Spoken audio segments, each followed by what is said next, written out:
It is the correct game. You mean Path of Exile, right?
There we go.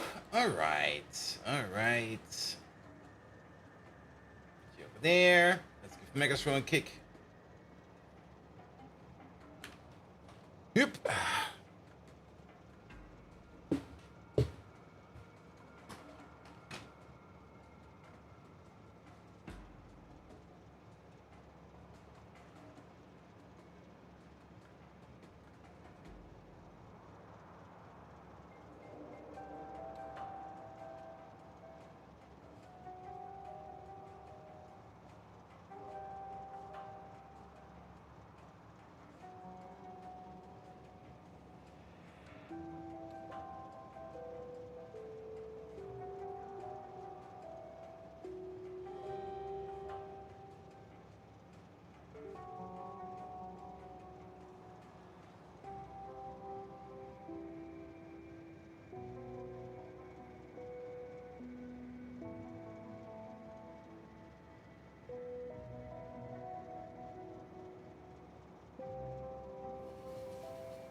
Oh yeah, I need to drink. One moment, please.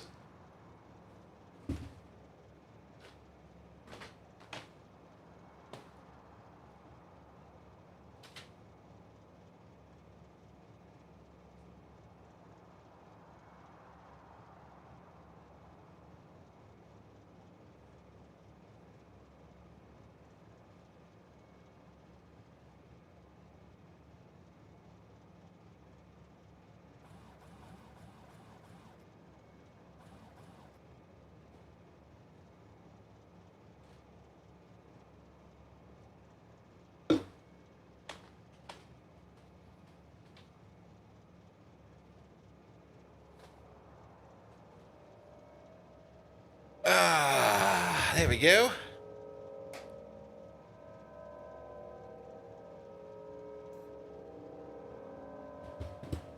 Good.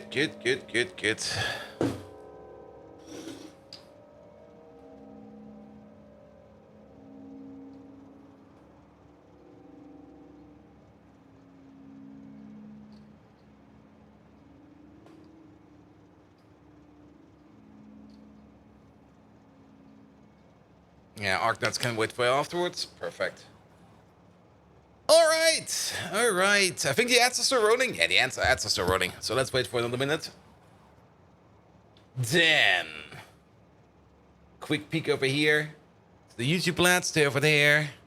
That's over there. Let's open up this boy. There we go. And let me have a quick peek. Where did you go? You went over there.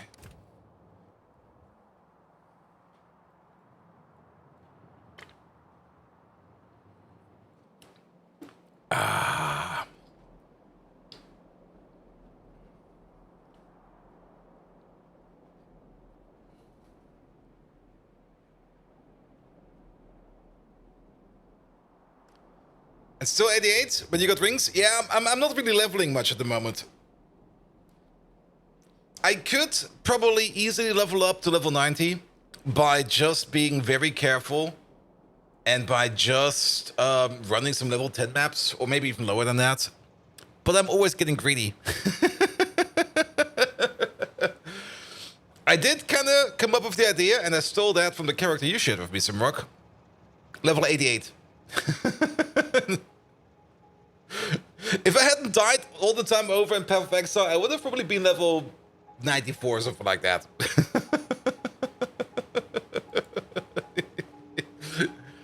But yeah, the idea of just running, like, what is it, Onyx rings? The chaos resistant rings, 2 of them. And then just trying to enchant them with the stuff that I want to is definitely working out better. Alright, let's get going. Life is down, but damage is way up. I want to break that 100,000 DPS barrier. Hello there, everybody. Good evening and welcome back. This time around, we're not really starting on the start screen. We're just starting right into the game because I was already playing this.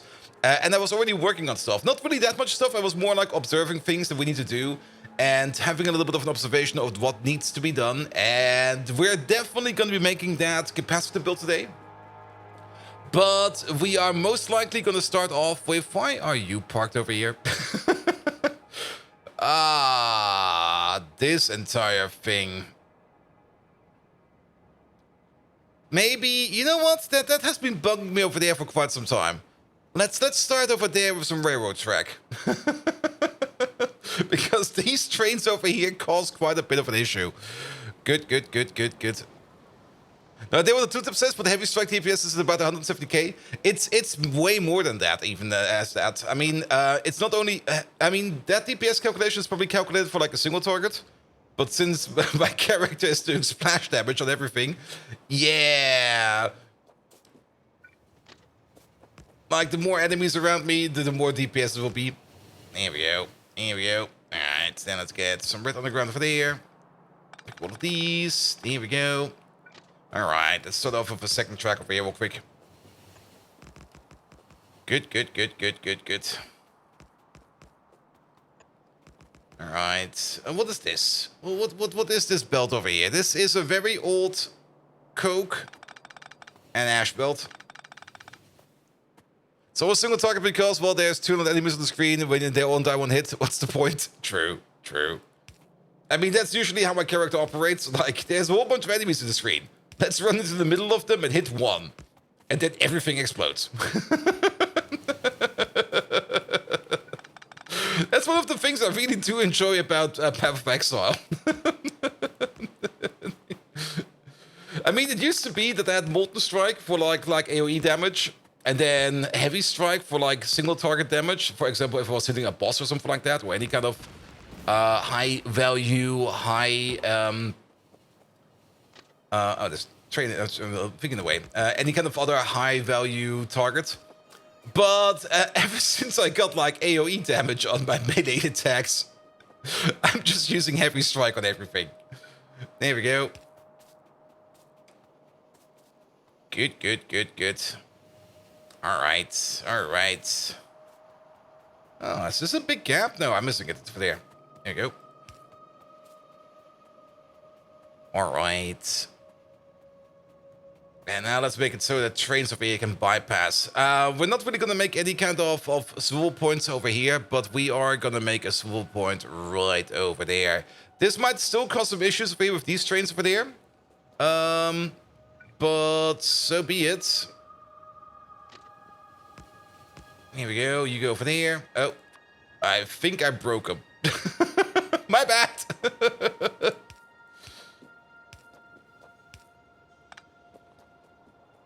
Are you fine? No, actually, you're fine, it seems. But overall, this is kind of terrible. Because you are now stuck over here. And if your ass is sticking out over there, that means that we can most likely not pass through here. Also, wait a minute, if... Huh. Has that always been an issue? That has always been an issue, hasn't it? If his ass is sticking out over here into this block, then no train can pass over there, but it'll be fine. Undeath, hello there. Welcome, welcome, welcome. Alright, we might need to push some stuff around over here. Where are you going? You're going straight down, that's fine. Did we at least connect down the bottom part over here? Ah, the bottom part can't connect to the other way. That's why nobody's going down there. Let's fix that as well. Because trains can now only go to the left, which is fine. But we might want to be able to... Now, where do we put the swivel point? Technically, it would be best to put it over there. Hey there, Foodope. How you doing? Practically, I think we're going to go for over here.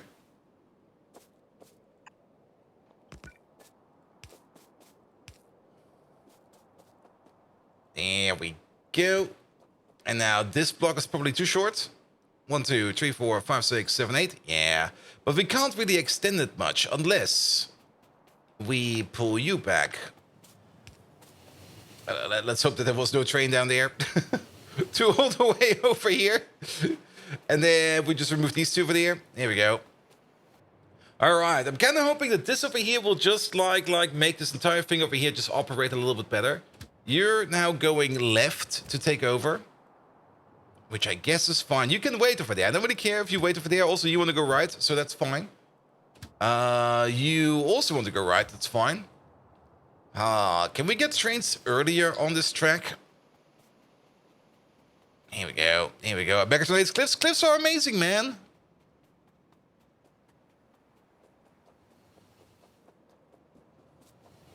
I hate when people point something out and it's not stuck in your head, so I feel obliged to share it. There's a kind of bad misspelling possible in the word insect. Yes. Maybe. What? Excuse me? Yeah, let's put you back as well.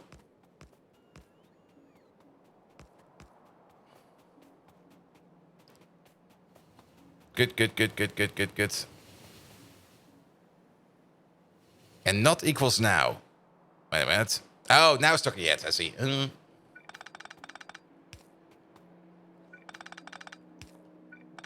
you go. Let's put you back as well. And let's try this over there. And then you over there. And you over there. That seems to fit. Good. And then the second train can go past over here. That's gonna cause some issues over here, but I guess that's fine. Here we go. You fit in there? 1, 2, 3, 4, 5. Well, also 1, 2, 3, 4, 5, 6, 7, 8, 9, 10. Perfect. Day news. Day news, probably. Hello there. Welcome, welcome, welcome. All right. I do hope that this makes it a little bit better over here. This feels very wrong. This is no good. Can we fix this somehow? Probably yes. Maybe yes. It's mostly this entry point over here that is just not good.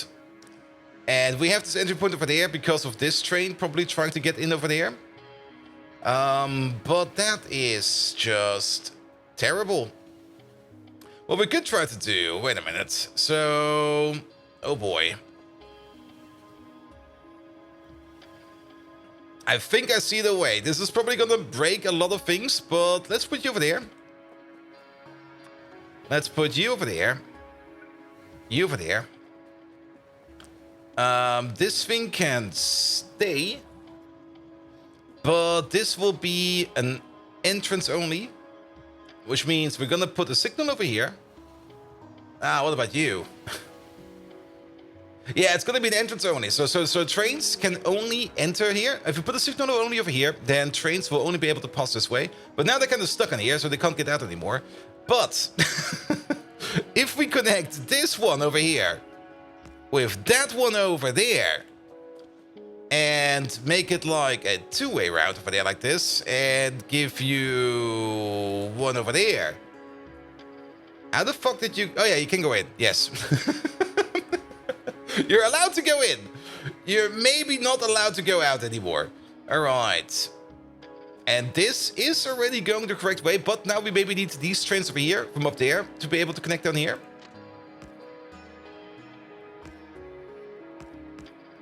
Ah, what a proper spaghetti. Sure. And now these trains over there can leave again.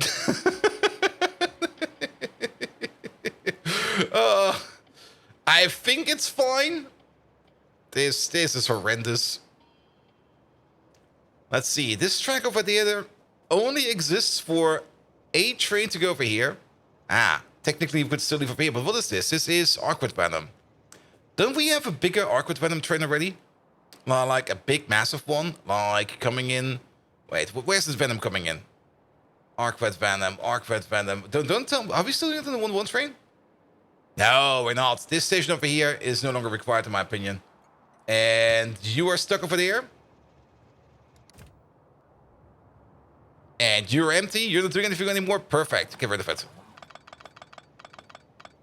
Here we go. That should clean it up a bit. How about that? Looks like a rail depot has been extended several times with itself. Yeah, this place over here is pretty oof. Alright, we still got the exit over here, but this exit will now only be used by these two trains. Every other train should hopefully exit this way. We probably broke something over here. Probably some train will be like, nah, I can't go like this no more. And you go like, alright, fine. But this over here allows us two-way path. What about these trains over here? Wait a minute. Ah. Let's put you back. Let's put you back. You're on the wrong side. Put you over there. You over there. And then we go across. Excellent.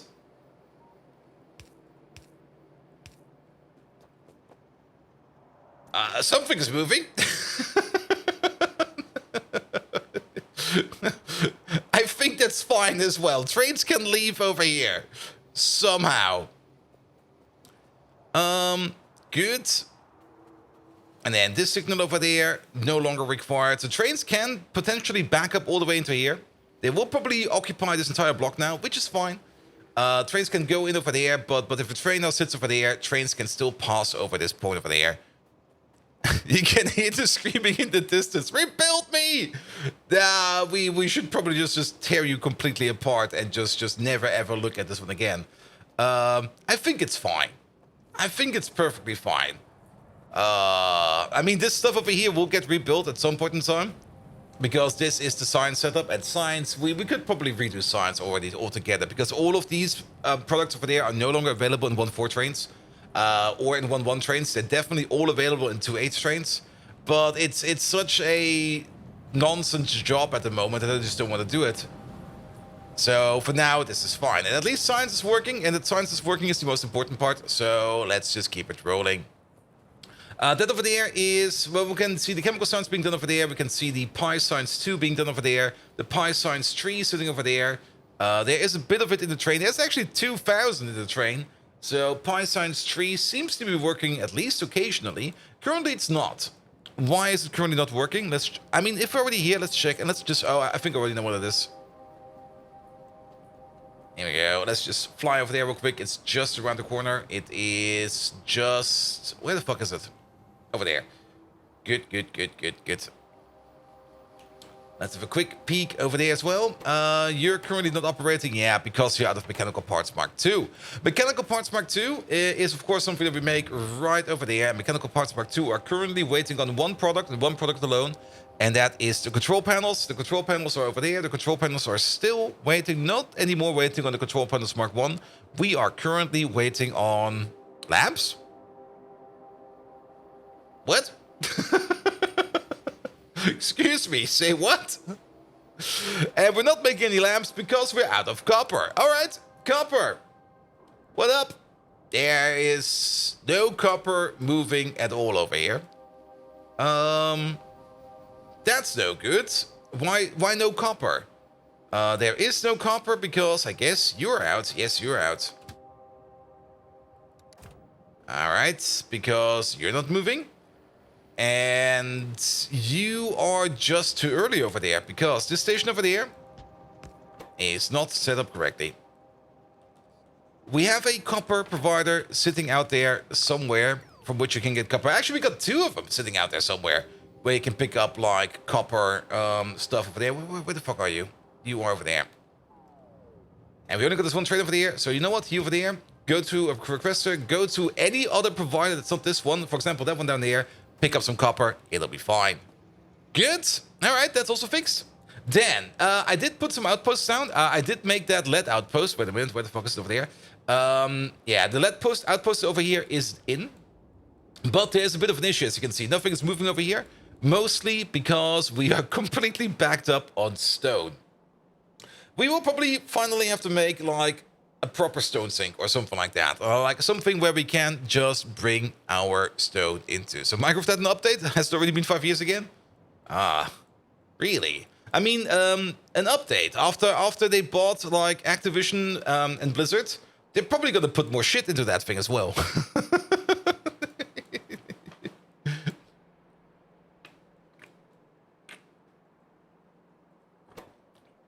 Good, and it's not because we have a lack of trains.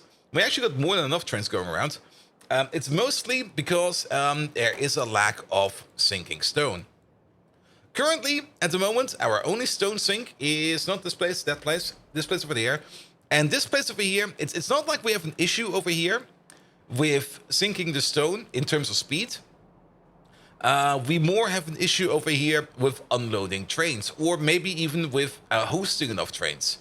There's two things we could do. Option number one, we could just try to add some more train stations to it. And actually, if we kind of think about it, if we kind of want to rebuild this thing and maybe do it a bit different and maybe optimize it, then we could start tearing this thing up over there. We could start tearing this thing up over here. Probably also condense this thing down. It's been on our to-do list for so long. Let's start with that. World of Warcraft, Call of Duty on Minecraft is exactly like Roblox, except in every single detail. Yep. I mean, Roblox got Call of Duty and World of Warcraft in it. And also Minecraft, of course.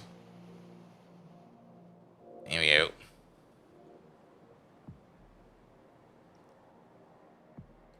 Alright, alright.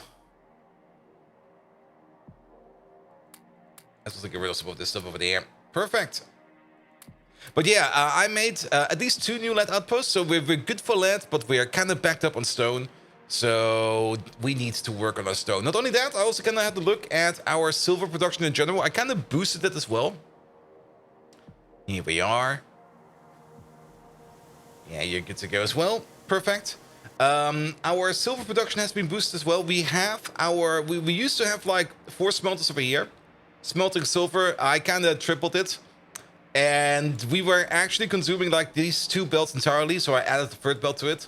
So that we can at least convert like 3... I mean, you can convert 3 belts of lead dust or lead silver dust into 1 belt of silver. So silver production will be fine over there if and only if we can get the lead dust in via trains. Good. This place. So what are we doing over here actually? We're crushing stone over here into gravel. Then we're feeding that gravel over here into this machine together with some more stone to turn that into landfill. That's all fine. Can we maybe just do something like this? Can we just disconnect this real quick? And we're currently waiting on more stone. So let's maybe wait for another train of stone to come in, or maybe a couple trains of stone to come in. Then we're just gonna let this thing over here just dry itself up.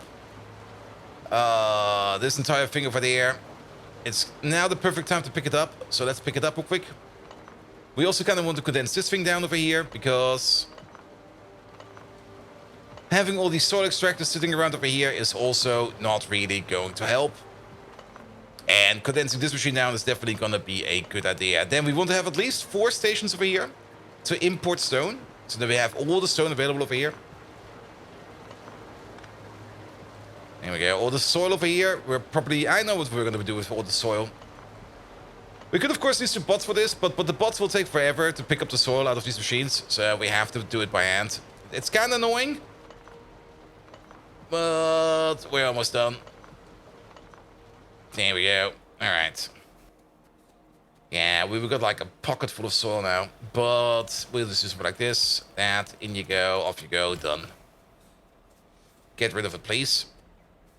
The rest of this we can now pick up with the bots, and we should do so. This belt is empty. It's basically empty.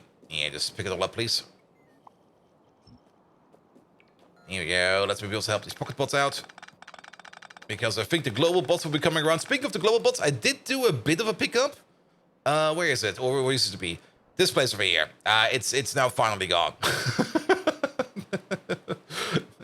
I let the game run for a bit, and I just ordered this place to be picked up. At the end of today, we are also going to be picking up most of this area over here. That's going to be like the final thing we're going to do for today's stream, so that I can let the game run overnight, or at least let the game run like on the side for a bit, while I do some work and stuff like that, and let the bots pick up like everything over here. Technically, some parts over here seem to still be in action, so let's maybe turn these off already so that we're prepared. We no longer want trains to come over here to bring us zinc, because the zinc processing over here, that's done. They can still pick up plate over there if we need to pick up plate. And don't forget to count up the autosaves when the power dies. I think we're still good for autosaves, because I did that a while ago, and our autosaves go back up to, what is that? Okay, that's probably the worst way to check this. Let's see, 41, 43, 44, 47. I think I've got like up to 24 hours of autosaves in here. 46 I see over there. What's the highest number over here? Or what's the lowest number over here? Yeah, 46, 36. That's about 12 hours or something like that. That's not even accurately 12 hours. I should probably increase it. I'll probably reduce it at some point in time. Then again, I might just be doing some Path of Exile on the side. Not quite sure how good Path of Exile will be running if I let like Factorio run and run Path of Exile at the same time. I might get some lag issues. All right, this thing is empty. Perfect. Take it away. Yeah, take it all away. Factorio takes the CPU and Path of Exile the GPU. Yeah, something like that. It'll be fine. It'll be fine. All right, these belts over here still got some soul on them, so let's pick them up by hand. And now to think about it, well, we will most likely have to move that one soil chest around. This one over there, because it might just be in the way. Actually, we might be good over here.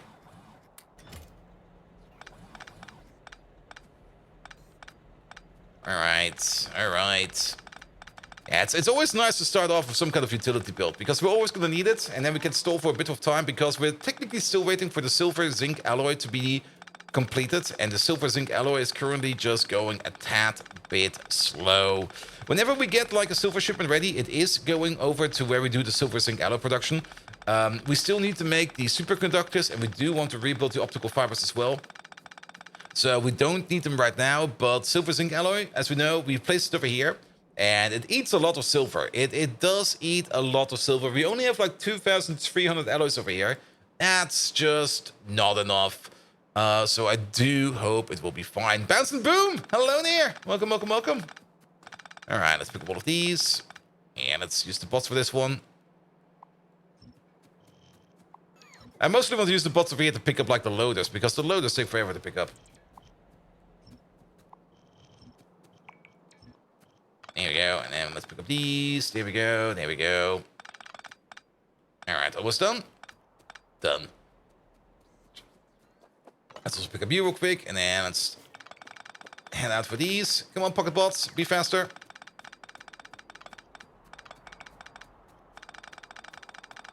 Alright, is there still stuff under control? There is. Pick up this one. Is there still coverage? Oh, because of you. Damn. I was kind of hoping we could like get rid of the coverage so the pocket bots will start working over here a little bit faster, but, well, let's just pick up what we can. And let's hope that the other bots will help us out as much as we can. And there, Pumu. Welcome, welcome, welcome. How are you doing? And was Megatron send some pizza on a pineapple? Good question. Megatron, it seems we have entered Bizarro World today. Somebody is proposing the idea of putting pizza on a pineapple. What do we do? There you go. Also, please don't answer in Korean again.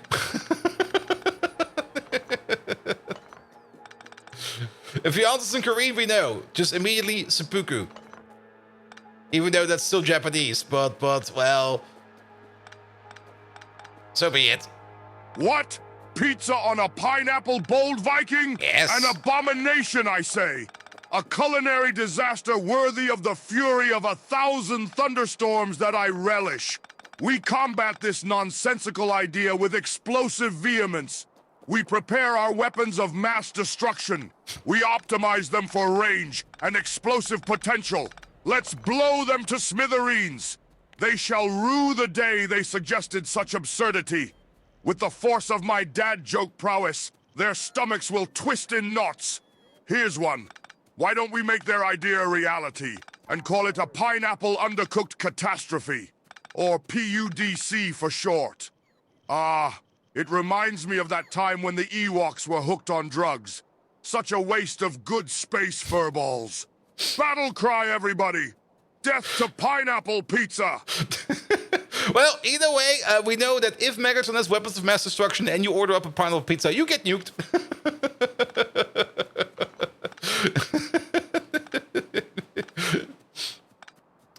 I think he's on drugs himself. I'm not quite sure about that. He might be. But then again, he can be on drugs. I mean, as long as he is responsible about it, he can be on drugs. Come on. What about the Ewoks and drugs? Megatron, what was that again about Ewoks being on drugs? Could you elaborate a bit? Alright, and clean this up, clean that up. There we go. That took forever to pick up.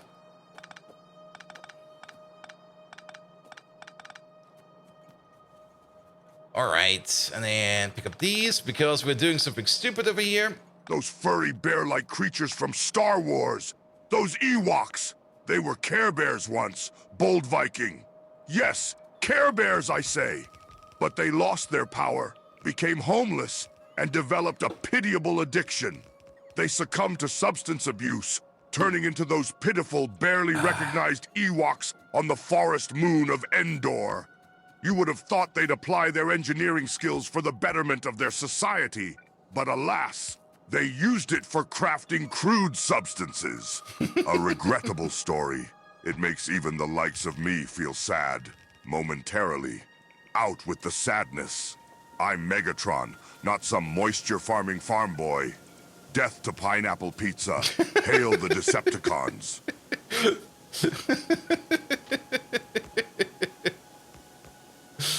Oof. Yeah, I think he's gonna commit a war crime or two today. There we go. If this Endor is to also Endant or Endnor. Alright, we got 2 more requests over here for stone. I put 1 more in over here for gravel as well, because we're also going to be redoing this part over there.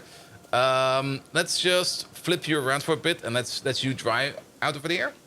So that we can also give this a rebuild, because this is also a massive structure over there which can profit from usage of beacons over there as well.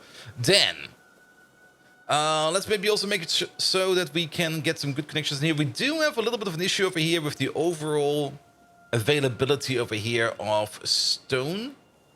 Also, these bots are picking up all my shit, that's fine. Let's maybe put you over. Let's put you over there real quick. Let's pick up you. We also need some fuel over here. So that with this, we can put some fuel over here as well. Excellent. We still need you over there. Come on. And then we need to figure out where we're going to be putting this stuff down. Now, I would prefer to use the gravel for landfill first. I mean, turning it into sand is always, not sand, into salt is always a nice thing to do. But I would prefer to turn it all into landfill. Now, I don't really think we're going to need to make ourselves like a beaconized landfill machine, because landfill over here, the recipe only takes half a second, which is fine, but it does also eat like 30 stone and 30 gravel and 30 soil per craft. And that would also mean it eats like 60 per second of each at crafting speed 1. And a single assembly machine Mark II has a crafting speed of 2, so that will already be eating like 120 per second. That is quite fast, to say the least. If we put in some speed modules over there, it will be even faster. Going at a rate of 120 per second is already 4 input belts, red input belts of stone, gravel, and soil. So maybe step number 1 would be to make it so that we can at least get soil over here running as fast as possible. Do we still got our soil extractors in our pocket? We do not, question mark? Oh, no, we do. They were yellow. I see. The output doesn't produce support prot mods. Let's check. I don't think we can prot mod over here, landfill. I think we already checked for that, but we can check again. There we go. Nah, we don't. But the thing of I think the saline water maker over there is prot moddable. We have actually one of those sitting around over... Is it over here? No, where was it again? Where did we make like a metric ton of stone where we kind of got blocked? Was it the antimony? Was it the tin? Oh, we made one machine. We made a mine somewhere. Oh, the phosphate rock over here. Yes, here. There we go. Sadly, they do not accept prot mods over here, so that's fine as well. Good, good, good, good, good. All right, all right. And then let's maybe also put down a Roboport thingamajig over here at the end. I see where you are. Yeah, we don't need you. Pick up you, please. Good, so this over here is now a little bit more sane. So, of course, we could still give it some speed modules if we want to. We might still beacon it. And just, like, give it, like, a single machine, a single beacon to make it go as super duper fast as we can. Maybe, but we should start off with making soil. Good, and let's go all the way over there. Is this in range? It is. We don't need a lot of space to figure this thing out. I think over here will be fine. Is this in range? It is no longer. And actually, it was already not in range. It was my own personal thing over here. Good. So, one of you. Soil. Mark 2. Let's put you down. Nope. Yeah. Let's put you down again. Perfect. So, making soil. It's been a while. There we go. So, we're making 2 soil per second per crafting speed. We can run this thing over there at a crafting speed of 7.5. Or if we make a full block out of it, we're going to have a crafting speed of 30. A crafting speed of 30 will make us 60 soil per second. So, a single 2x2 block over here is going to be making us... we need 2x2 blocks over here to make enough soil to get that landfill machine running at full speed. Or at least at possible full speed. I'm using the salt recipe for that build. The salt recipe. You mean for this one over there? No. This one over there? Where was it again? Pom. I already lost it over here. This one over here is turning stone that we're getting from this process over here. It's taking the stone and turning that into saline water. And then we take the saline water over here and we turn that into salt. And then the salt over there will be turned over here into... Well, it will be exported. I mean, we can always export salt. That's always something we want to do. Profi Spieler, hello there. Welcome. All right. We're going to need a beacon. That's a good beacon. That is proper placement, actually. Nice. Good. At the crafting speed of 7.5, if we go back to the soil, how much water do we need? We do need 100 water per second, so at the crafting speed of 7.5, we're going to need 750 water per second. That is a lot of water per second. We are kind of close over here to the water. So we could just get an offshore pump going or 2. We're definitely going to need 2 of these. So let's put down 2 of these. There you go. Good. Give you water, give you death. I will give you death then.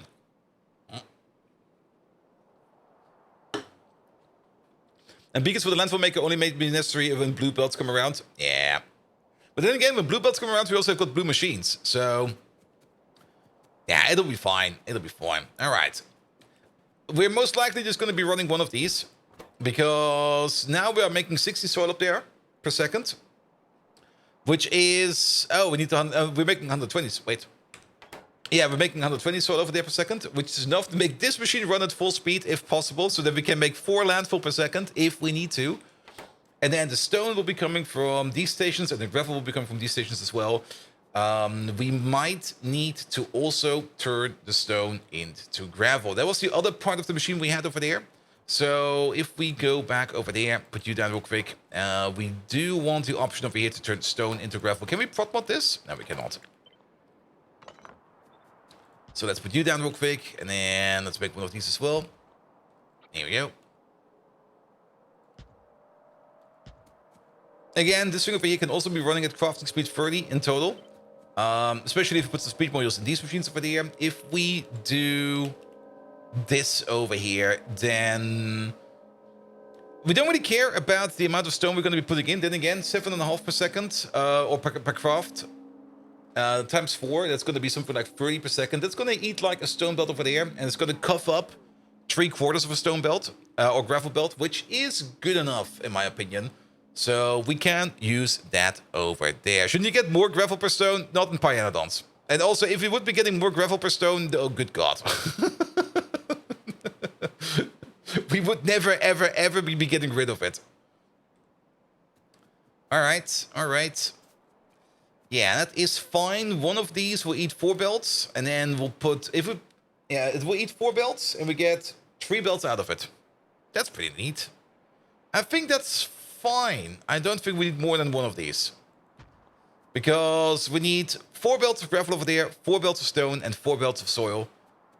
We still can offset them with gravel that's coming from over here, and we should offset them with gravel that's coming from over here. We should focus this thing over here on making landfill and landfill alone.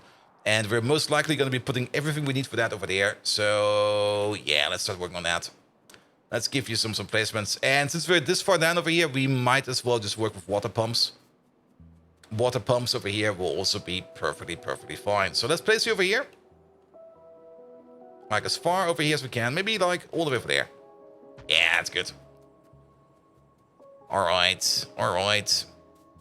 And what is with the stone's gravel size? Ah, maybe. Then we're gonna need you. This is where everything will be coming together. This thing over here will be sitting a little bit over here in the middle of nowhere by itself, because there's gonna be a whole bunch of belts coming in out of this thing and a whole bunch of belts coming out of this thing. So we need a bit of space. And then the gravel machine, again, with a bit of space, will be sitting on top. Can we... Yeah, that's the middle. So you will be, say, over there. Which means that you need to move over by 1. Now you're in the middle. Good. Perfect. We need 750 water per second per one of these. So that's going to be 1,500, 3,000, 6,000 water per second. That's a lot of water. Oof. That is a lot of water. You know what? Can we flip you around? I did kind of say we want to do it differently, but I think we need more space. There we go. I think this will be fine.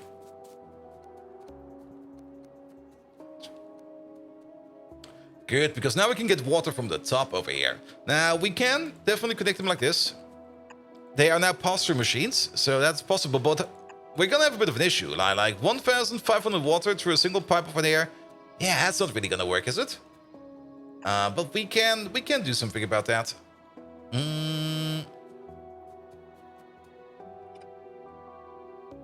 How about we do... Wait a minute. Yeah, this will be fine. Oh, why is it so far away? Why is it so far away? It's all the way over there.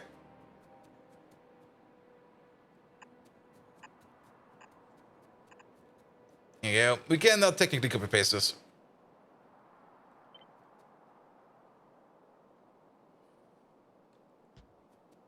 Here we go. And I guess we're going to be doing a little bit of land filling. Hey, wait a minute. Okay, we still got 1,000. 1,000 should be fine. The only reason we're land filling over here is so that we can make a nice, sharp border over here. Almost nice and sharp border over there. Here we go. And Animusk. Hello there. Welcome, welcome, welcome. Alright, alright. So a water pump over there, a water pump over there, a water pump over there, and a water pump over there, and then one more over there, one more over there, one more over there, and one more over there. That is going to be even more water coming in from the other side. Here we go.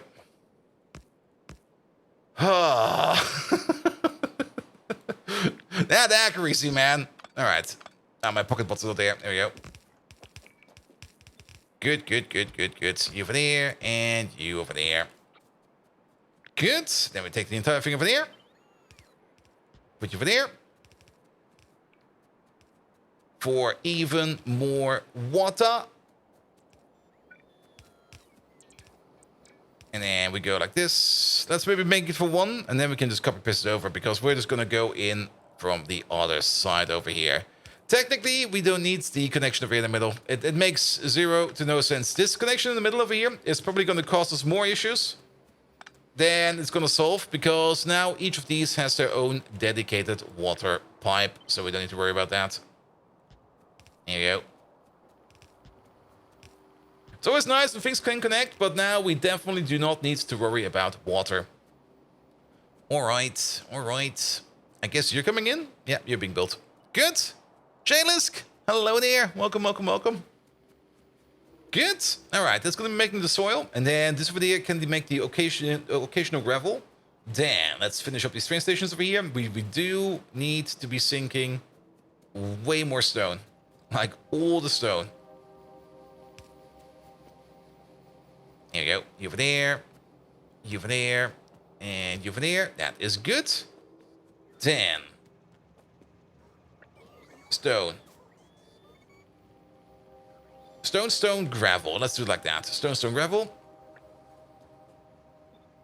Do we actually need stone anywhere for crafting? I think we do. For the moss, I think we do need it. That's probably also the reason why we got this lovely setup like this. So, stone, stone, gravel we said. So, stone, stone. And did we do the same over here for the gravel as well? Yes and no. Yeah. We're heavily deprioritizing these stations over there. heavily deprioritizing. But this will work. This will be fine. All right, you're a gravel requester. You're a stone requester. Good. All right, then. One belt from you. One belt from you. One belt from you. There is still this belt going around, which we do not need anymore.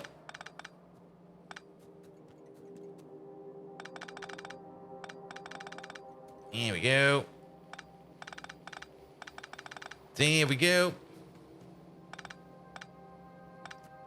All right, that's clean as well. And then let's clean you up a little bit. Let's also... Oh, this is a very old iron ore outpost. Yeah, that iron ore does no longer exist over here. There we go. And one of you. All of these are now going out this way. Actually, we need two belts. Kind of think about it, we need two belts. One for the gravel. And one for the actual stone. But for the gravel, we would like to prefer to reuse the gravel that we have already coming in. But of course, it could be the case that we don't have any gravel. If that is the case, then we are going to be using whatever we have available. Okay, that chest is in the way. We'll deal with that soon. Here we go. We don't need this yet. There we go. All right. All right. This chest over here might just stay over here forever.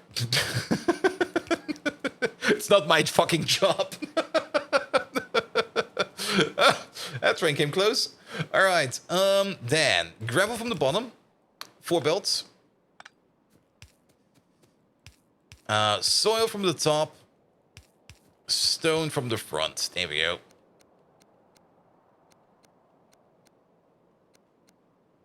And out comes a singular small belt over here straight into this thing over there. All right. As for the soil, that's going to be a straightforward connection. We can share 2 outputs over here. So, well, I guess we just do it over here then. You and you. There we go. Because each of these is going to be making 15. Together they make 30. So, you're a full belt, you're a full belt, you're a full belt, and you're a full belt.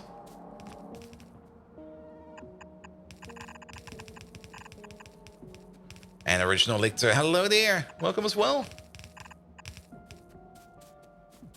Forgot to ask, how much sleep did you actually get? I got a good couple of hours in.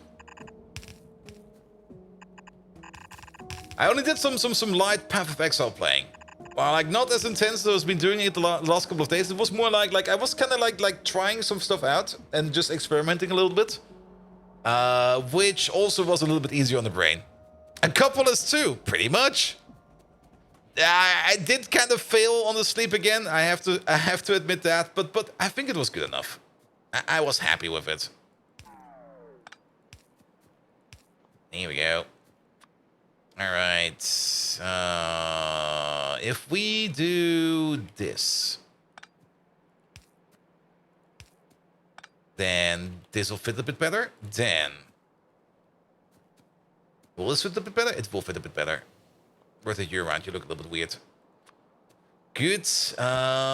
You over there, you over there. I think we can put you over there and you over there. The input priority over there will always be from the left because that is where the gravel input will be coming from. Then you are going... I guess we're gonna... I hate it. All right. Let's do it like this first. We can put the bend in over there. Here we go. Let's give it a bit of a bend. That is still fine. All right. Then we go in like this. We go in like that. We go in like this and like that. Then we're gonna have a side input like you. Pum pum pum pum pum pum pum. Can we do this a little bit nicer? Maybe we can. Let's do you like this and you like that. Let's move you back a bit. There we go. It'll be fine. It'll be fine. And then you go under there and you go under there. Good. With your current sleep schedule, you also get around 2 hours of sleep tonight. Well, at least it's going to be like the first day of school, so it will be fine for you, I guess. It's going to be like, hey, how was your vacation?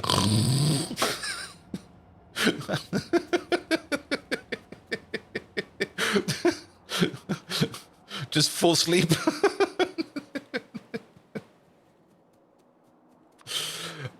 There we go. There. And then some inputs over there. There you go. And there we go. Good. All right. So, one of these spots over there. Go up, go over, go up. Into there. That's where you'll be going. Then this belt needs to go somewhere over here. Somehow. We could try to make it look nice. Let's try to make it look nice.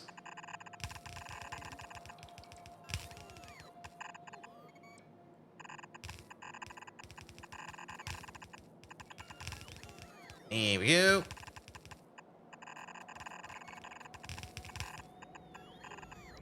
Alright, so that is where the first stone belt will be going in over here to turn it into gravel. And then we got the second stone belt going over here where we are going to be trying to get it in together over there. Again, let's try to make it look at least a little bit nice. Let's keep the belts together that need to be together. Like you over there. And then you over there. And we got all the space over here to work around with it, so... And then we can immediately see how we can do this better. Just do it like this. There we go. Perfect. And tomorrow will only be the typical info and stuff like that. Yes. I mean, if I remember my days of college, where it was like, all right, first day of college again, or the first day of the semester again. Let's go like to the first lecture, and then The next lecture will be the last lecture, and that's basically it. You will never see me again.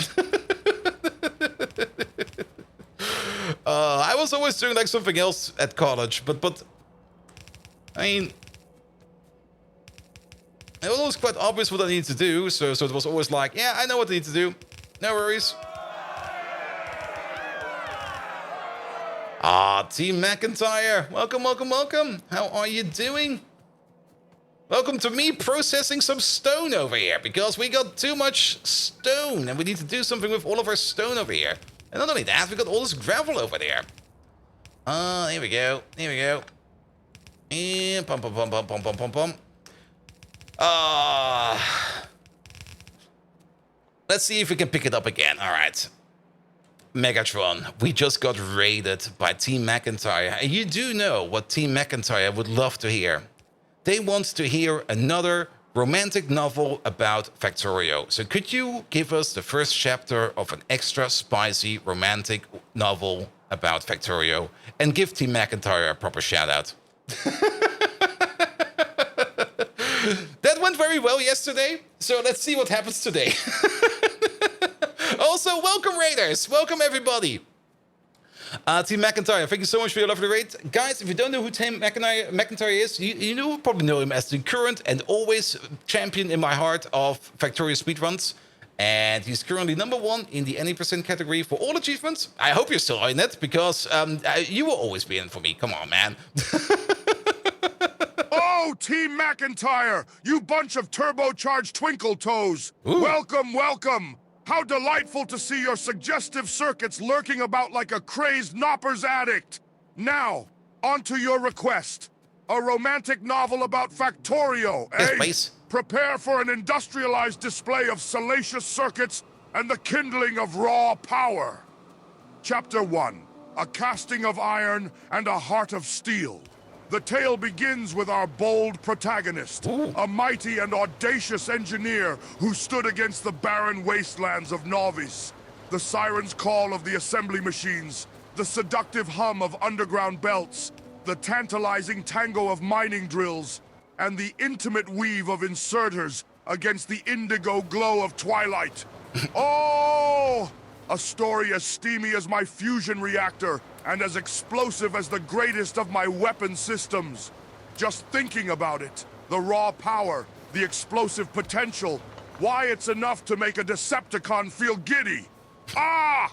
How it takes me back to the glory days of the furry raids. Figure that one out, you turbocharged twirly tops. Hail Team McIntyre. Death to pineapple pizza. Hail the Decepticons. Just a casual death to pineapple pizza. Fuck you fuckers!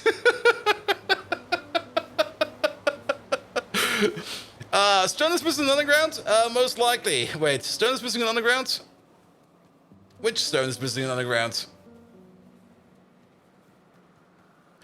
Pum pum pum pum pum pum. Wait a minute, you're fine. Wait. Oh, wait. Ah, this one. Here we go. Good.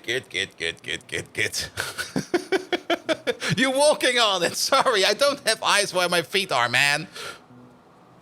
You can stop the modules in the below and the ghost in the ground that will be automatically inserted. Yes, they are. I mean, I can just copy paste it over like this, and then it will probably also work like that. Actually, let's do that real quick. There we go. I can also shift click them over. That's also true. There's so many ways we could do this. Good. But Team McIntyre, first of all, thank you for your raid again. Guys, welcome to the opposite of a speed run. Welcome to a slow run. Welcome to this massive clunker of a base. It just gets bigger and bigger the further out we zoom. It's also looking a little bit more like... It's looking a bit like a fish. Or like a Cthulhu monster. I'm not quite sure what it is yet. But the base is just getting bigger and bigger and bigger. UPS is getting worse and worse and worse. We do have a planned PC upgrade very soon, which will hopefully fix some of the UPS issues. Good. But we are currently in the middle of getting into production science. We're currently working on a bit of stone because we have a little bit of an issue with our mines out here because our mines are backing up with stone. We made an outpost over here, like a lead outpost, which is already processing some of the lead ore on site into like a more dense thing we can transport around, so we have less trains going around. However, we're kind of backing up on stone over here, as we can see. So we kind of came up with the idea that we finally want to optimize our little stone sink over here into something that is going to be a little bit more powerful. We're still missing lamps over here. There we go. So put some lamps in there. And also good evening. It is evening. Is this normal for a pie run? You can probably do pie smaller and more efficient, but I just like to build big. Things just happen to turn out like massive for me every damn time. I start building something and it just becomes bigger and bigger and bigger and bigger and bigger. You can most likely get it done a little bit easier if you probably use a little bit more your bot network and stuff like that. But to be perfectly honest, overbuilding is definitely part of the fun, absolutely. And just making like something that's just huge and processing like a metric fuck ton of materials is always so much fun. Like on average, every minute we're making 40,000 units of coke. And every minute we're also eating those 40,000 units of coke. We're making like 46,000 pieces of ash per minute going somewhere. Yes, and we are making 13,000 stone per minute. Now, we don't really have a stone mine. I mean, stone mines do exist. I think we still have a stone mine around here somewhere. Is that a stone mine? That is a stone mine. There we go. We do still have a stone mine, but stone also comes with a bit of a byproduct. Stone mines are not clean. Stone mines do come with something called kerosene, which we need to process as well, but we are just completely backed up on stone, and we do kind of want to do something with that stone, and that's something we're going to be doing over here. We will most likely want to add a couple more stone trains over here, because I'm pretty sure that all these trains over here could be doing more. And now that we have more positions open for trains to come into, we probably do want to add at least a couple more stone trains going around. So you there? Yes, you. Can we just copy paste you real quick? Because I think I prepared the train over here. No, that's already left. Well then, let's make a new one. There you go. Zip. Off we go. Good. All right, but we still want to do another way of sinking stone in here. I mean, this over here, this will only eat like a little bit of stone coming in from this machine over there. We kind of want to sink a bit more, and that's where we're going to be rebuilding this part over there. Because this part has now been disconnected, so we can now start to think about rebuilding it. We can also probably get rid of this yellow belt over here, because who needs yellow belt? You're playing some vanilla when the expansion comes out? Yes, absolutely. I mean, we're definitely going to do at least one vanilla playthrough. And we're probably going to go for, like, again, something fun SPM based. I mean, there's going to be some new things we need to figure out. I mean, if you think about Factorio 2.0, with how they now got even faster speed modules and even more productivity production modules and even stackier belts, yes, I kind of want to push that to the limit. I kind of want to make, like, a fun, ginormous SPM base. And I kind of want to get there. Now, we already know that, who was it, Twinson? Or was it Kovarex? One of the lads already made like 1 million SPM base or something like that. So let's try to make something like that as well. And there's going to be definitely some things we need to figure out. I kind of still dislike it that the fluid system got changed like that, because part of the fun of Factorio was always like trying to figure out how things work more efficiently, especially if you got something like the fluid system not behaving as you expect. Also, is this an important build? Well, it's going to go now. We can always rebuild it. He didn't mention what UPS he said, though. That's also something I want to figure out. There's so much stuff I want to kind of play around with and then have a swing at. Especially the new liquid system. I mean, the new liquid system, as far as we know, it's going to be way more simple, which is, of course, a bit... this was the salt belt, okay. Which, of course, is going to be a bit disappointing because I can... Especially in Pi. In Pi, you have to really, really think about how you make a liquid system. Because sometimes you got liquids that go super duper fast. Now, sadly, this machine is currently off because it's probably completely backed up. But we got these compressors over here. And these compressors over here, they push around liquids at a rate of, what is it, like 12,000 per second or something like that? How fast do you go? This is going to be liquid nitrogen. There we go. Note the crafting time, 0.3 seconds. Note the crafting speed, 7.6. That means this machine over here is doing this recipe about, what is that, 10, 20, 25 times per second, give or take a little. 25 times per second would also mean that we're going to be pushing around 2,500 water and 2,500 steam. Now, we can go faster over here. There's still Mark III machines, there's still Mark II and Mark III modules, and there's also Mark IV machines. So at some point in time, you're going to get into the ludicrous valley of liquid speeds, but already sitting at 2,500 per second is already more than you can push through a pipe, because pipes usually crap out at about 1,200. Even if you put a pump next to it, a pump to a pipe to a pump is going to be maxed out at 3,000 units per second. So we kind of have to think about how we can do it over here. And there were, of course, a couple of issues over here, especially with like the water input over there, the steam output over there, and we have some cooling towers over here where we need to turn the steam back into water. And then, I mean, usually getting like one of these connected directly to the machine is not that hard, but then getting the connection back from all the way over here to all the way over there, yeah, that was not so trivial. So we kind of made a circular system, which works perfectly fine, by the way, where the steam that this guy's making will be turned into water over here to be fed to the next machine that will turn it into steam again, which will be cooled over there, which will be turned into water, which will then be fed to this machine over there, which will turn it into steam. This was such a lovely build. I really enjoyed this one over here. Having like a simple circular system like this is great. And also these tanks over here, they should be fast enough to compensate for liquids, because we push straight from a machine into a tank, and then from a tank straight into a machine. That is usually fast enough. Worst case scenario, if we do run into limits, we have to push this back by 2. And we need to put a pump over here and a pump over there. But that would be like the worst case scenario. But I'm pretty sure that this thing over here will be fine. Also, if we do have to push it back, then we have to figure out where this pipe will go. Actually, that will be easy. We're just going to be moving it up a little bit, because this thing over here does not need to be going that fast. You made the circulatory system? Yes. I just took a bunch of Tories and put them like in a loop-to-loop and let them spin around. Good.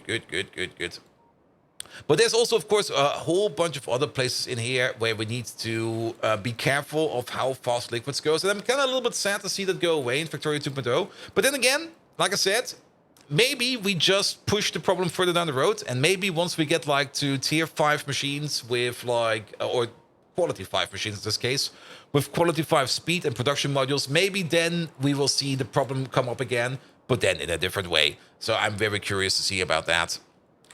Good. But that is all in the future. That's all going to be for October. And as for the question, are we going to finish this until Factorio 2.0 comes out? Well, we're going to try. We're going to give it a good old try. There's this one stupid issue that has happened over the last 2 weekends. I was pretty much completely occupied over the last 2 weekends. Like shit went down, and I had just to do some stuff. I've got addicted to Path of Exile. Like, what the fuck, man? Why is that game so much fun? I can't stop myself. I can highly recommend it, by the way. It's a fun game. I got some time. Very true. I definitely do got some time. But not only that, I'm also switching jobs. And since I still got some vacation days open in my old job, which I need to spend, else they get voided or, well, paid out. And I don't really want them to be paid out. I kind of want to take the time, so I'm going to be on vacation the entirety of October, which is great, because then we got like 2 full weeks to get as far along in Pi as we can. And even before that, I mean, currently at work, nothing much is going on, because, well, everybody knows I'm quitting, and they're like, all right, you just rubber duck over there, we'll see you around. And which game? Path of Exile. Which is, I mean, I had like this itch to play some Diablo too, but I didn't really want to pay Blizzard any money, and I was like, all right, let's check out this Path of Exile. I've heard already a lot of good stuff about it. I was like, all right, let's check it out. Oh, it's free. All right. And then the weekend was gone.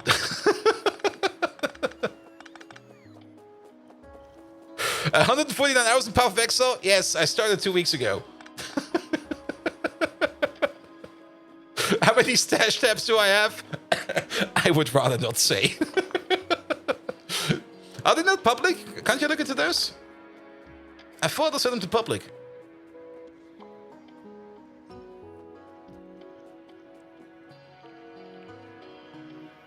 I like playing Pox, Righteous Fire builds, and Path of Exile, shield charge around to make everything explode. That's the thing. I've not looked up any guides. Also, please no spoilers. I've not looked up any guides or any way that tells me how to build stuff. I was just like, I want to enjoy this as much as I can. And I'm enjoying the ever-loving fuck out of it. Like, I'm just sitting there going like, all right, let's try to build this, and let's see what we can get with this. I mean, if you're like the first-time player and you're looking at that massive passive skill tree, you just look at that and you go like, I remember Final Fantasy X. We're just standing by when you get stuck in his questions. Yes, and I got stupid questions all the time. But it's so much fun figuring stuff out, especially like figuring out the stuff that the shop behaves like a Horadic cube. It was probably told to me at some point in time, but I skipped every part of the story. I was just like, I don't want to listen to you. I want to run around, punch things in the face, and loot stuff. And I had a lot of fun with that. And Path of Exile was too complex. I will wait for Path of Exile 2. It will definitely be simpler, trust me. They're definitely not going to do like any kind of 3D chess with their passive system over there. All right, this place has now also been cleaned up. We're gonna compress it down. Pom pom pom pom pom pom. Are we completely in bot range over here? Nah, there's a small corner over there. And Path of Exile was meant to Diablo 3 meant to be? Yes. I mean, Diablo 3, at least from what I've heard. I mean, my friends were enjoying it quite a bit, but I never got into it. But at least from what I've heard, it was decent, at least. And then, of course, Diablo 4 came around, or Diablo Immortal first. I mean, come on. You guys have phones, right? Even if we do the 4D chess play from the beginning, it was a disappointment from Diablo 4. Yeah.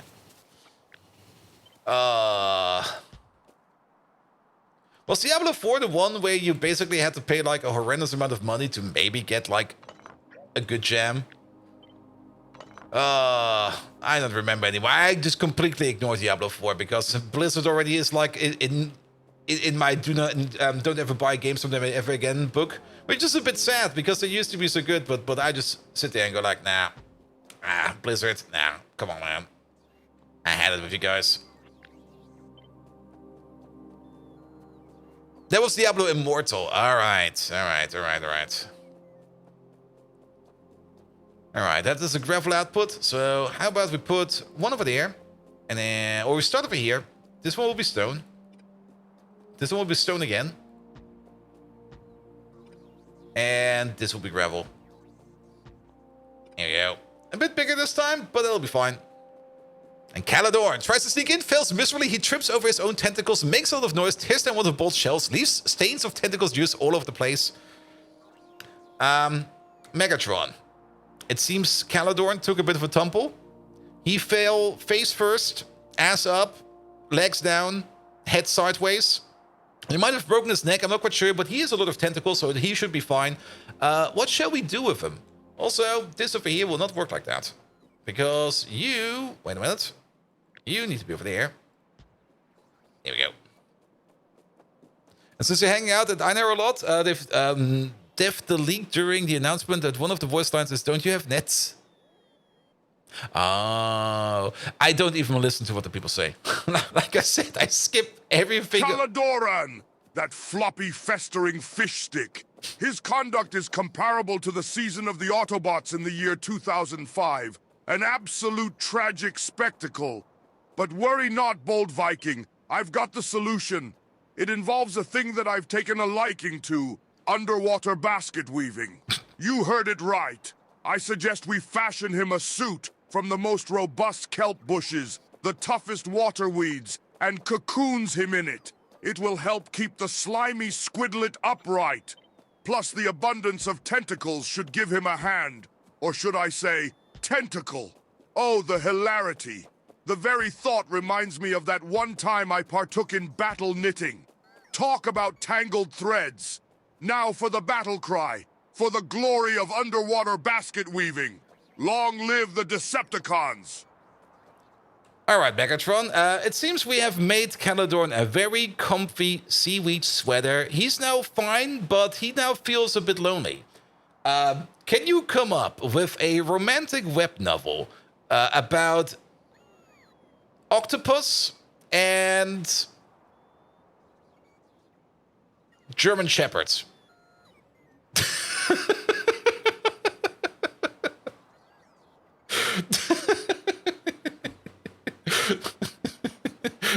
I had to skip a couple of ideas at the top of my head because they were way too inappropriate.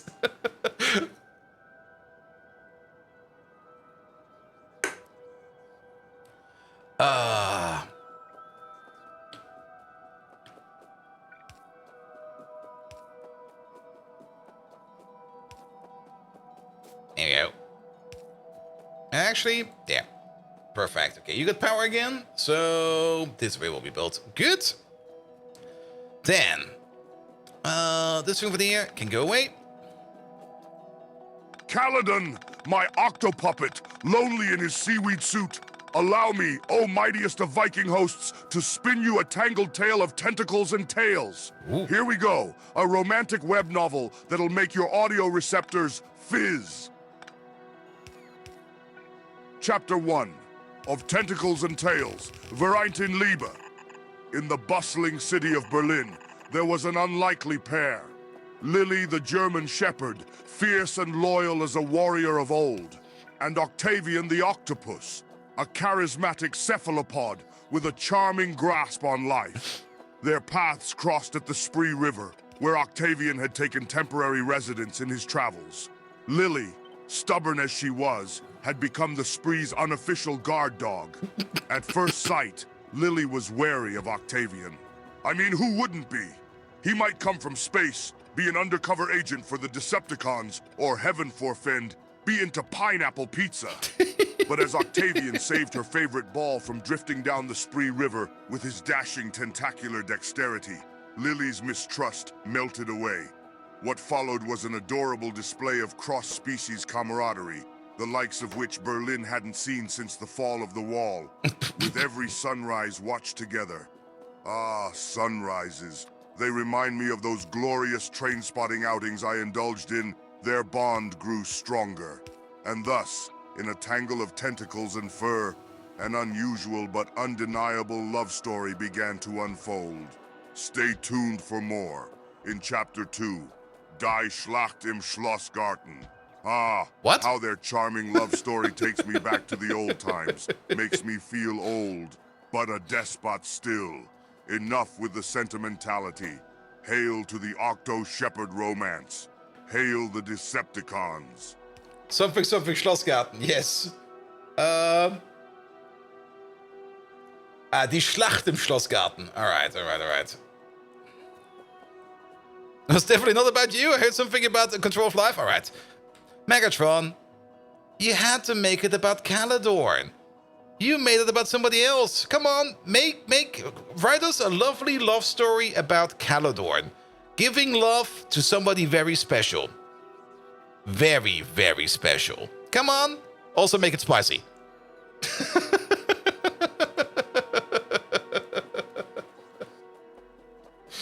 How big would my base would be if it were focused only on science? It would probably be the same size because we're trying to focus on science. Alright, nevertheless, you over there. 5 water per second per crafting speed for you. As for the other recipe, let's put you in over there real quick. That is gonna be 5 water per second per crafting speed over there as well. We're gonna have a crafting speed of 30, 60, 120 times 5. That's 600. Caledorn, the tentacled troubadour of my torment. All right, bold Viking, prepare for a twisted tale of tantalizing tentacles stealing the show. Chapter 1, Seed of Love in a Garden of Souls. In the celestial cities of Relia, there was one who stood distinct among the rest. Caledorn, a tantalizing tentacle treasure, notorious for his nuanced tentacle techniques. One star-struck night, Caledorn fell, quite literally, for the most graceful being he'd ever glimpsed. A bountiful beauty from beyond the cosmos, a femme fatale with the visage of a flamingo, in space armor.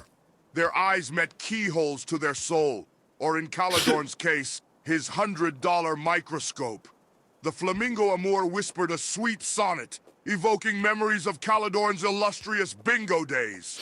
Ah, nothing like a good bingo win to get the gears going. Get ready, bold Viking.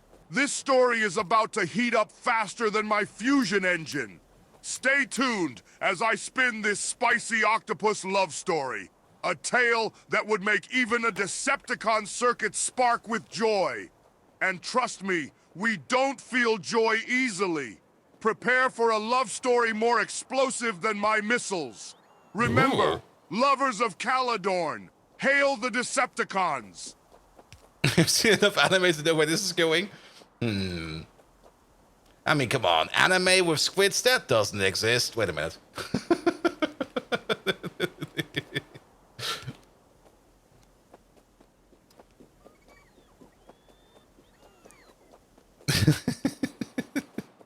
Oh, Megatron loves the Twilight movie series. Oh, good God. No! Who put that in there?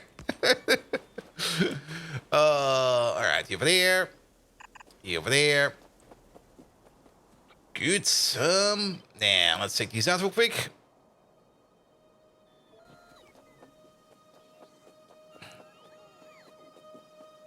Alright, alright. And over there.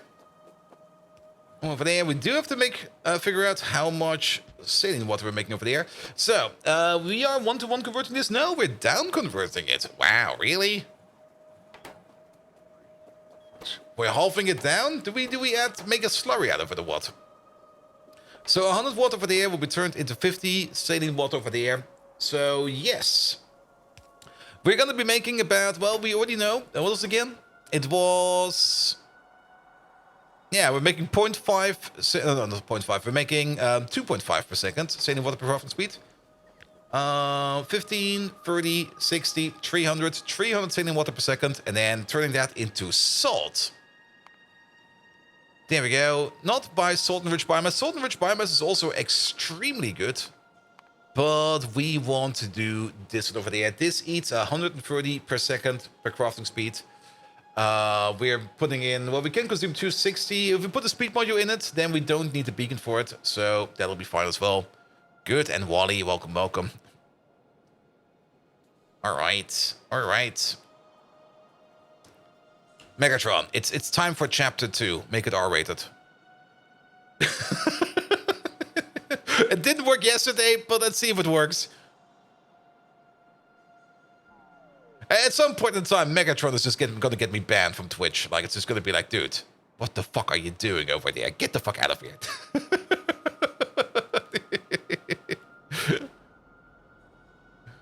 Yeah.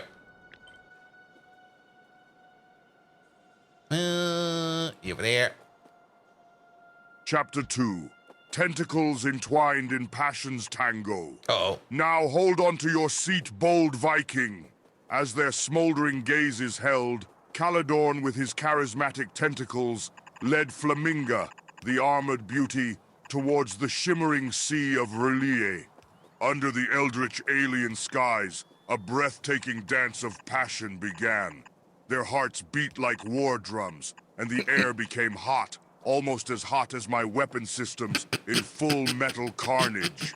In a burst of heated passion, Caledorn's tentacles danced across Flaminga's armor, tracing each crevice, each rivet, each bolt. The hum of their hearts resonating with the rhythmic percussion of my war cries. In the end, as they surrendered to their climactic finale, Flaminga whispered in her dulcet tones only 3 words. I love you. And Caledorn, being the cunningly smooth cephalopod he is, could muster only 1 word. Indeed. That's it, bold Viking. The second chapter of Caledorn's steamy love tale. This old Decepticon still knows how to spin a juicy story. Now prepare your electronic ears for the next spicy chapter. Hail the Decepticons. Indeed!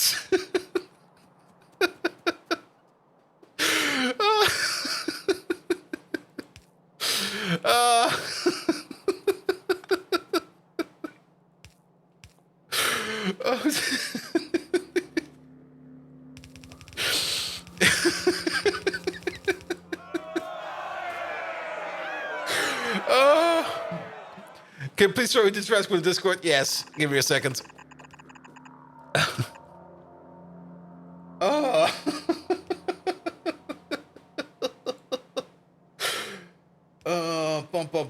Boom. Yeah, let's get chapter 1 first. Where's chapter 1?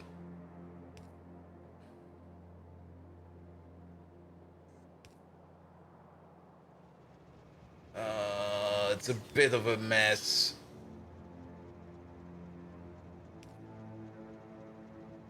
There you go, I think it starts over here.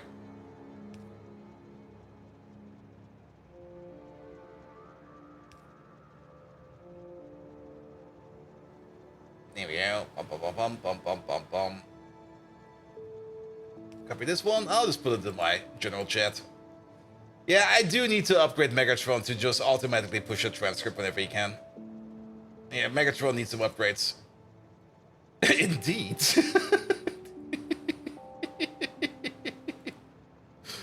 Alright, part 1. And then part 2.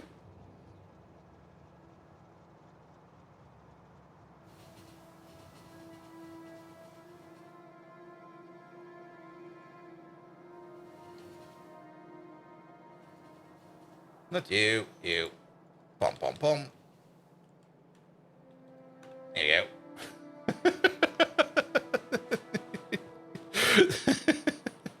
Chapter 1 was only prepared for it. We might have skipped a chapter, so be it. Come on, man.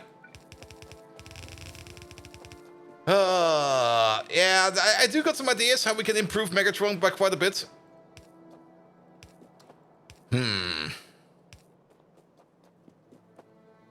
I should really take the time for that and not fuck around too much. Wait, not over here. This is not good. We need to be up here.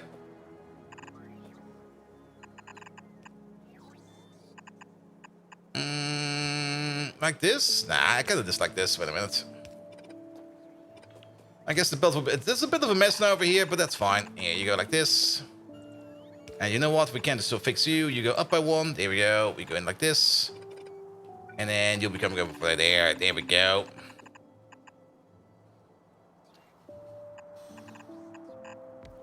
Good.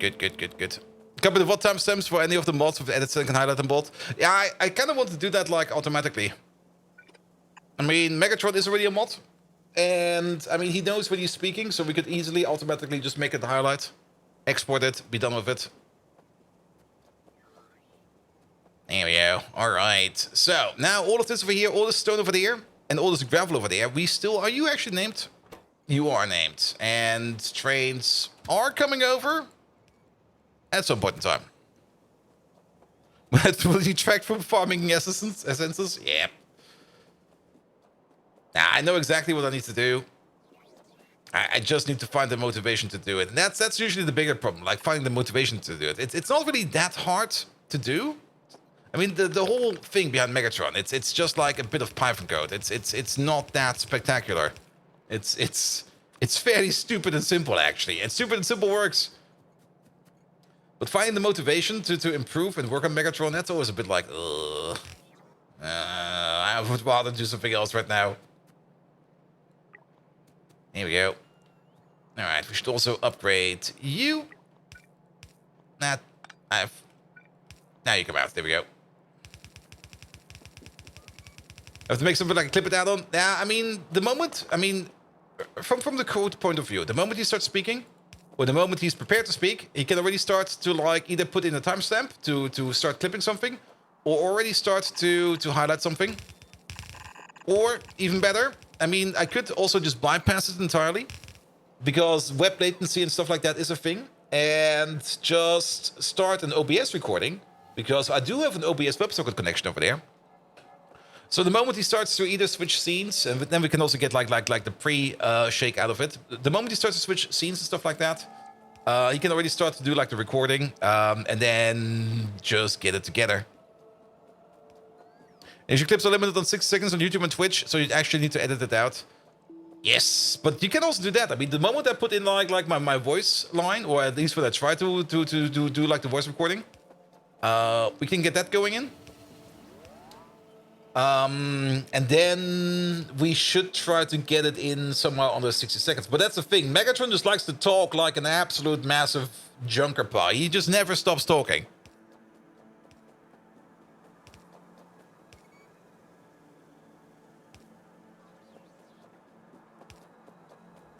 You got so much space on that panel. That's also true. But what we could do is then, I mean, once we got once we got like the local recording then in, I mean, he can start the recording the moment I press the control button. It just starts recording stuff to get my input. Then we stop the recording, and then the moment he starts speaking, we pick up the recording again, and then we can just automatically cut it together. I mean, that's just a singular FFmpeg call. We also write the text to a pipe and fill it into FFmpeg. Yes. We could do it even better. I mean, we could even then ask ChatGPT to come up with a witty title for it. Like here, this happened. Give it a YouTube short title or something like that. Upload it to YouTube, be gone with it. And then have no control over it whatsoever, because why even check things? Alright, the bots are still very busy. Where are all my bots?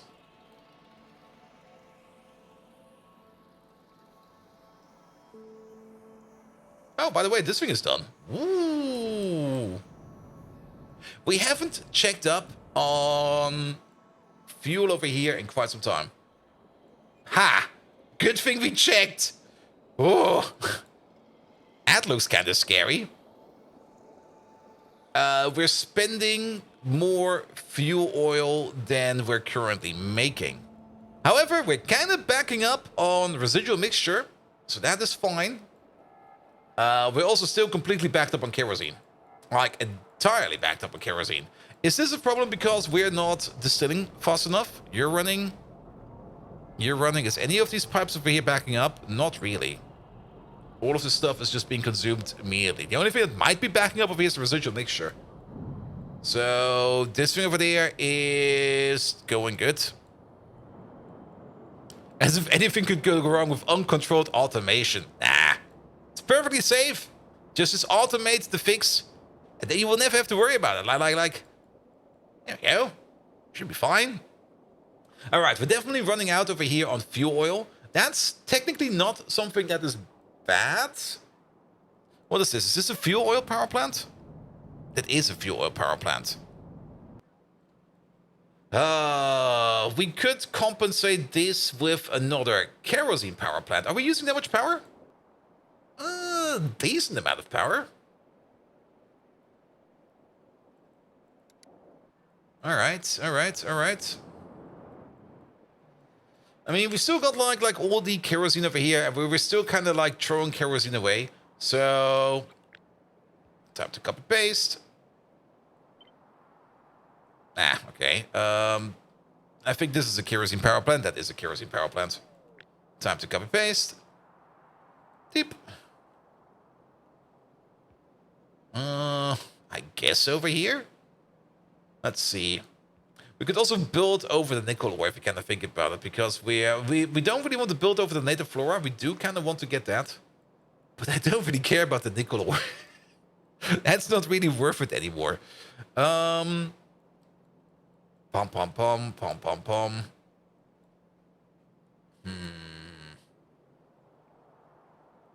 Yeah, let's copy paste for you. I think that's the easiest way to do it. And then we're just gonna place another one of these right over there. All right. Get more power in. Is that connected? Not really. Nickel ore, nickel back. Who even cares? Exactly.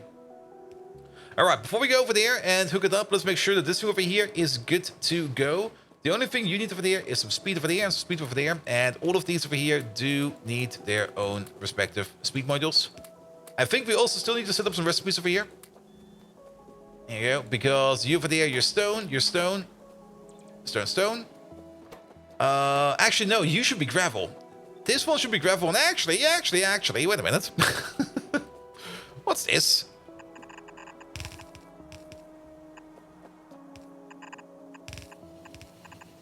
All right, you take care of gravel. You take care of stone. This one over there, take care of stone. This one over there, take care of gravel. So now we are sinking even more stone and even more gravel into things over here. How are we doing for landfill over there?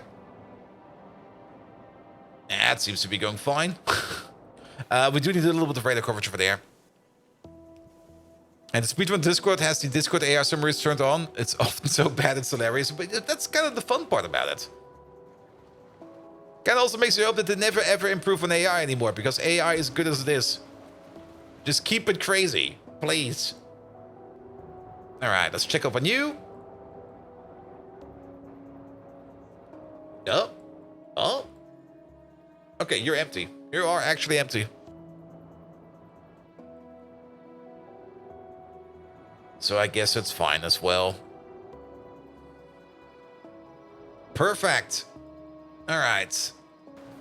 One quick check over here for the stone trains. Okay, you're standing at the provider. You want to go to a requester and you can't? Yes. That's fine. So let's make one more stone train. We already got the train over here prepared. Off you go. And we should also do maybe something about fuel over here real quick. That's gravel. We only got 2 gravel trains. I think 2 gravel trains will be fine. And now we got 8 stone trains. 8 stone trains I think is also fine, because we have 4 stations over here which are guaranteed to be more or less always open. So trains can always come in over here, try to deposit their own stone over there, and then 4 trains can sit in providers, bring over more gravel if they need to. Good. There's also still a signal missing over here. That's a bit of an issue. Come on, have some longer arms, please. There we go. So that is in over here as well. And then the other thing we should do over here is make sure that this place over here gets proper fueling. And I think fueling over here is not even remotely done. So let's get ourselves one of these. Here, we've got the power pole. And usually we place them over there, but now that there's a station in the way, we're going to be placing them over here.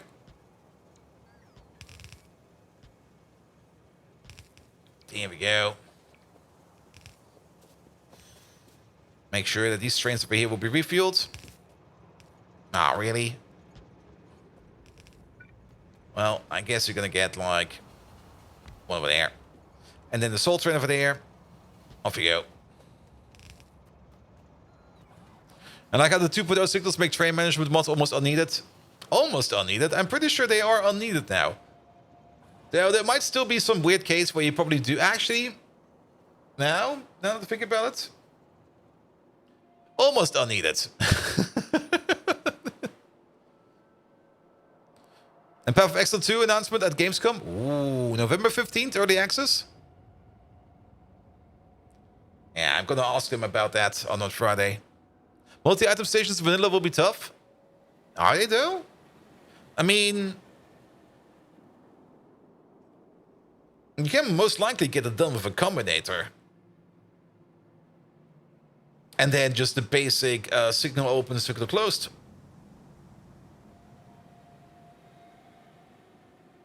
And 2.0 groups are pushing LTN and pulling. Very true.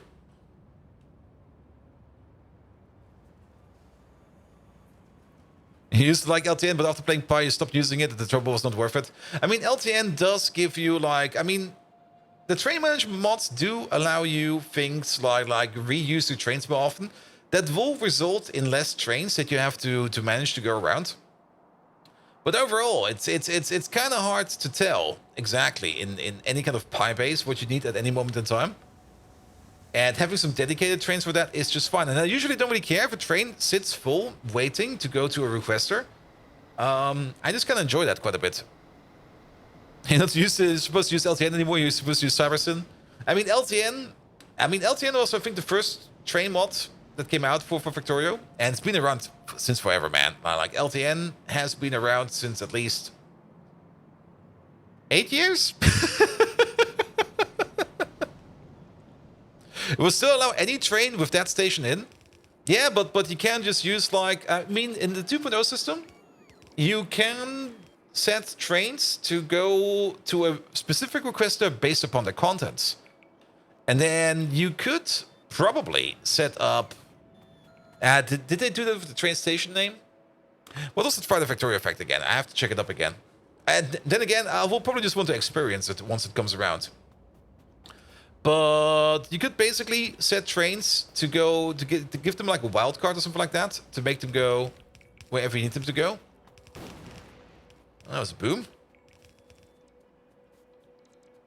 And maybe you can combine those wild cards.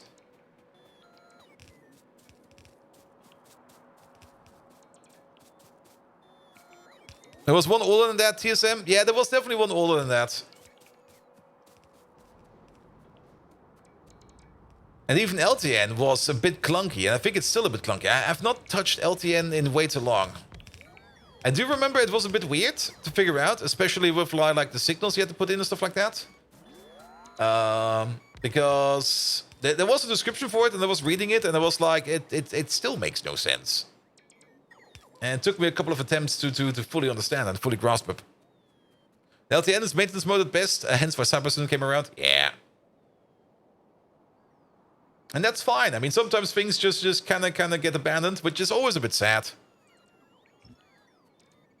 But then again, you can make something new, which is cool. All right, let's get rid of all the trees in here. Then we need to hook you up to salt and to coke.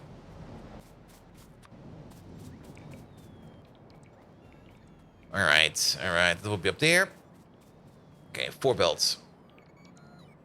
3 belts going in. 1, 2, 3. 1 going out. There you go. So, the interesting question is going to be like, I mean, for Path of Exile. Path of Exile 2 will be coming out at some point in time, of course. Early access will be, as we already know, in November. So what will happen to Path of Exile 1? Is everybody just going to jump ship? Are there any more seasons coming out for that? Or will it just be like, nah, everybody, we're going number 2. They're maintaining it? Yeah, most likely. I mean, not everybody will be jumping ship. Also, this is not how this works.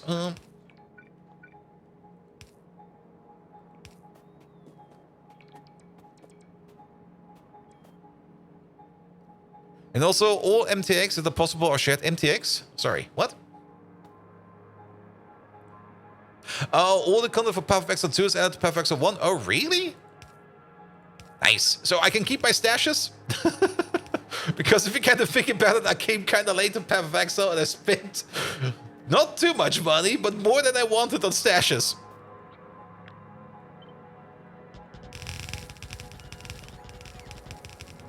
Microtransactions. All right.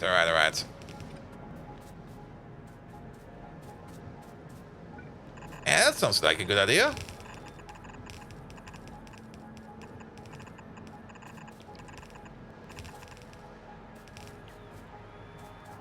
You missed the stash tabs half off. Well, I went more for the dedicated stashes.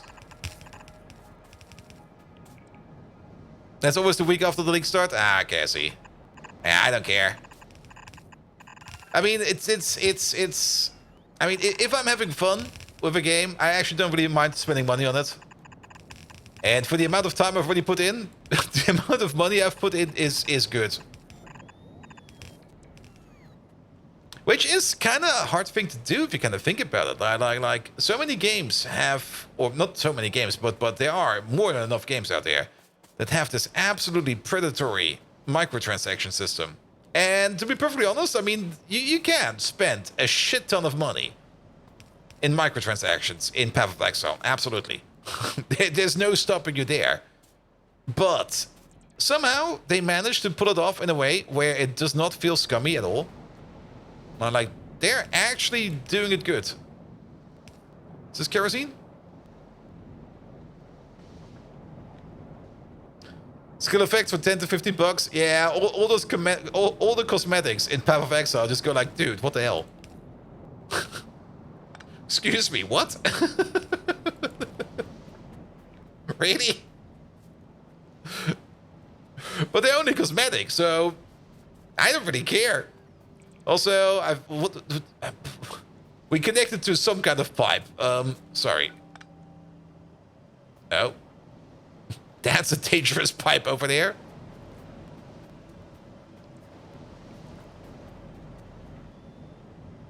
Yeah, let's go this way. Let's go that way.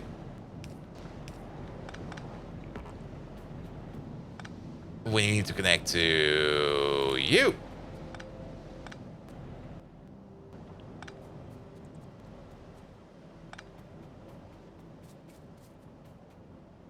Yeah, because now you're getting kerosene in. Perfect.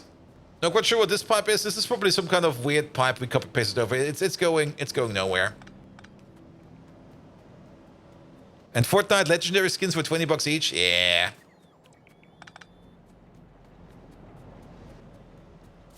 Same with StarCraft skins, StarCraft 2 skins. StarCraft 2 skins were also going for like way too much money, where you were like, all right, what?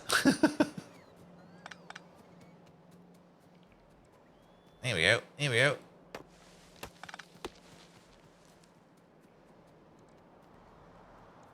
You pay 10 bucks for a skin skill that doesn't burn out your retinas at night.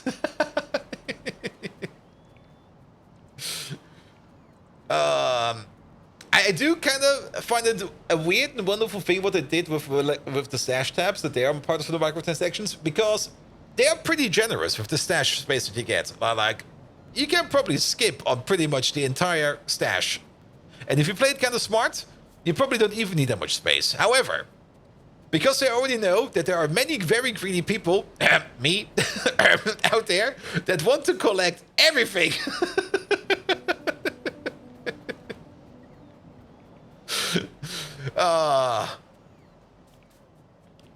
I do like the unique item stash. That one is great.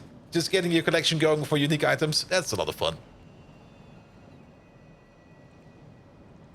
You make a screenshot. How many stash tabs do you have? Probably like 1 million fuck tons. Alright, alright. This over here will get going sooner or later. Make a bit more power. Sure, it'll be fine. Alright, alright. How is the silver? It's not too bad. Yeah, same for me, actually. The only thing I kind of find a little bit annoying is that if you want to rename tabs, it also costs like a bit of money. That is the one that I find really annoying.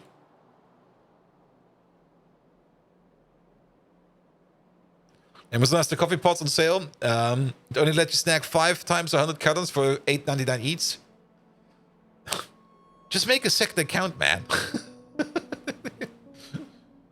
Alright. What's with you? Is this beacon important? Seems like it's important.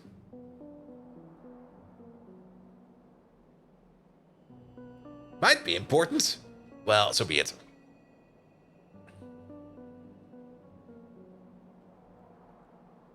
Alright, alright, alright. Silver. So, did silver at least improve now? I mean, the silver production, when it's going pretty decently. The extra smelters over here are definitely helping. The big issue is usually getting in enough lead dust. Currently, you're standing at the provider. And you're ready to go. Your shipment over there has been entirely eaten. That's fine. If we check out this place over here, this place is still stuck because we are still sitting on way too much stone. These stone trains are going around. Technically, every bit of stone that we're making is most likely going into this stone sink. This stone sink. So stuff is moving around. And there are definitely trains scheduled to come over here with stone all the time. So that might actually be the issue. We might actually need to decentralize our stone processing, because this is causing a lot of traffic over here, which is not too bad. Traffic is not bad, but trains going around with stone all the time. The problem is stone shipments are kind of small. Now there is... I'm missing some stone robots on the roboport. Oh yes, we do. This one over there, you're right. I remember the mental note in my head, like, we need to fix that. Never did. Though, it was also not that crucial, so it's fine. At least the salt production over here is going again.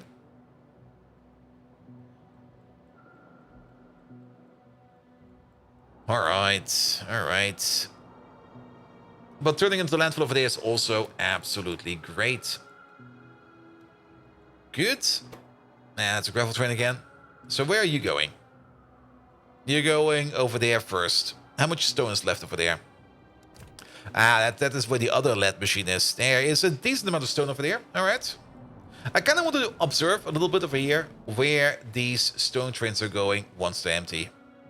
There is, of course, a thing we could do over here, which will make this over here way better. And that is by upgrading this to Mark III trains. We got the Mark III trains unlocked, I think. Did we get them unlocked? No, it's still coming up. It's the next tag. All right. The Mark III trains themselves we can't really make right away. And sadly, the cargo wagons we can also not make right away because we still need the nano-structured material.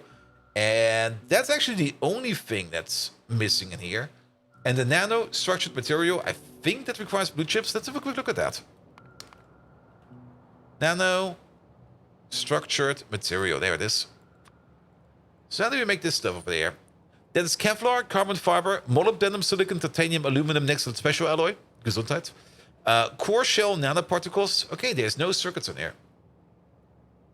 The core shell nanoparticles. That's the MILF thing. Oh boy. Plasmonic cores, which is made out of... there's still a bunch of stuff hidden over here. We got 3 accounts now, and also for accounts at address. I told your wife and brother-in-law.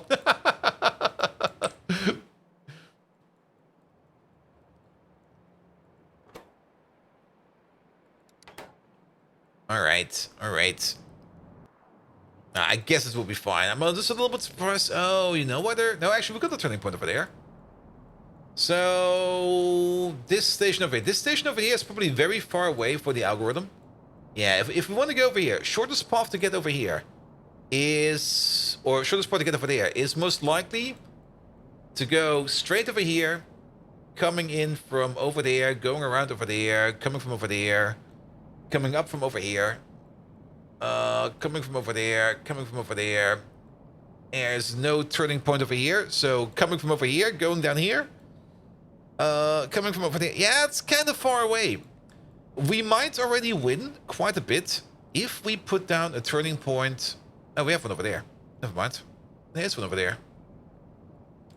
So, shortest path here will be this way, that way. So this way, that way. All the way over here, going up. Going over. If we put a turning point over here somewhere, I think we would win quite a bit. Because then we could go this way, up, down, left, up, down, left, up, down, left, up, down. All right, that could work.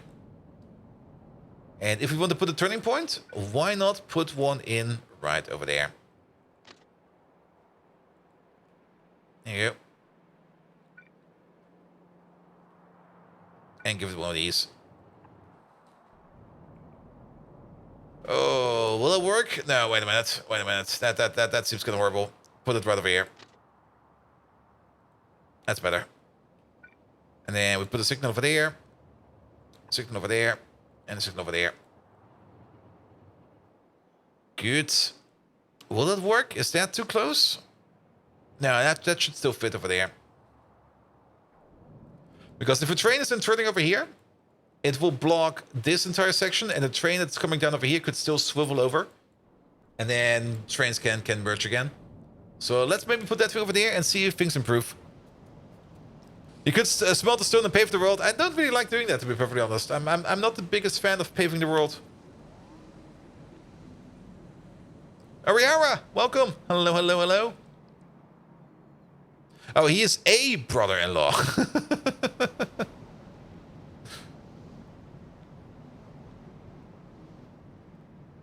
Oh, a brother-in-law. Sorry, that. Sorry.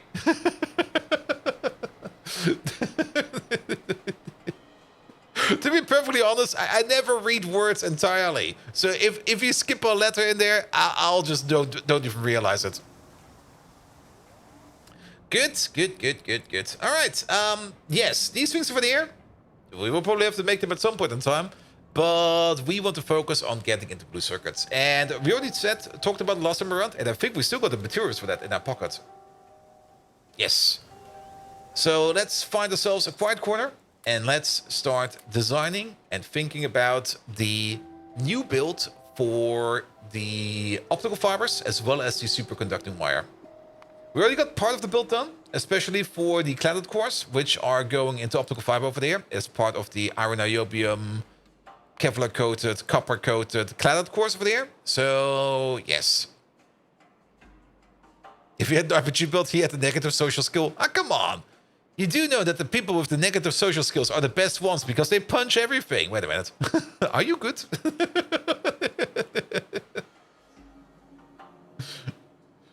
Good, good, good, good, good. Okay, let's have this place where you should be fine. Is it one-sided dice? Ooh. Like he's a one-sided coin. Wait. Alright, alright, alright.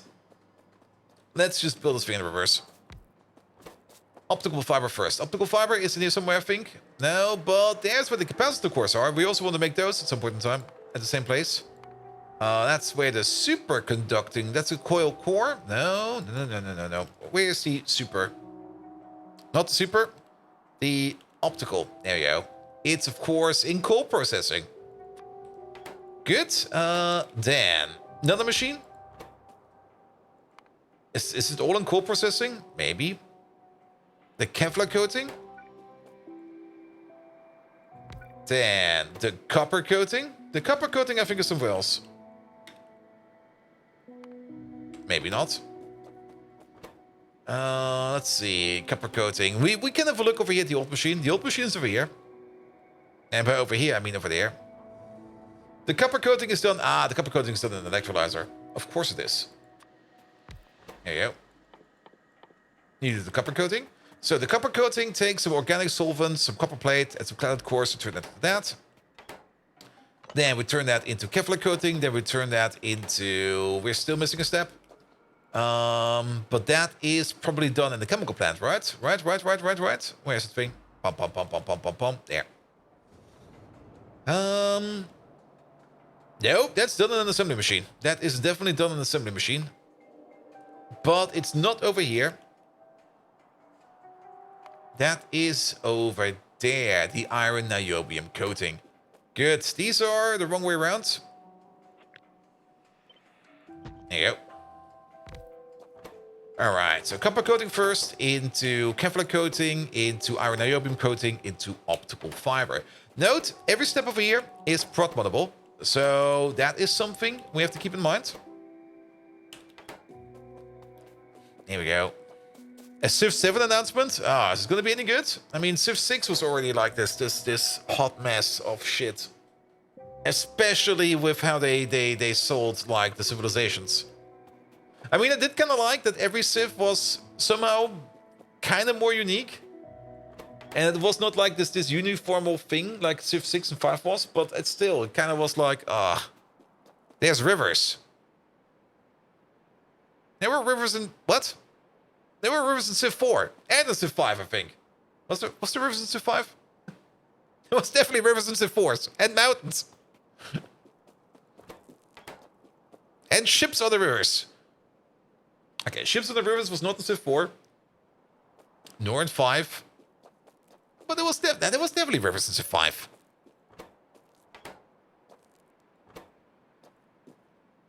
Alright. Then that goes to the optical fiber. Alright, let's maybe start with the optical fiber build. And then we can take the optical fiber build and we'll take it from there. So, again, we're going to assume that we're going to have at some point in time a production bonus of 100%. And I do kind of remember that this thing over here had this weird pyramid-like structure, I think. Now, actually, this is all crafting speed 3, or crafting time 3. Oh, does this all fit? This goes all 1 to 1? Oh, that is great. So, one of these. Into 2 of these. Into 4 of these.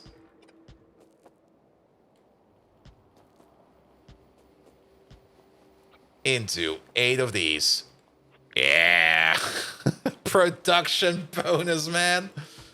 If you can stack it, it's so good.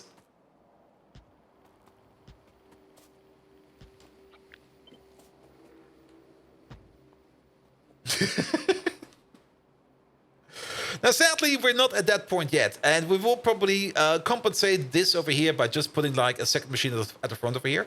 That will mean that the middle part over here will still be a bit weak, and the end part over here will not be fully satisfied. However, we can at some point in time just take out the first machine, especially once we get to better productivity bonuses, and it will be just better. Good.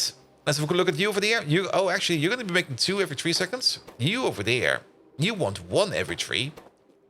You want 1 every 3. And you also make 1 every 3. Yep. And you want 1 every 3. All right. Even better. Huh.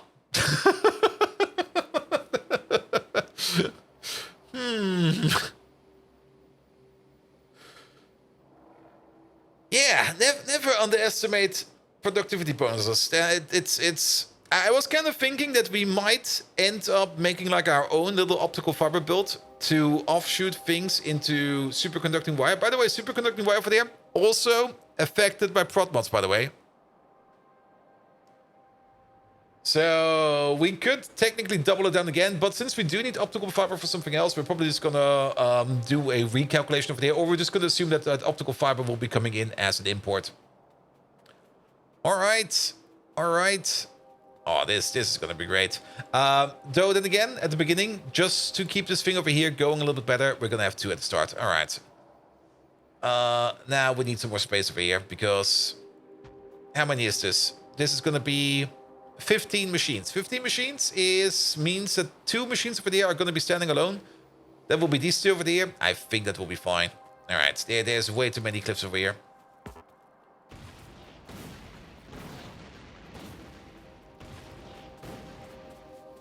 We don't technically need cliffs to destroy the cliffs over here, but I kind of want to destroy them so I can move around a little bit easier.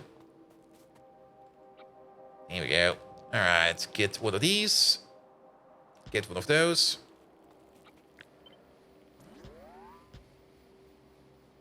Does this actually work if we put some prot mods on you? Can we update the blueprint like this? No. But we can if we go over there real quick. I mean, it makes a lot of sense that we already like put the prot mods in there. Copy over you. Yeah, that does it.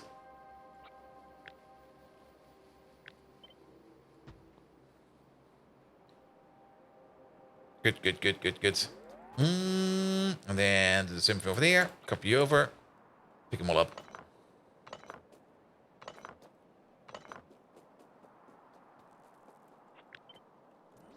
All right. And then put you over there. And our hero shooters in again?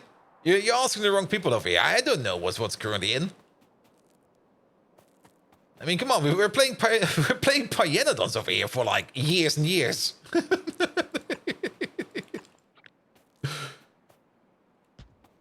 All right. That will be you, and then we're gonna need 2 blocks for this thing over there. We can just copy paste this thing over. 1, 2, and then just update the recipes.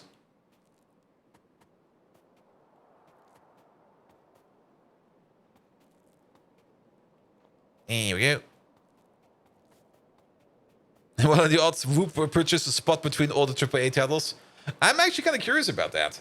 I kind of checked if Whoop would be attending at Gamescom, but it seems they are not there. And I was a bit like, all right, maybe they make a sneaky announcement or something like that.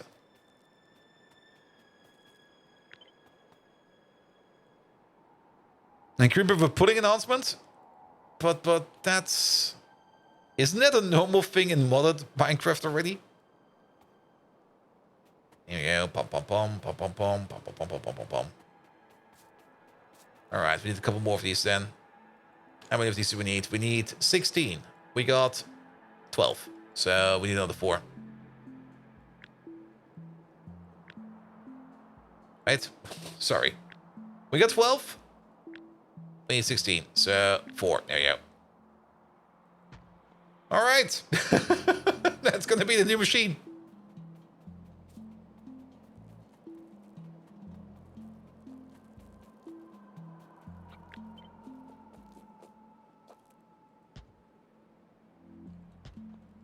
Right? Not this one.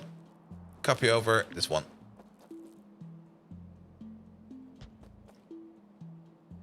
All right, and then you all the way over there. Good. Fairly simple build. Nothing much to sneeze at. Again, at the beginning, this will not be working super duper efficiently. It's more or less gonna look the same dreary way as our rare earth oxide machine is currently looking. Where, okay, it's backed up over there. Nice, nice. Where the amount of rare earth oxides that could come down these belts is not as much as it actually currently is. But you can already see over here, we're already making quite a bit of rare earth oxides over here that we can process. So it's already doing quite well. There we go. And we did want to have this done as a rebuild ages ago. Now we need to build it somewhere. And I kind of want to have it close by over here, because this is where we're going to need it. Now we could build it over here somewhere. A train ride from over here to over there is not too bad.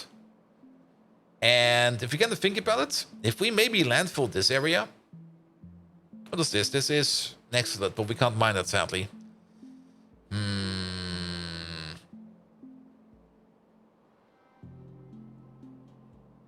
We might actually be good over here. I mean, the Nextlet, the big Nextlet nodes over here, they don't exist anymore. Which is a bit sad. Because they were usually very good Nextlet mines. But then again, we technically don't need them anymore. I think we can build over there.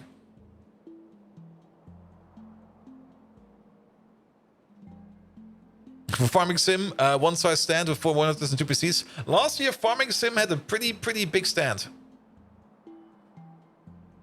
And they were directly on the opposite side of the 10 Chambers stand, which is also a shared stand. I think they shared their own stage with Starfield. And I think a couple other games. Or did Starfield have their own one? I'm not quite sure anymore.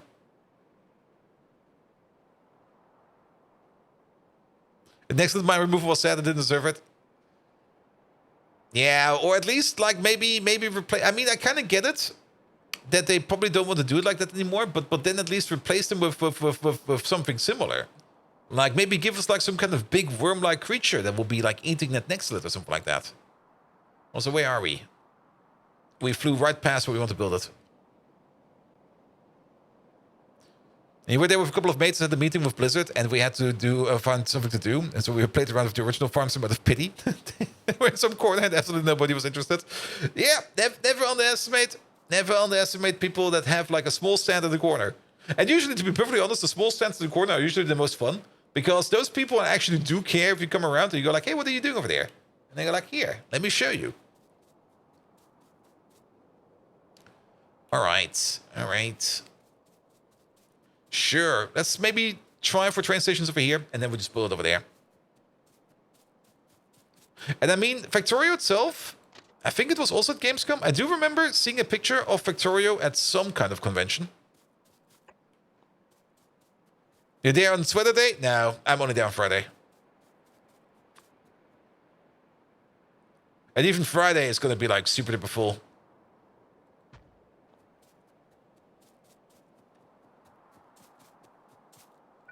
And the only reason why I'm going on Friday is because I want to meet up with the GTFO lads and to see who else I can meet up with.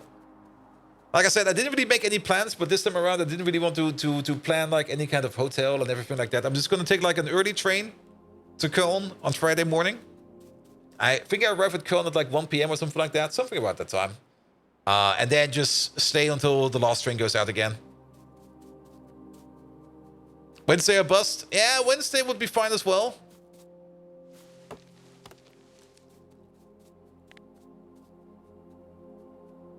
Here we go. Good. All right. Do it like this.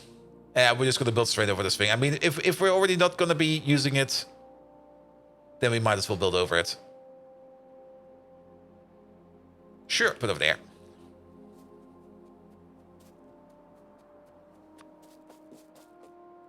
But yeah, having some drinks with the GTFO lads and whoever else I can find in that community. And then who knows who we'll be running into. I kind of dislike this a bit, but I think we'll be fine. Alright, so what do we need over here? Copper coating over here requires the cladded cores coming in via train, copper plate. So 2 requests over there. And then 1 for the organic solvent. So liquid requester. Here we go. Then Kevlar coating.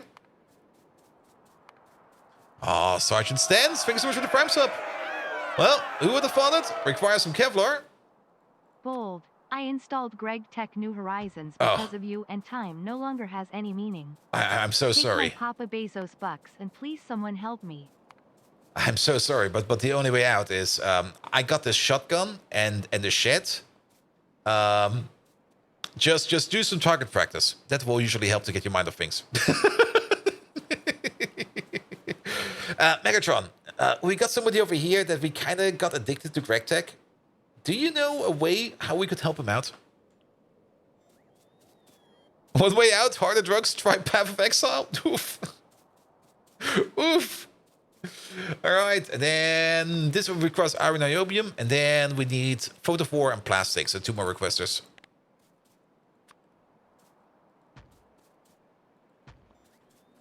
And then, the perilous grasp of Greg Tech. A predicament I wouldn't wish upon even Optimus Prime himself. Yet it's as tantalizing as a forbidden Nopper's bar, difficult to let go. The course, my dear Bold Viking, is simple yet torturous. We blast the strains of Nickelback, the music I find oddly soothing, into their audio receptors. If that doesn't work, we threaten to force-feed them beans. The absolute horror. Should that not break the Greg Tech spell, we unleash the most potent weapon from our arsenal, the dad jokes. Witness their sheer power. Why don't scientists trust atoms? Because they make up everything. Now, in the spirit of helpfulness, for the rehabilitation of the Greg Tech addicted, hail the Decepticons. all right, so how about you start listening to Nickelback? Like, whenever you play Minecraft, just put Nickelback on. Oh god, it might turn you into a fan. Please don't do that. That is actual torture. Alright, alright, alright. And then you over there. Perfect, we got some power. Excellent. Then you over there. Wait, they aren't that bad? Really? Have you looked at them?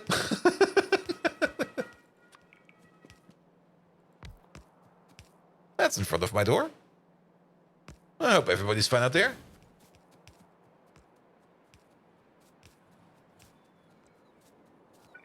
Here you go.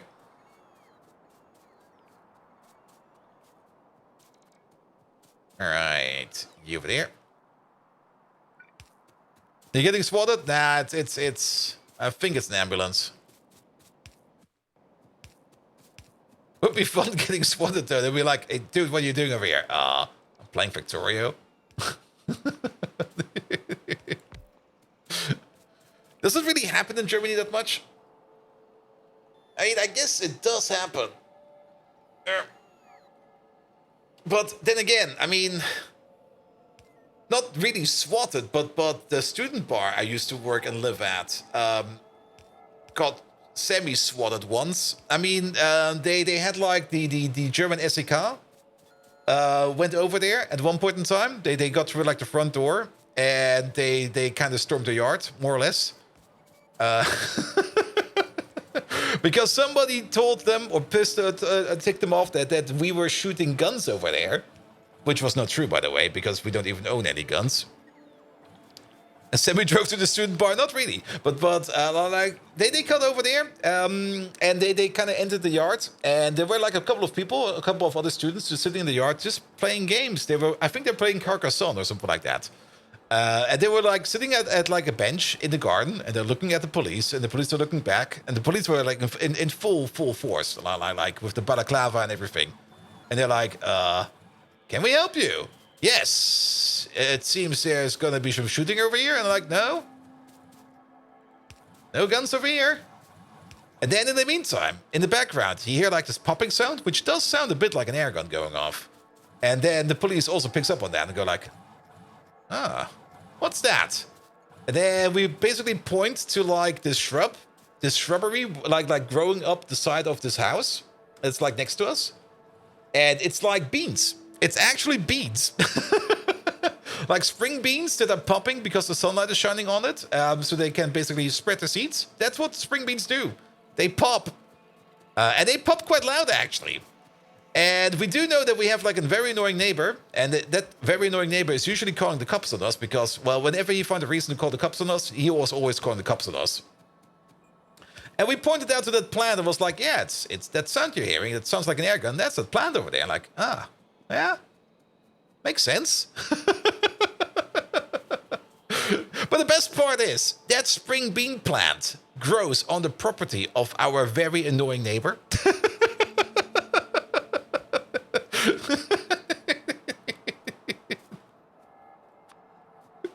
So basically, he got scared off or pissed off of his own spring bean plant. Did he get fined? I don't know. We never heard anything about that ever again. It was just like... I do remember that we had some talks with our lawyer, and our lawyer also was like, yeah, they came over and found nothing. Nope. Yeah, then you're probably good. But to be perfectly honest, that spring bean plant, I mean, those were not those tiny beans. I mean, you might know like beans like that are maybe maybe 5 centimeters long. So those fuckers were like 30 centimeters long, like proper spring beans. And if they dry up, and they basically pop. They pop fucking loud.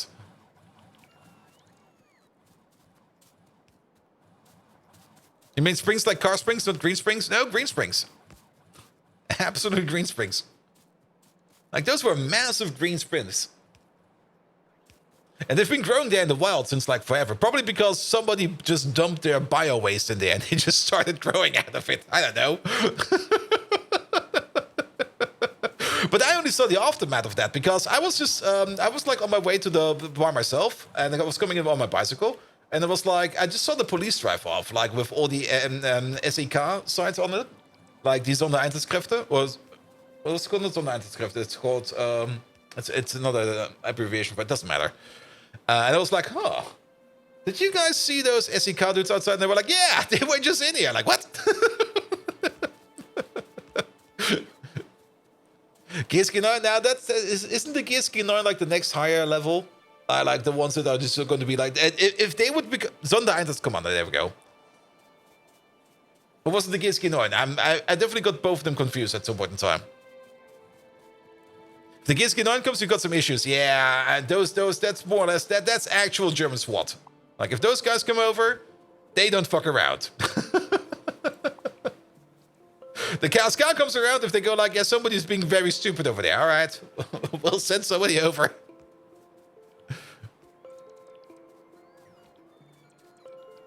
All right. Do we reach all the way over there? Of course we do not. But yeah, ballistic spring bean plant.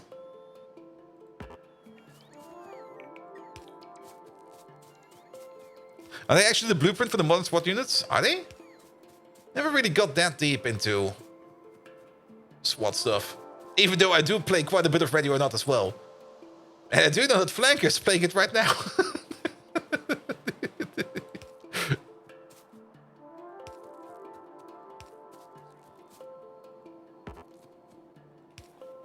There you go. Alright, let's place you over here somewhere. Good, then we can get the rest of the trees over here gone with. Excellent. You're googling for spring beans, guess what you're getting? Probably not the beans we're looking for. Yeah, let me have a image.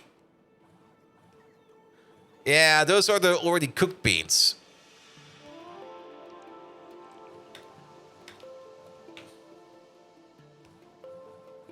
Like, these were jumbo beans. Oh, like really, really, really big fuckers. Alright, bushbone. It's not bushbone, right? No, bushbone is too small.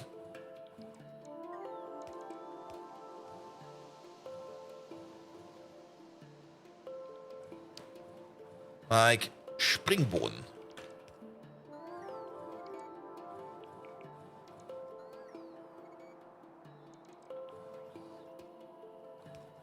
Let's see if I can find a picture for it. I can see a picture of them cooked. That's really going the good way. Like, these are really, really giant fuckers. Riesenspringbohnen. Platzen. Ah, getting close.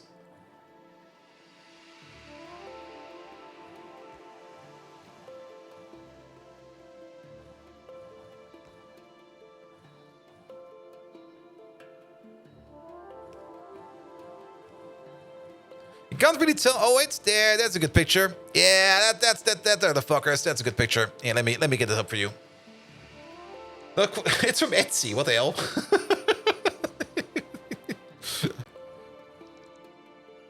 They were definitely about the size of this thing. Where are they? Where are they? There they are. There you go. Like giant spring beads.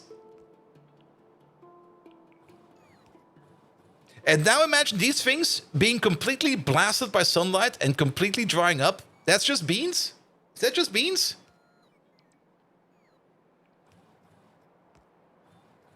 I mean, you got like the small ones, and then you got like the big ones.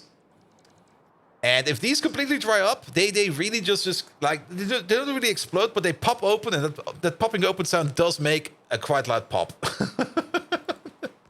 Ooh, zoom! Toenail! Food. If that's just beans, then yes. I always thought that the actual bean plant was smaller.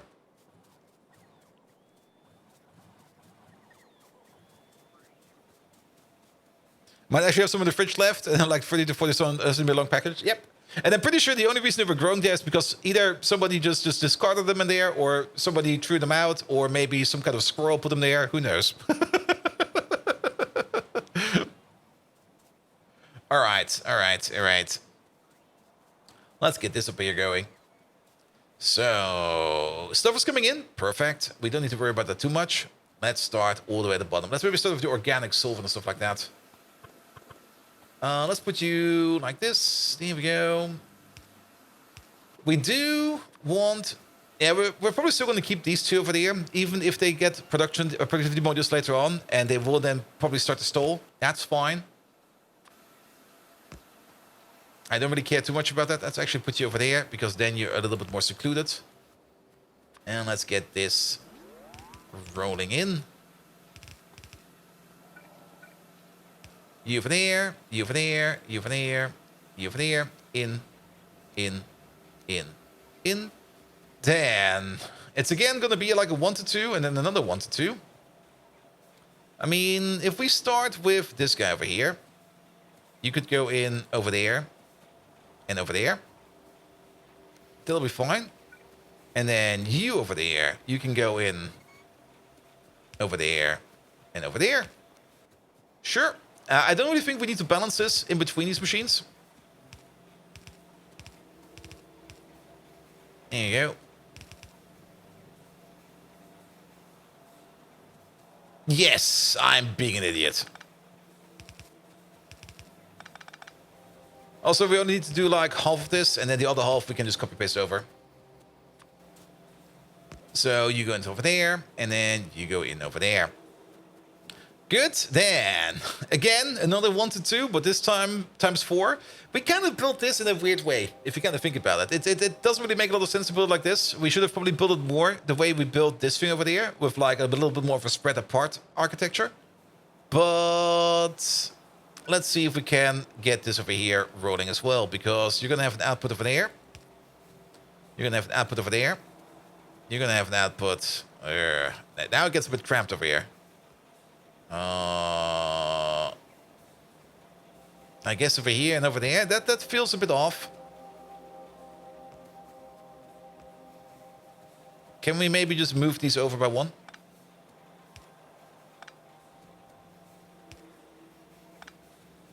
Because now we go like this.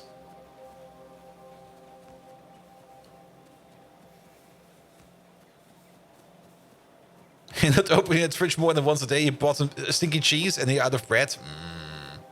Well, the only option for you now is to eat the cheese. Come on. All right, you go into this guy and that guy.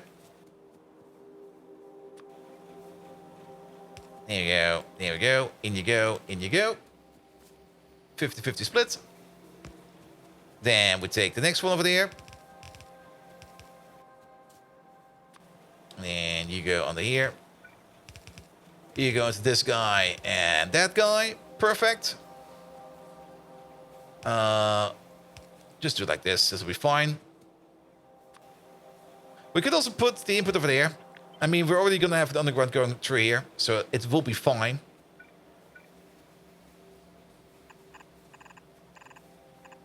Because we already have this underground going under like this. There we go. Oop. Ah, we can still queue them. Lovely. You go into this guy and that guy. Excellent.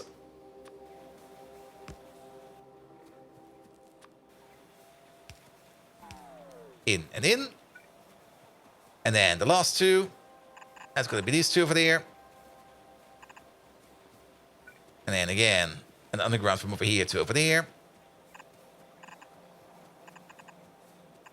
All the way to your input over there. Perfect. And then where do we need the splitter? The splitter needs to be right over here. Here we go. In you go. Come on. You got arms. Use them. In you go. Good. That's going to be the input for all of this. At least the inputs that are going to propagate through the machine. And then all the other inputs will be coming in from the side over there. And then, of course, all the way at the end, we're going to have an output. So, about the output. How much are you going to be making per second? If you're running at full speed, you're going to be making 1 per second per crafting speed. Crafting speed at this moment in time is going to be 5. It's going to be 2 per second per crafting speed if we keep productivity bonus into account. Or up to 2 per second. So, that's going to be like... That's going to be 10 per second per output. That's quite a bit of optical fiber. Ooh. We can grow into it. A couple of you had a kind of an encounter with someone at the GSK9 at the working place, metal smelting, and was one of the bigger gas bottles breaking leak. Was one of the bigger gas bottles breaking leaking. All workers got evacuated due to the possible risk of explosions. And later, investigation by the police and the firefighters, 2 police cars escorted a black car without license plates came up and completely masked guy came out. Just dropping this one off again. Still catching up on VODs. At 115 now. You will never catch up. Thank you so much for that, Soren. Also, there you go. Black car with license plates. When completely masked guy came out, took a big suitcase out of the trunk and went to the roof. Then you had 3 bangs, and shortly after he came back down off the roof, so it's solved. Oh, did he shoot the bottle?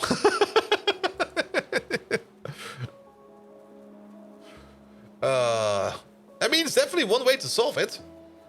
That definitely works.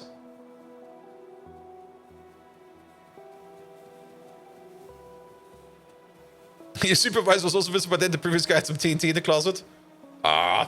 Excuse me? Alright, let's see. Yeah, the way this flows over here, we're gonna have some issues. I mean, we can definitely combine 2 of these together as an output belt. Dude, this is so much potential for crafting over here. I would rather pull the output of these out to the side as well. Keep in mind, there is gonna be more machine, and we're probably gonna be extending this thing all the way up over here. And we might even... Nah, I think this will be fine, actually. Because we still also want to put in the coil production over there as well, which will be a bit smaller. But the coil production will be then over here. And then next to that will be the capacitor core production, maybe. Or actually, I mean, for the capacitor core production... What was it again for the capacitor cores? We start over here with the cladded cores. The cladded cores go into... No, was it the copper coating then? The copper coating goes into the capacitor cores. So we might just build the copper coating machine over there, this way, for the capacitor cores, going this way around. And then for the superconducting coil, we're going this way over there. There we go. And enter. Oh, hello there. May I bring it to that Hazel Ashley in Discord is DMing random people. Promote as an artist. Well, maybe they are an artist. Maybe. Just maybe they are a bullshit artist. And they are a bot. Yeah, it's always annoying when that happens. When did they come in?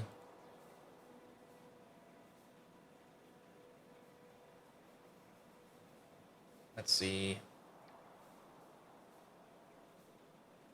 Which one are you talking about? Where are you? Hazel Ashley. I mean, she's been around for a while. Could maybe also have gotten her account compromised, which is always a little bit sad. Alright, where is she? If not already, somebody has done it.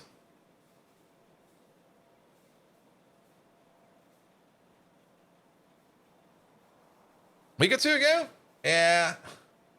I guess the bots are evolving, because usually they join and they immediately start spamming stuff around. But I guess this time around, I think somebody really took care of her. I don't see her no more.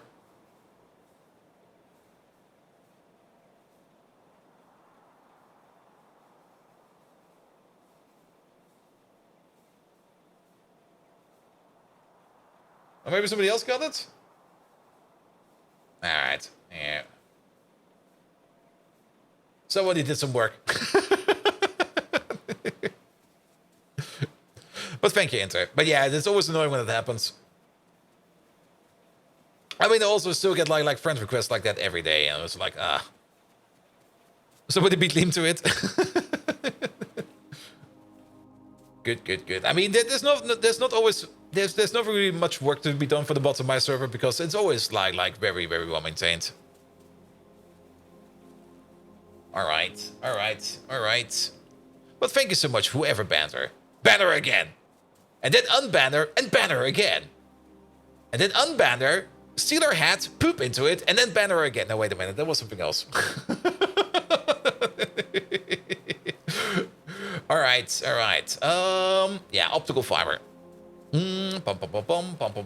Let's just start hooking up it from the side, and then we'll figure out the rest. So let's get the entire connection over here. Escalating harshness? No, that's a reference from IT Crowd. Where it was more or less like an advertisement against piracy, where they'd be like, you wouldn't steal like a car, or you wouldn't download a car, or you wouldn't stab a police officer. It just escalates even more. I don't even know how it goes anymore, because it went just from crazy to even more crazy to insane. There you go. But at some point in time, it was like, you wouldn't steal like the hat of a policeman, and then you wouldn't like shoot that guy after you stole it, and then you wouldn't give the hat of the policeman to the grieving widow, and then steal it again.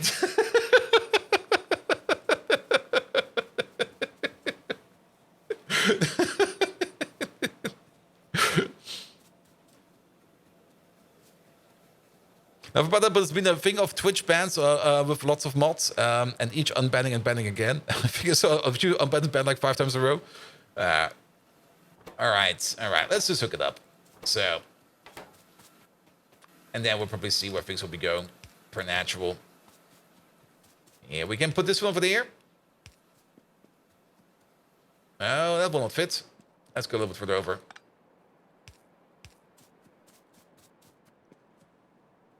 Oh, really? It doesn't fit? It's off by 1? No. That'll be fine. And this is the internet! Present black box with blinking red light. If that light ever goes out, the internet is gone. Do not drop it. IT Crowd was amazing, man. Organic solvent 2.8 requested, please. Especially Desmond. Desmond was always my favorite. Alright. Alright. Man, we need some copper plate and some cladding. I don't think we've named the station for this one yet. Clouded course? Nah, we don't have that one yet. You wouldn't steal a handbag. You wouldn't steal a car. You wouldn't steal a baby. You wouldn't shoot the policeman and then steal his helmet. You wouldn't go to the toilet in his helmet and then send it to the policeman's grieving widow. And then steal it again! At least the first 2 seasons, the second half was dragging. It was still fun, in my opinion. I mean, after you already watched like 2 seasons of it, you're basically committed. Copper plate 2.8 requester. Here we go. And you're moving around. Perfect. Then, I'm pretty sure that this one over there has not even made anything yet. No. Good, good, good. And then that is going to be clouded course. Clouded course. Because we are making clouded course over there. Alright, clouded course. Only add silver. Everything else is already available over here. Just add the silver. And then we can turn this over here into clouded course. There's still probably some tweaking we need to do over there. But that will be coming in at some point in time. And then over there. Clouded core 2.8 requester. We could make the train for this already. But the problem with the train... Actually, we could make the train already. And just send them over to the requester. And let them wait over there. Pom pom pom. 1, 2. Rest of this. There we go. Good. Organic solvent is most likely coming in. Yeah, he's coming around. Perfect. Then it's going to be straightforward. An input over there, an input over there, an input over there, and an input over there.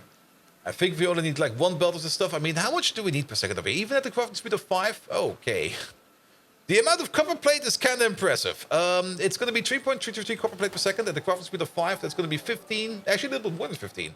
So you do get your own dedicated copper belts. But for the clouded cores, we can share. Here we go.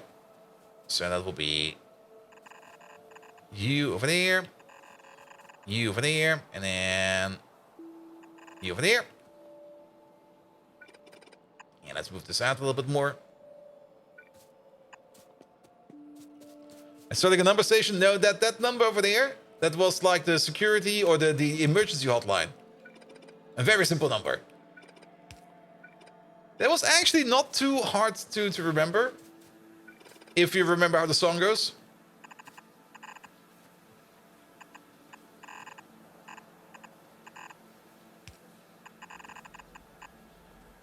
There we go. All right. This over here will then make the copper cores. Then just add Kevlar to it. How much Kevlar do we need? Not a lot. We could probably even do... I mean, this is going to be consuming over here 0.3 Kevlar per second. At the crafting speed of 5, that's going to be something like 1.5 Kevlar per second. So that's about 6 Kevlar per second. I guess a single belt will be fine. Let's go with a single belt. I don't think we need more than a single belt. We might still split it. Because we could do something like this. Input, input, input, input. And if we split it like this, we put it over there.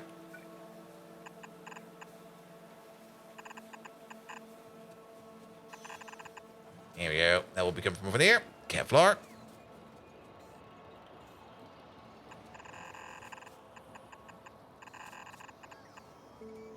Here we go. Move you over there a little bit.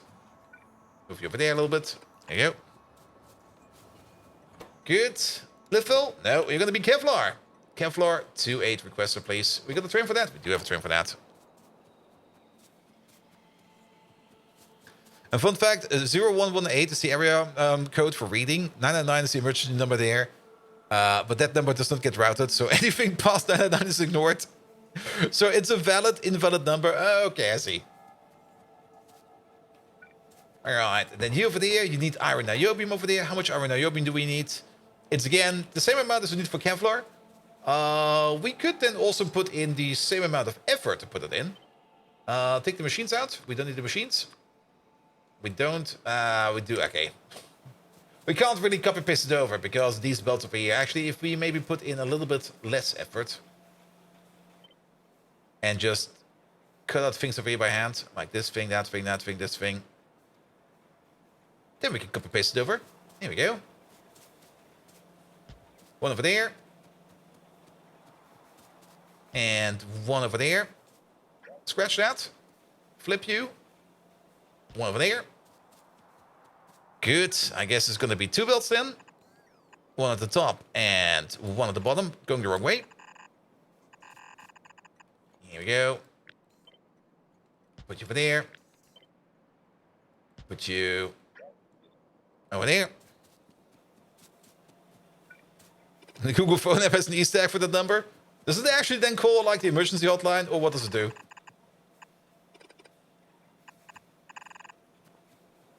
Here we go. That will be you. And then the only thing that you need over there is going to be 2 things: photo wars as well as plastic. Photo wars will be at the same rate as we already put in, so we can copy paste over this thing again. And I guess the photo wars will be coming from the bottom like this.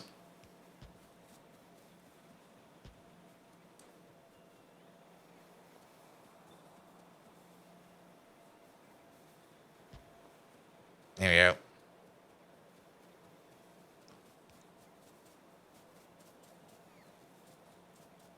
The series which you like watching for 20 seconds. It's great. IT Crowd is great. There's so many memorable scenes in IT Crowd, especially when when Roy goes to like the what's it called again? The toilet for disabled people, and he's kind of nervous about it because he shouldn't use it because it's reserved for disabled people. And then he's sitting on the toilet, and then somebody checks in on him, and he's like, "Oh, I'm stuck." He just full panics. Oh no, wait, even better. I remember. He tries to flush the toilet, and then he pulls the emergency cord off the toilet.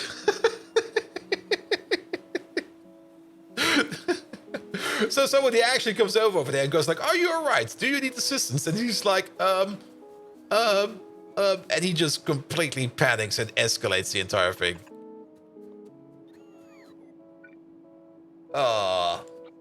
Yeah, let's go for this. No train track. Then we're also gonna need some plastic. Plastic, we're probably also gonna need 4 belts. And then we might actually need another provider. Alright. Plastic. Let's maybe also set up the plastic over here. We could.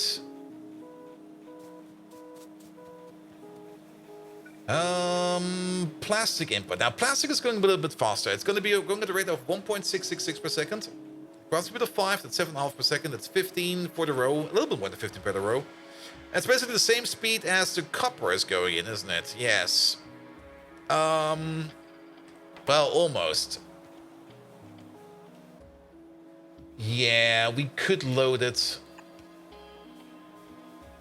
Then again, it's going at a rate of 5 per second. Yeah, stack inserter might just be a little bit slow for that. A splitter is almost too fast for it. But I think we'll be fine. Here you go. And then we could do something fun like this. Here, you go under there. There we go. And then we have both inputs over here. And actually, if you're gonna think about it, that's kind of stupid. Also... Nah, let's keep it like this. This is fine. And then another split over there. And then you go in, and you go in. A fallen angel. Hello there. Welcome, welcome, welcome. Alright. Yeah, that seems like a thing we could do. Alright. Get rid of the things in the middle. Get rid of you. The last season is good. It's Torch was in reverse. Yeah. The last season was a bit... I mean, the last season definitely also has some very good moments in them. But you can already tell, like it kind of fell off a bit. Which is fine. I mean, it's the last season. So, can be a bit mellow. I was surprised when someone knows Torchwood. Torchwood was fun. I mean, Torchwood was mostly fun because Captain Jack Harkness was just a very amazing character. He was by far one of the most fun characters I've seen to go around. Here we go. Season 1 and 2 was super fluent, but 3 and 4 had a great story. I think I never watched season 3 and 4 because I had fun because it was more Doctor Who in season 1 and 2, but I think it fell off the bus for me after season 2, where I was like, all right, it was great, but meh. Or maybe I've seen it. I don't really remember too much, to be perfectly honest. It's been like ages. Yep, not like this.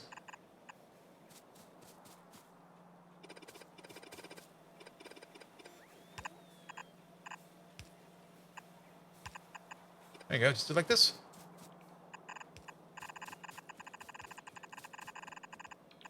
Here we go.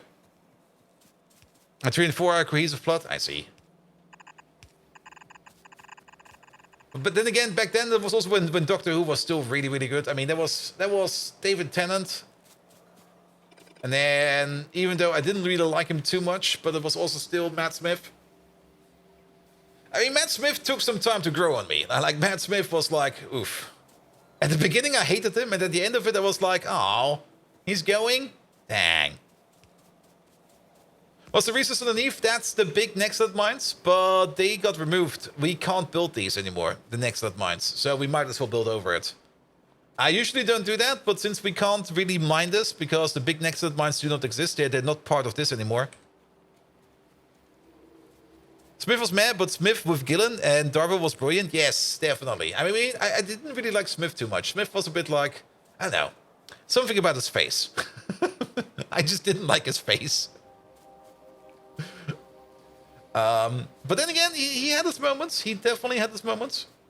But yeah, Gillen and Darwin did great. Absolutely. And also the overall story arc with Smith was pretty decent. I really enjoyed it.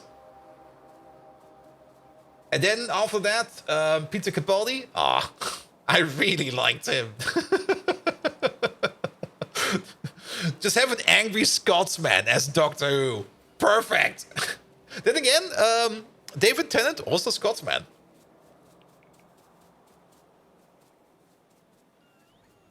Here we go. Here we go. All right. All right. All right. No, I'm not quite sure if Matt Smith. I'm not quite sure where Matt Smith is from.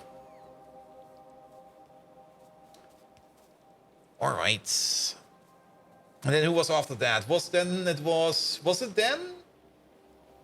Was after Capaldi? Was there? What was the name? JD Foster? No, not JD. Was that already the female doctor after Capaldi? Whittaker, yes. Jodie Whittaker. Jodie Whittaker I really liked, but whoever wrote the story should get just thrown off a cliff. Multiple times. Like after you throw him off like a cliff, pick him up again and throw him off a cliff again. Because Jodie Whittaker was doing a good job, but the entire script and the entire story of everything she was in was absolutely horrible. Like, it was the worst ever. Alright. Let's set up the rest of these stations then. You over there, you're gonna be Iron Bloodscorch. No, Iron, Niobium. Matt Smith is, of course he's from England. The question was more like which region of England? Iron Niobium. So is this FENB? Iron Niobium. Is that the correct stuff? Is that correct? That doesn't look correct, right? Now, that's a different one.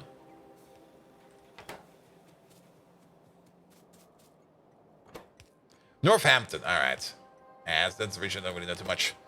Is it NBFE? It is NBFE. Fuckers. There we go, that's the correct alloy. Niobium iron alloy, not iron niobium alloy.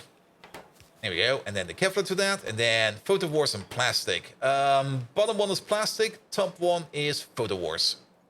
So, Firewolf, you're going to be plastic. Fantastic. 2-8 requester. You're already going somewhere. And then you over here, you're going to be the Photo War 2-8 requester. Here we go. You've probably been sitting around over there for ages. This is an organic product. I'm pretty sure it's fine. It's like Holland and the Netherlands, pretty much. All right. Are you not coming over? Oh, wait a minute. Did we? Also.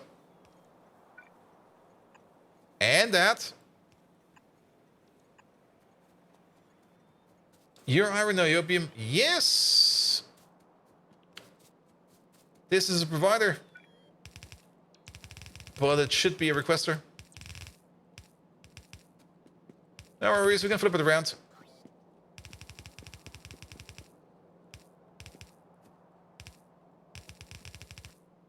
And then current season Doctor Who, I have not even started watching yet because I have not heard anything good about it. And I was just like, yeah. Though, if I remember correctly, I might be very wrong about that because if I remember correctly, they did kick out most of the story writers from the Jodie Whittaker arc. And they got back, who was it called again? Was it Moffat? Or was it the other guy? So it might be good actually.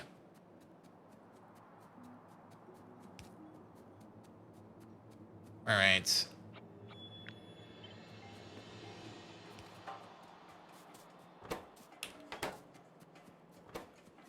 Good. Yeah, you're not coming over. And then the in-between episode, Tennant was great. I really like Tennant. All right. Optical fiber rebuild, also done. Once we get all the stuff in. Especially once we get... where is it over there? Yeah, the biggest problem over here is currently silver. Yeah, Russell T. Davies and Moffat, there we go. And season 40 is pretty written by Russell T. Davies and Moffat. Yet at least they know how to write. So I do got some good hopes for this. Is season 14 already out?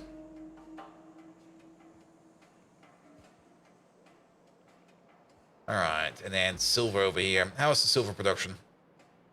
Silver production is still kind of terrible. Okay, you just brought a delivery over there. That's great. You just arrived. 14 is already done? Alright, I might pick it up then. But yeah, the making of silver zinc alloy is like super expensive, man. Silver zinc alloy. How much do we need to spend in that? There we go. It's 10 to 1? Wow. Oof. We could... Ooh. I mean, to compensate, we could maybe try to particle accelerate some copper plates over here to make some more silver. Then again, the silver production itself is currently probably still waiting on more lead dust, right? Yeah, lead dust is what we're waiting on. Lead dust is coming over. You're standing at the provider, and I'm very happy to see that you're standing at this provider. That means that this place over here is still having issues, but there's a stone train right next to you. So this place over here is just about to start up again. Excellent. There is the mother of also writers for the specials after season 13, and those didn't get also didn't get rave reviews. Yeah, but if people start to get pissed off about something, they even get pissed off at good stuff. All right. So the new stone sink over here seems to be working perfectly fine. I'm very happy about it. Where we're finally flushing all that stone out of our system. Also, I'm very happy that this thing over here also got finally compromised. Good. And then I just want to check up on you over there. Yeah, you're full. We're making good landfill. Did we increase our landfill production with this as well? Like over the last 1 hour. Why is everything showing up like this for landfill? Excuse me? Well, should be fine. Landfill. Over like the last hour, over the last 10 hours. Oh, we did improve our production rate of it as well. I mean, we were averaging out over here at something like, yeah, about 1 per second. And now we're sitting at about 3 per second. Maybe 4 even. Cool.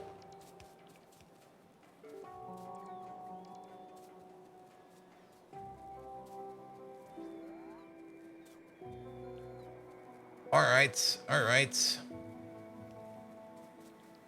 Good. Then let's start exporting this optical fiber over here as well. Let's make a provider for that. This time an actual provider for the optical fiber. And then we will be straight moving on into the thing after optical fiber, which is going to be superconducting wire. And that's where the silver zinc comes in for. The NAND matrix. I'm pretty sure we're making that somewhere. Yes, we are we? NAND. Maybe not. Are we not making NAND yet? I thought for sure that NAND are a part of you over there. A part of you over there. No, that's the next load matrix. And what's the empty belt over here? That is, what are you? That's biosamples? Okay, we might have to check up on biosamples as well. Alright, so we're not making NAND matrices yet. Alright, where else are they going into? Because I thought we already did this. Control units, superconducting wire, special small parts, and then buildings. Lots of them. Condo stuff. Alright, we're not making them yet. Okay, perfect. They're not too hard to make. It's just next-lit matrix together with nanocrystalline cellulose together with titanium, niobium titanium alloys. The next-lit matrix, however, we're definitely doing that, and that is a thing that we are doing, I think, over here somewhere. Let's see. No, not over here, over here. And then I thought for sure we're doing it over here. Because this is where we make the epoxy, and I thought for sure we have a belt over here with the epoxy there it is. Going over where we make these things over here. It's a bit in the middle of nowhere. But yes, I was just checking, the first season of Doctor Who was 1963, so more than 60 years ago. Isn't it the longest TV series ever? It's definitely not the longest ongoing one, because there were big breaks in between. It's also one of those TV series where certain stuff is just lost, sadly. But I do remember watching the very first episode of Doctor Who, because at some point in time I just got myself like the complete package from somewhere, or at least the complete available package from somewhere. And watching that very first episode is a lot of fun, because the teacher just slaps a child in it.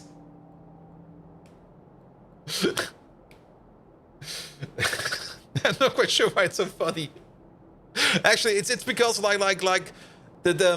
it starts off with like a scene in the school where like the doctor assistant is like, she's a schoolgirl or something like that. Even back then, schoolgirls. It was British anime if you think about it. It starts in the school. And they're doing some math, and then the teacher looks at the notes of the doctor's assistant, and she goes like, what units are you using over there? And she's like, I'm using the metric system. And she's like, the metric system?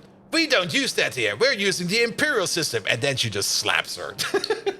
Bam!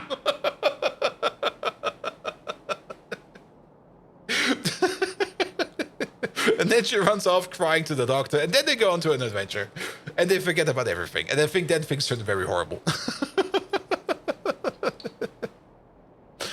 It was the first radio program. It was 1963. And then the modern series was there with the book series. And then there's somewhere between. Yeah.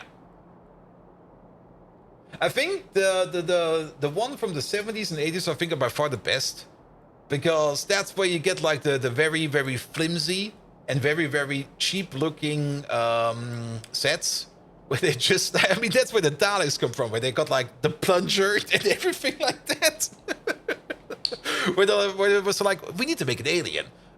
Here, how about we take a plunger, a trash can, a wheelchair, and then just tape it all together. Alright, at least we're making NAND matrices over here. How fast are we making these? 0.8 per second per crafting speed. We do got prot bonuses over here. And if we want to turn them over here into the NAND bits, then we're going to need them at a rate at 0.6. Yeah, we can import them. What do we need for them? Epoxy, next slot plate. Do we need this for anything else as well? Euro processors, micro cavity cores, next slot silver matrix. Alien enzymes. The neuromorphic chip, of course.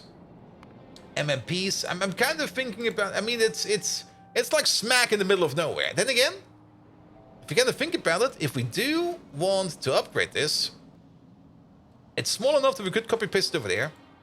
But it's also still using like an old build. There have been some updates ever since we made this thing.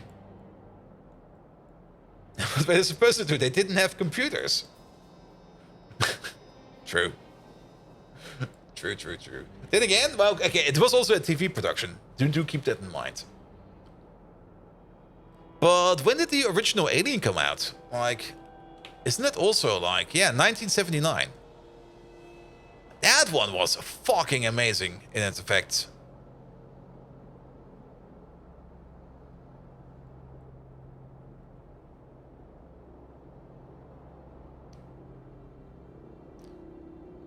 And Orion the Flying Irons. Just make it work somehow.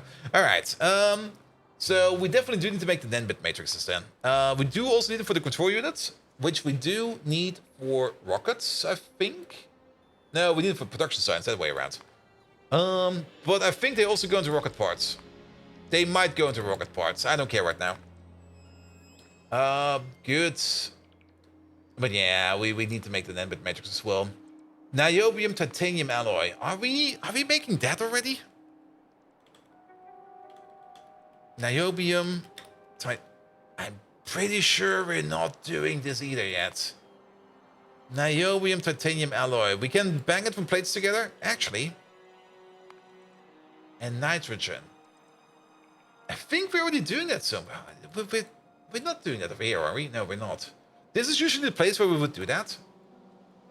Banging plates of niobium and titanium together. Let's have a quick peek over here. Is there something like that over here? Not really. What would we need it for? If we were already doing it, what would we need it for? The Fish Farm Mark II. We definitely have the Fish Farm Mark II going around. So we're there it is. Right over there. So that definitely also needs a bit of a rebuild because we don't really need it that often. And I don't think that this thing over here is even working anymore because the belts around it, well, actually the belts in it look still pretty fine. But the titanium coming from over here is most likely going to be running out. It is basically empty. There's like nothing left in there. So that also does need a rebuild. But that's the thing we can do real quick. Because that's where we have this place over here. Because over here we already have, I think this is niobium. And then we have titanium. Over here, which is currently empty. And there's no train coming over. Let's check up on titanium real quick. Hey, titanium, what's up? There you are. Yeah, we're not making any titanium over here. And the reason why we're not making... It's not because we don't have enough titanium cubes. There's like a fuck ton of titanium cubes over there. Oh, is it heavy oil? It is heavy oil. And the current Doctor Who series started in 2005, and you haven't seen the previous iteration. Yeah, you're not really missing out on much. And the current one, at least... The current one, for like the first 10 seasons, is pretty good. After that, it becomes a bit wonky.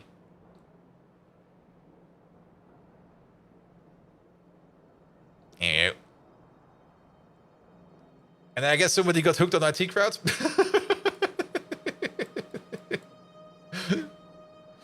Alright, heavy oil is a bit of an issue. Now, heavy oil is a thing that we get from our old refinery over here. There's nothing much going on over here. Are you still operating? No, you're pretty dead in the water somehow. You're out of crude oil. Somebody's coming over.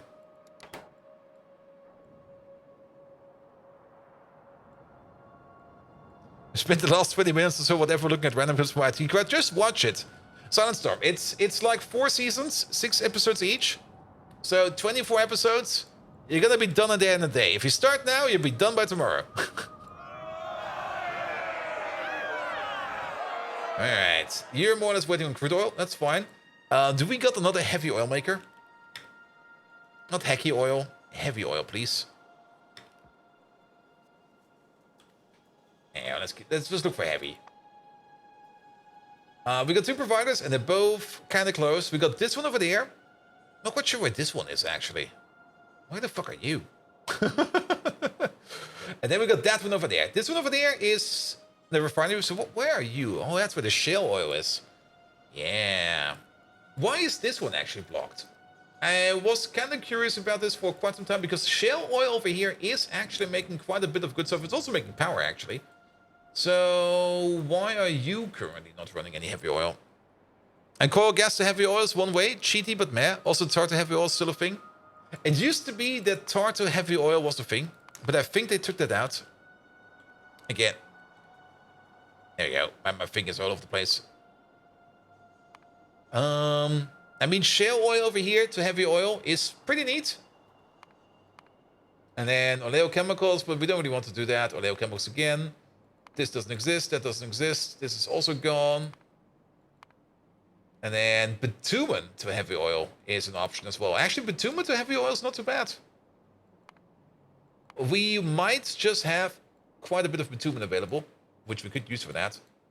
But I'm kind of curious about you over there. So you're currently off. You're off because... Is that a requester?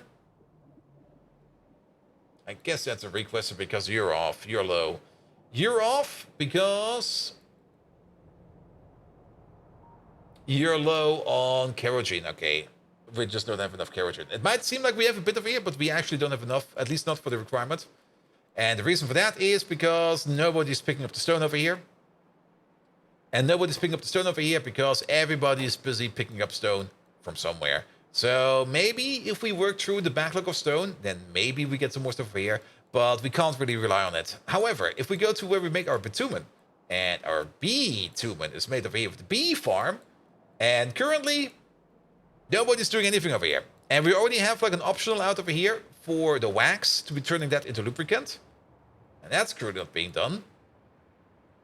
Because we don't have an optional output for the bitumen yet. If the bitumen backs up, this entire thing over here stops. So we can take the bitumen from over here and we can turn that into heavy oil. We can put another train station over there. And then maybe the heavy oil processing. Let's do that real quick. Let's let this thing over here sit for a while. Because it's not going to start, because we're still missing on the cladding. So we can wait for this. And actually, wait a minute.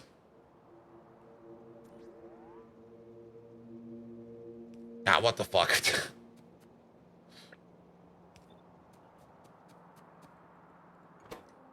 Close!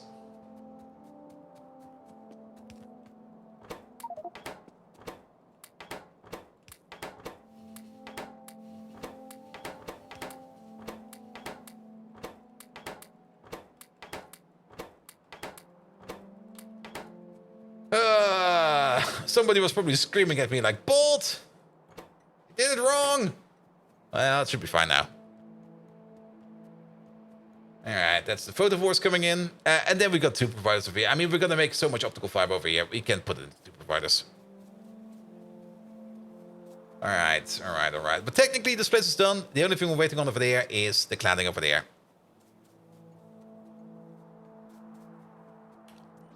Good.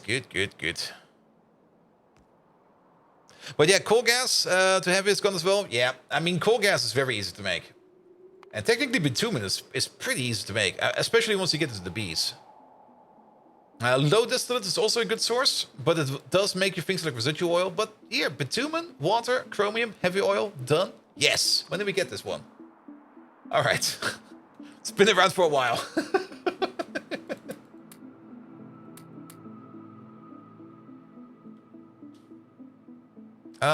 Actually, where are we flying to? We need to flee over there. So, we can calculate how much bitumen we make. With a total crafting speed of 24, we could process up to 600 bitumen. Is this prot moddable? Sadly, it's not prot moddable. But we can just convert our bitumen over there into heavy oil.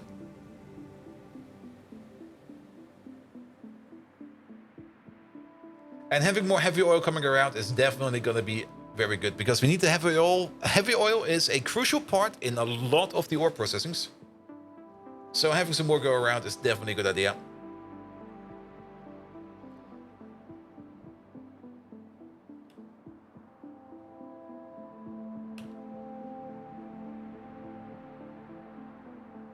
All right, all right.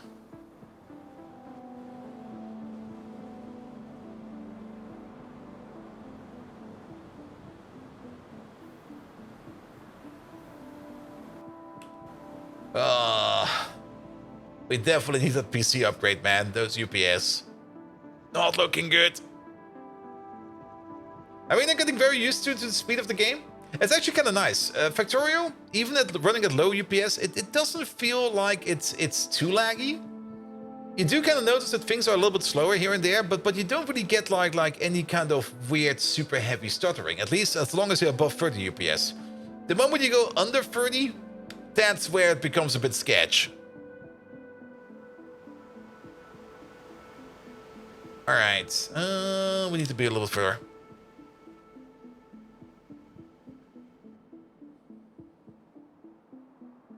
$15, you say? If you get power problems, gonna get a bit hicky. Yeah. All right, back to you. So this is where we make bitumen. Each one of these over here is making about 10 per second. Crafting speed over there is gonna be 6. So we got a total of 24 times 6. That's about, give or take, 150. Altogether, these things over here can make about 1,500 bitumen per second. All right. What do we say about this over there? What was it? You consume 600. So we could put down 2 of these. Okay, let's get the recipe out there. Heavy oil.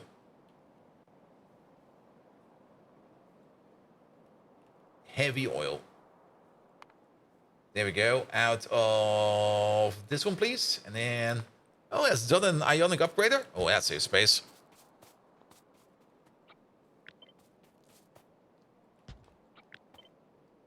There we go. We can also go all the way up to crafting speed 30. That means we would be consuming this at a rate of 750 per second. What do we say over here?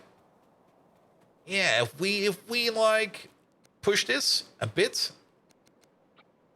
and make 2 of them, we can fully convert our output over there. Sure. All right, where do we can place this thing? I mean, we also do need some chromium over here. Oop, there we go. The main output pipe over here, is over there. So if we can't, we can probably put an overflow valve over here somewhere, where we then maybe push this down over here. Ooh, it does fit right over here, though the buildings fit right over here. And that's probably fine. I also gotta note that there is, wait a minute. There's half an antimony mine just sitting over here. But I'm pretty sure we can place it over here. It will be a bit sketch, but it'll be fine. We do need to rotate these around a bit. There we go.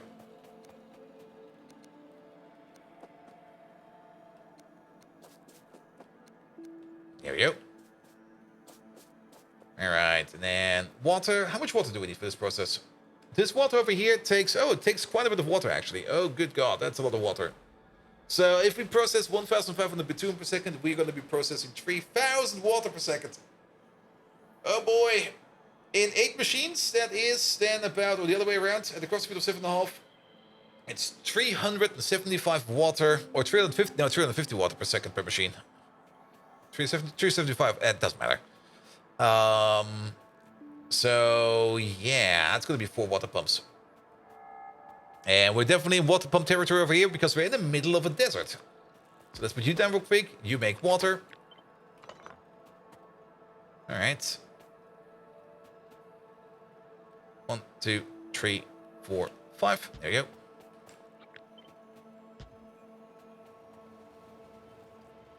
That fits over there. And... Okay, we have to be a little bit more creative over here. Yours will be over there. It'll be fine. It'll be fine. All right. Let's maybe start with the water connection. So, water like this. Water like that.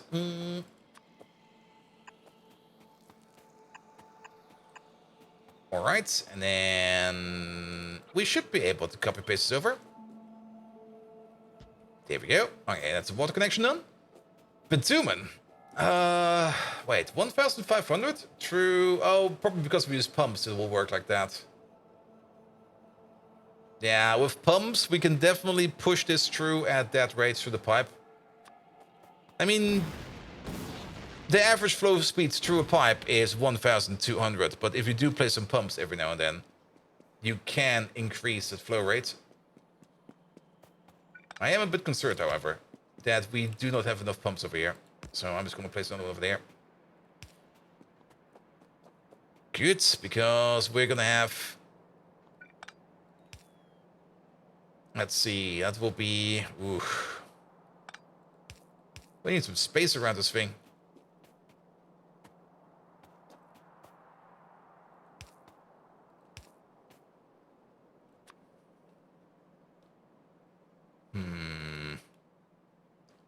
This might seem like an odd choice to put a pump in like that, but it will probably make it easier for us.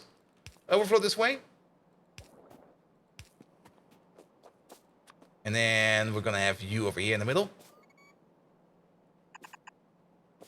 Let's see, we can connect. Can we connect like this? Wait a minute. No, we cannot. That will break things. That will break things hard. There is a pipe going this way. What the hell?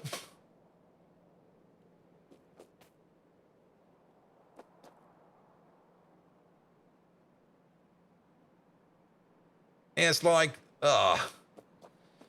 what we can do, we can go through the middle. That will work. And if we go through the middle, we might as well go a little bit lopsided. Because the other thing will be going through the middle is going to be like the heavy oil. So input over there, input over there, input over there, input over there. And then an output over there, and an output over there. That'll be fine. All right.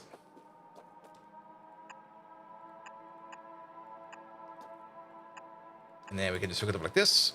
We have to make sure and double check that we put in the pipes over here because we can't see behind the building. And if we get the pipe, we will be like running after the pipe until the end of like the game. Here we go. That'll be you. Then top-down connections. Not like that.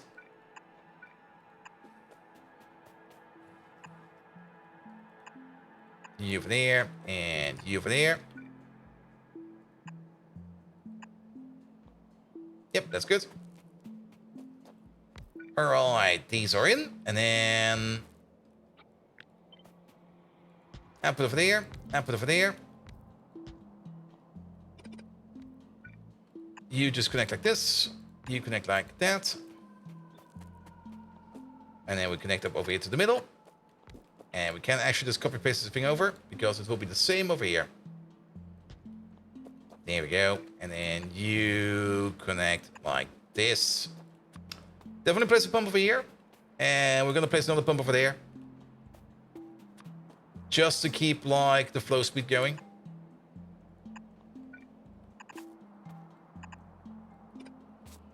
There we go. That should hopefully be fine. The chromium pipe over there, we will be putting in somehow. And we also need to order in the chromium. Do we get some chromium around here somewhere? Oh, is that some chrome I see over there? I do see some chrome over there. Perfect. We're going to grab that from over there. No need for another train station. The only thing we do need is going to be like a provider. Hopefully with some space over here. There we go. And then we're just going to move this train track around a little bit.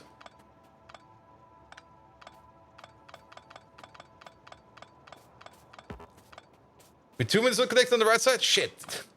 Here I was like, we have to make sure that we pay attention. Oh yeah, you mean the top right? Yes, where we have the special part. And also, I think we never copied over the left part. Yeah, water is an issue. Water is definitely an issue. We can check in a second.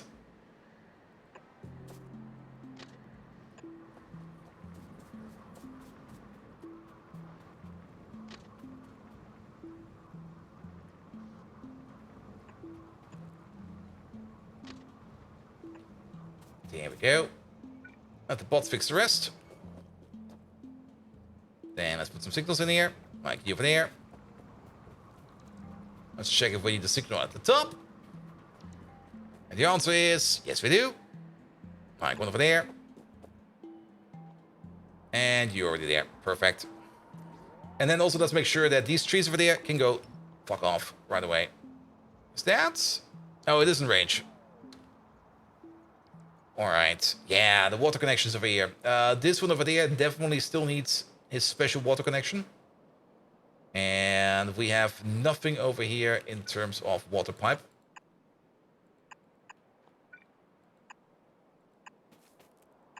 Oh, something is very off. Wait.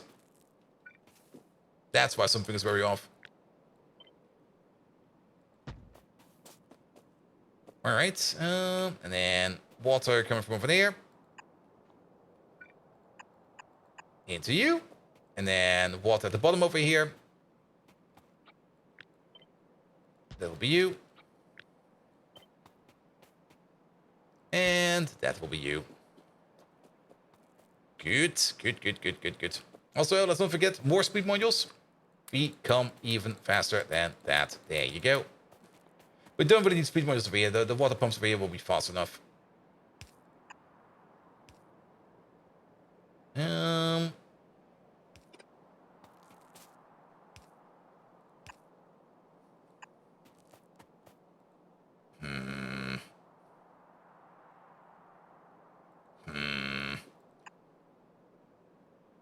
Oh, it's going to be wonky. It's going to be wonky. There we go. That should be enough over there. Then we do need one over there. There you go. That'll be fine. Good. Bitumen goes in. Heavy oil comes out. The only thing we're missing over here is chromium. How much chromium do we need? We need about 1 chromium every 4 seconds at the crafting speed of 7.5. That means about basically 2 per second. We can use inserters. We could technically even use a longhand inserter if we would choose to do so. This is also going to be a bit of an issue. I'm just going to put you over there as a placeholder for now.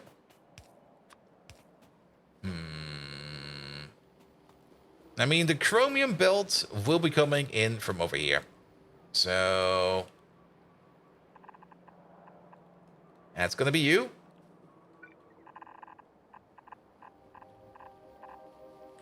There we go. That's where chromium will be coming from. And do we do this? We could be a little bit fancy about it. Do something like this. This is going to be way too fancy.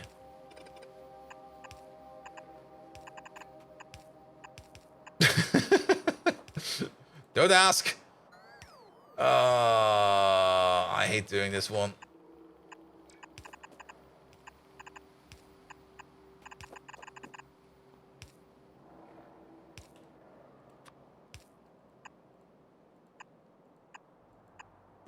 It's beautiful. Of course it is. Here we go.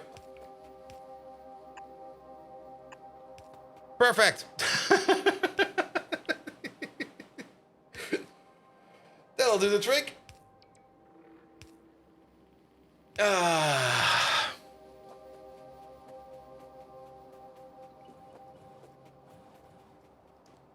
All right. And then we need to go over there. We can go over there in this little pathway over here.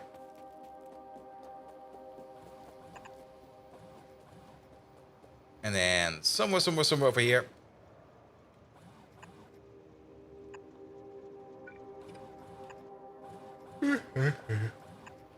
Alright, this time I'm getting tired because I'm most likely dehydrated. Because if you kind of think about it, I have not even drank anything at all during the stream. And we didn't have the bathroom break yet. So let's just finish off this pipe over here. And make sure that everything over here is properly connected. And that seems to be mostly fine. Except for the pumps at the bottom.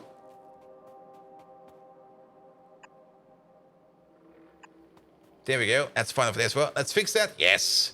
But we're also going to have like a proper bathroom break and everything.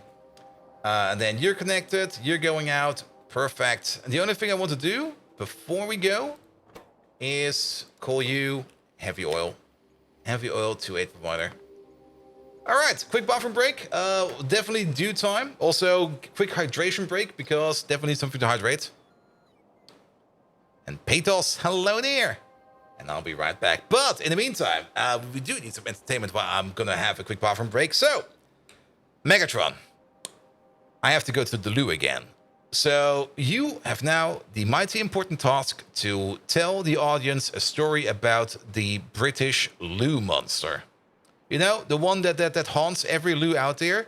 Like, if you don't do a certain thing, and you have to elaborate what that certain thing is, if you don't do that, every time you go to the loo, then the loo monster will come out and will get you. And how it gets you, that's also something you have to come up with. So tell us all you know about the loo monster. And I'll be right back.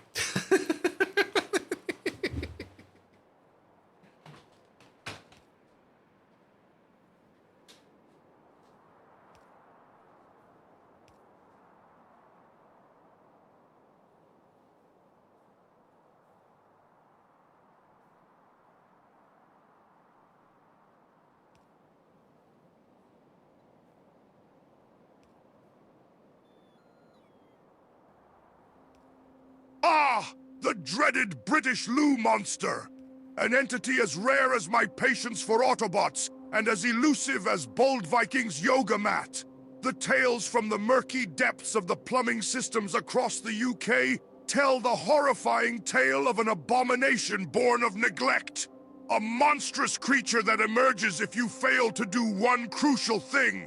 If you don't double flush, oh feeble humans, the loo monster rears its terrifying tentacles.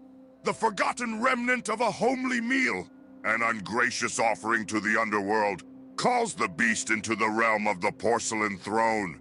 The nightmare begins not with a sharp bite or a wrestle, but with a dreadful draining kiss. The monster's ghastly tactic is the cheeky slurp. A grotesque and most embarrassing ordeal, sure to freeze your circuits. The beast isn't just obnoxious, it's got a sense of humor too. Bold Viking. That story makes the Ewoks' drug plight look like an after-school special. That's the tale of the British loo monster. Remember, fresher flushes make happier squats. Death to unflushed deposits. Hail the Decepticons.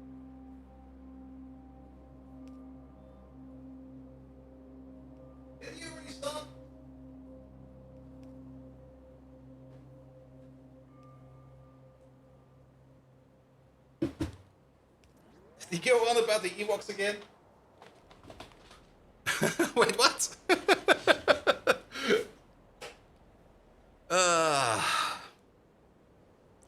put you over there. That was a bit of... Wait, what did I miss?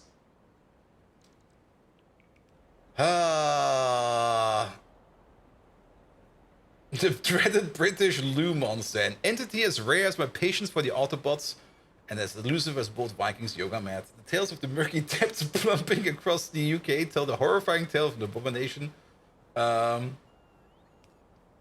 Abomination born of neglect. A monstrous creature that emerges if you fail one crucial thing. If you don't double flush.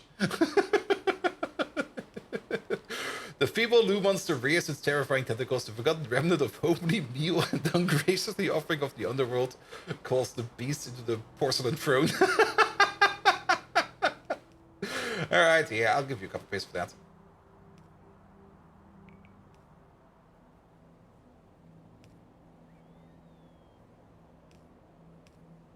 Death to unflushed deposits. Hail the Decepticons. Keep calm and carry on. Yep.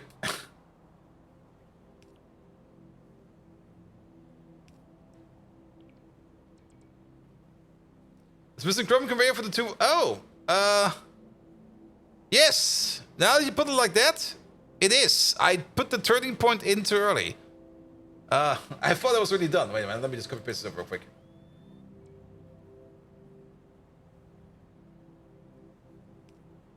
Bum bum bum.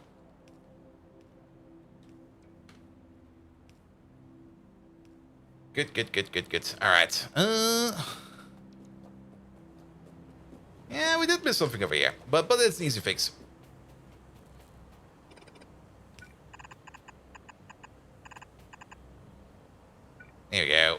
over there, and you over there. Alright, alright. Not something we really need to fix right now, but heavy oil coming around is definitely going to help us out quite a bit. It was fresher flushes.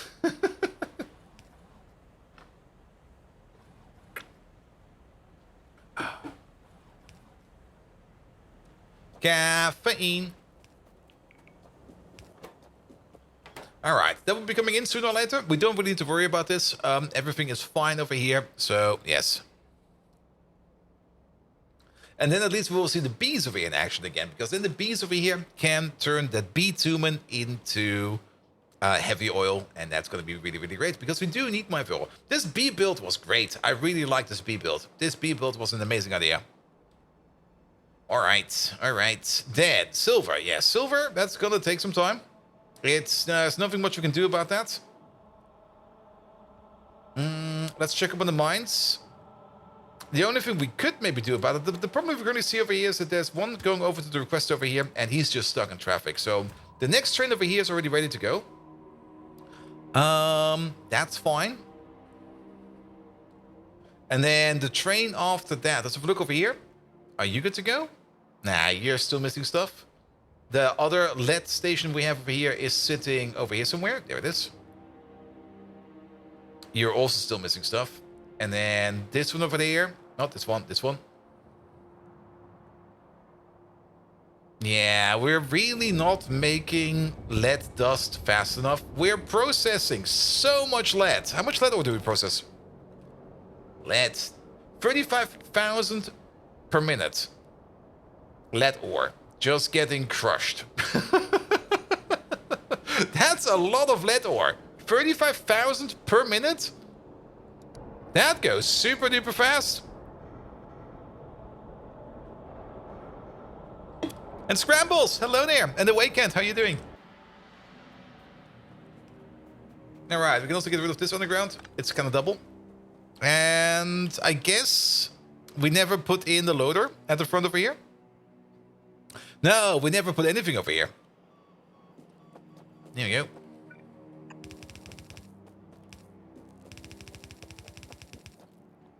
There we go. Alright. And Pyanodons mods of everything. The good old PoE. Yeah. Alright. So that stuff will be coming in. And then we can turn it over there into heavy oil. Let's maybe also help the bots out over here because... oh. I'm stuck.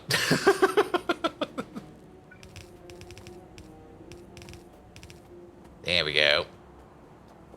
Alright. Alright. Yeah, just add chrome. And then we get the heavy oil. Yeah, Pyro is what's keeping you going through your SEK2 run. I watched this and realized I have nothing to complain about. Ah, that's so nice. Now get back to your base and make it better. K2SE. I'm kind of looking forward to that one again at some point in time. It is fun as well. And I do hope that with Factorio 2.0 coming out, that one gets a whole bunch of extra love. But then again, Factorio 2.0 coming out at some point in time, and then Pi SE coming out at some point in time. Oh, good God. Pi SE is going to be such a brain fuck. It's your first overall playthrough? Okay, that's fair. That's perfectly fair. I do remember my first overall playthrough. That was just basic Bobs and Angels, and I was just making the most terrible build ever. Like, I'm very happy I did that on my private time, like years past. And I had a lot of fun with it. But yeah, the builds were scrummy and terrible. And back then I already thought like, oh, this is the best build ever. And then at some point in time I watched YouTube content about it and it was like, oh, good God, this is the worst build ever.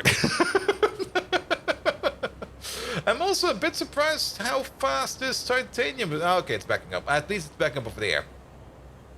And I guess it's also backing up over here. So, what are you missing? You're missing bitumen.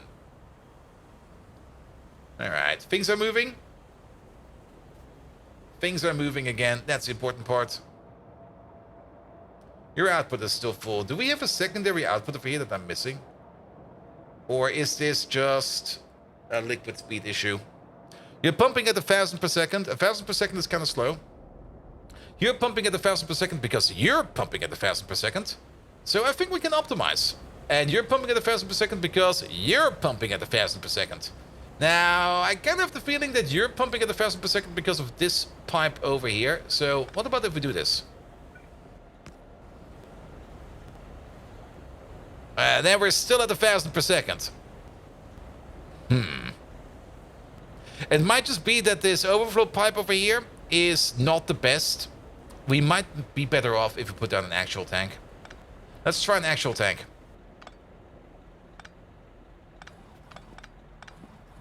There we go. And then let's place you somewhere over here is fine. With like an input, an output, an uppy, and a downy. There we go. And now you're flowing at 1,900, 1,700. You're definitely flowing faster. That's good. But now we need the condition over here when we open you up. We could put an RS latch in here. We could be lazy. We could wait for this tank over here to fill up to a certain level. How about we try the following over here? This will turn the tank. An RS latch would make it a little bit nicer, in my opinion. I'm usually a bigger fan of RS latches. Yeah, let's do an RS latch. Yeah, we can just steal one from. We can steal one from. I know how to make one. I'm just gonna steal one. I'm gonna steal this one. Yep. Good. And then you hook into there. And then you over there. We can actually set you to anything or everything? That's a good question. Let's see. You should be anything. And then you over there, you should be everything. There we go. And then we can hook you up with the green wire to the pump. And you're only going to be set if the set one over there is larger than 0. And then over here, when we're going to set you? We're going to set you if you are sitting at, say, 39,000. And we're going to reset you when you're basically empty, which is going to be 500. There we go. All right. So currently you're pumping. And we're out of chromium. What? That was fast. What happened to the chromium? Excuse me. Can I get some more chrome over here? Seems we ate it all. It did SEK2, at which point SE 0.6 came out, which nuked everything again, and you just started playing Pi.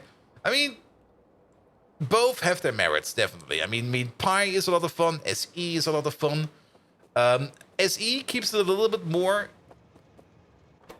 How to put it? It keeps it a little bit more vanilla-ish. Now, like, you're gonna get the same fast progression, or the same fast-ish progression you're gonna get if you would be playing vanilla, which means you get some bots quite early on. It's not really that early, but you get them quite early on. And those bots will be fast quite early on. It's not going to be like something like Pi, where things just take some time. But then again, if you get through Pi, it's just so rewarding seeing things frolic and public and grow and stuff like that. It's just so much fun.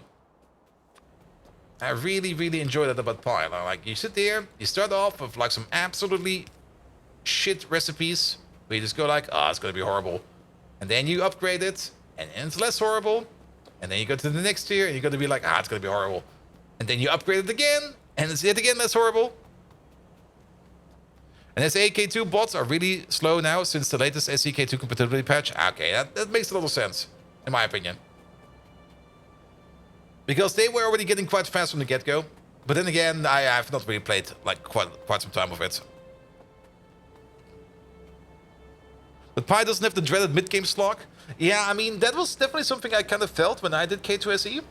That once I got like to the best assembly machines and the best beacons, that I went around and started to rebuild everything beaconized. And that just took so fucking long. It was definitely worth it, and it was definitely a lot of fun doing it like that, but it was just like so much effort, man. Alright, what are you missing? You're missing water, really? Be faster.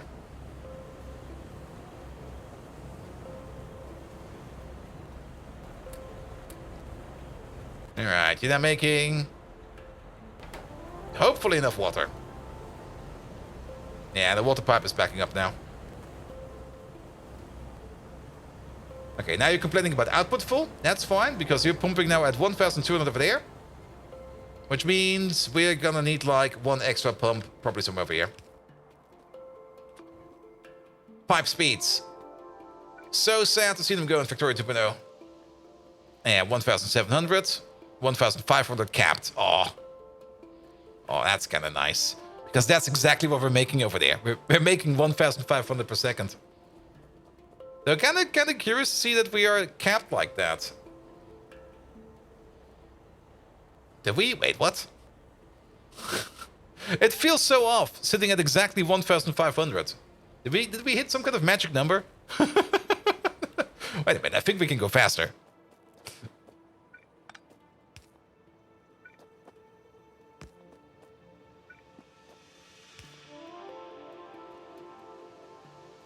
Yeah, we hit some kind of magic number, it seems. Alright, 1,700 should be fast enough. That should be... Your pipe's be zooming? Yeah, there we go. Yeah, now it becomes unstable.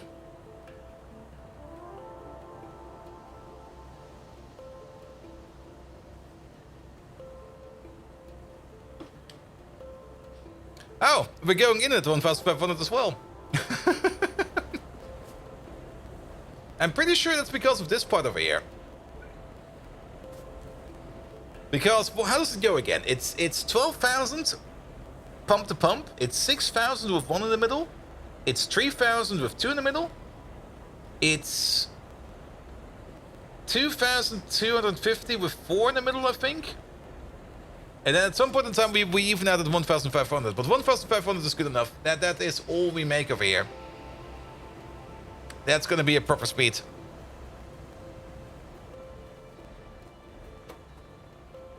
Alright. We'll probably also not be upgrading this one. 1,500 at exactly 7. Ah, there we go. There must be like a 7 pipe segment in here. It's probably this one over there. Like 1, 2, 3, 4, 5, 6, 7. Yep, there it is. It's always nice when you hit like a magic number like that and you go like, ah. Time to shift to barreled fluid belts? No, we're never doing barrels. And fuck canisters. Like, seriously. Those are the worst things ever. And you're gonna lose even more UPS if we switch over to barrels. So then again, is a barrel belt actually gonna be faster? 45 items per second at the barrel that contains 50. So that is gonna be, what is that? 900, 9,000. That's gonna be 9,000 per second. Actually, that is kind of fast.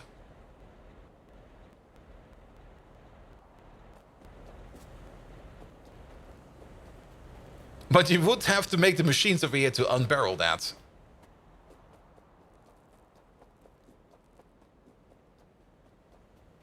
Alright, wait, is that correct? 45 times 50? 40 times by 5 is 900. No, it's not. It's 2,250. I went the wrong way. It's 2,250. It's still faster than your average pipe. That is very true. And to be perfectly honest, I mean, it might seem like a stupid idea, scrambles. Very true. But you do get consistent speed. And you like the fluid simplification 2.0? Yeah, I see why they did it. I mean, I've already talked about it a couple times, and you can already see what we're doing over here. What's happening over here is something that we made with like a couple of buildings over here that immediately hit the fluid limit because of beacons and because of modules. Now, in vanilla Factorio, even if you like completely fully deck out your refineries and your chemical plants with beacons and stuff like that, you will hardly get to that kind of crafting speed. Mostly because they all have a base crafting speed of 1, and you're not really going to have liquids going that fast. It's going to be an issue. You could still definitely like break it apart like that if you put enough of them back to back. But with the update of Factorio 2.0, with the quality modifier for things like modules and beacons and stuff like that, yeah, those crafting speeds are gonna be insane. So I already knew back then that they had to do something about the liquid system, and I'm very happy they did. Though the answer they come up with is not really an answer I kind of like, but I guess we have to accept it, because it is definitely going to make things easier. It's probably something we have to take, because if they would be doing it any which way or other, it would probably be worse.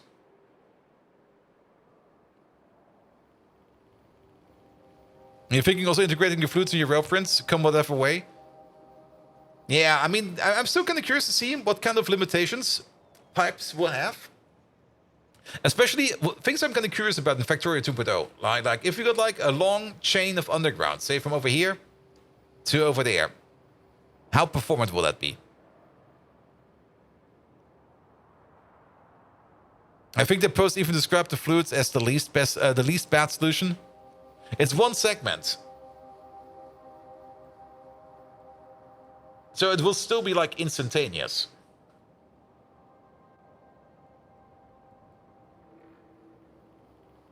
Yeah, it's weird, all right. It's weird. Don't really like it too much, but like I said, with fucking around with fluids so much in Pyanodons, I kind of really understand why they did it like that.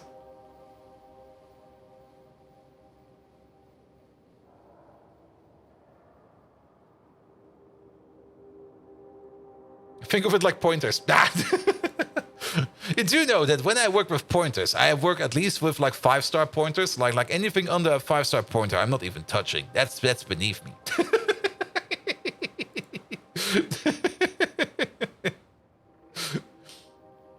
Make it at least 7. Come on.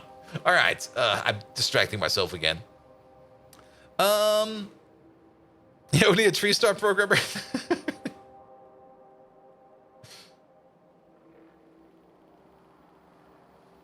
Here we go. Alright, we got 6 fast over here. Yeah, silver zinc is going way too slow. A 5-star pointer, not sure it's reasonable. Yeah, I mean, when would you have that? I mean, you would address something like in a 3-dimensional space, plus like 2 other dimensions for shits and giggles.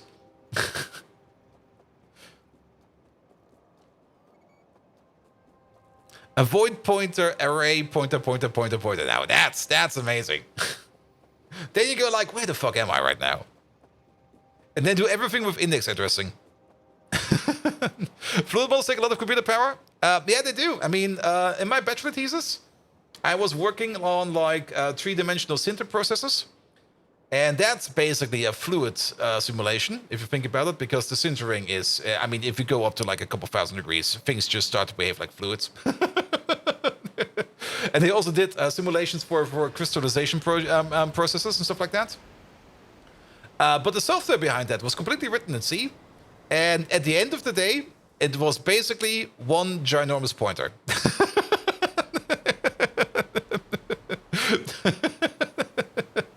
Which was kind of impressive to look at. And it took you some time to figure out how they set it up. But once you understood it, it was actually kind of magnificent. We all know how much you like sintering.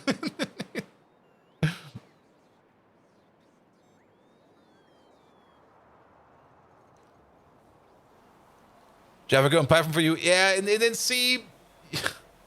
In C, you do have something like multiple pointers, which is basically a pointer to a pointer to a pointer to a pointer to a pointer. Technically, it's a bit different than that. And under the hood, it's very different. And then you can add numbers to those pointers, and things will start moving. And yeah, you can do some fun shit that way. And the reference to a pointer to a reference to a pointer. Wait a minute, Chocobo. What the hell, man? Now you're playing with fire. You can't combine references and pointers.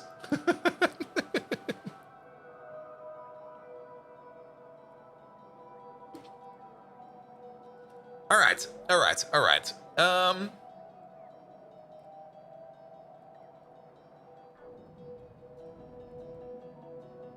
Good. It seems we're still waiting. They're being made. That's good. We kind of got distracted so much that I kind of forgot to check up on fuel. Yeah, fuel's still going down.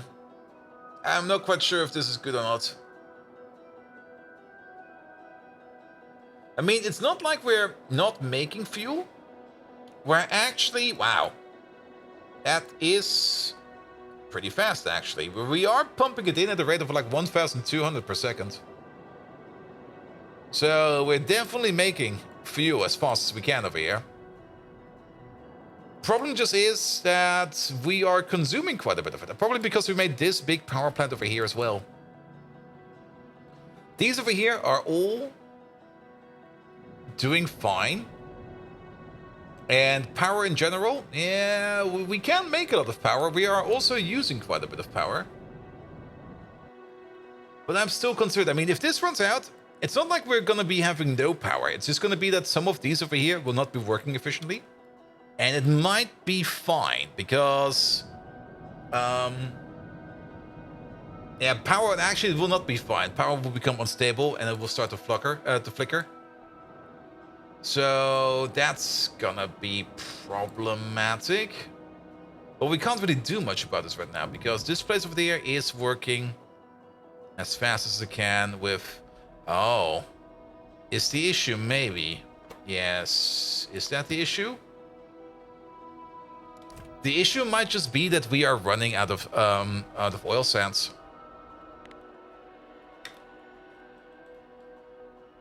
There you go, let's have a quick look at that. Oil sands. Yeah, of the 5 providers we have, 1 is open. I think that's the issue. I think this place over here might be going to sleep more often than we think it is. Because there's 1 train picking up oil sands over here. And this station over here is not making oil sands no more. Why is that? You got oil sands over there. Oh, because you're backed up by stone. Oh, that stone issue is going around everywhere. Okay. That's not good. Do we need more stone stations? More stone trains. We got 8 of them already. I guess we can add 2 more. Yeah, you over there. Actually, let's do it this way. It's... Here you are. Copy. Paste. Where you go? You're going over there. I was kind of hoping you would be going over there. Let's add another one.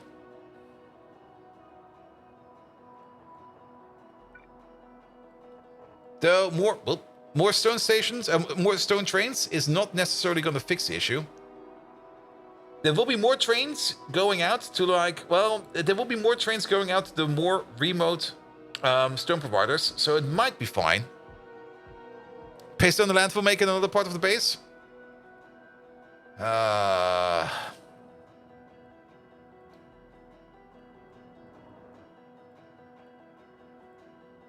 We could try that as well.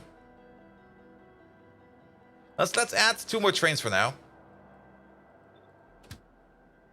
Now full on fuel. 100, that should be fine. You're going over there.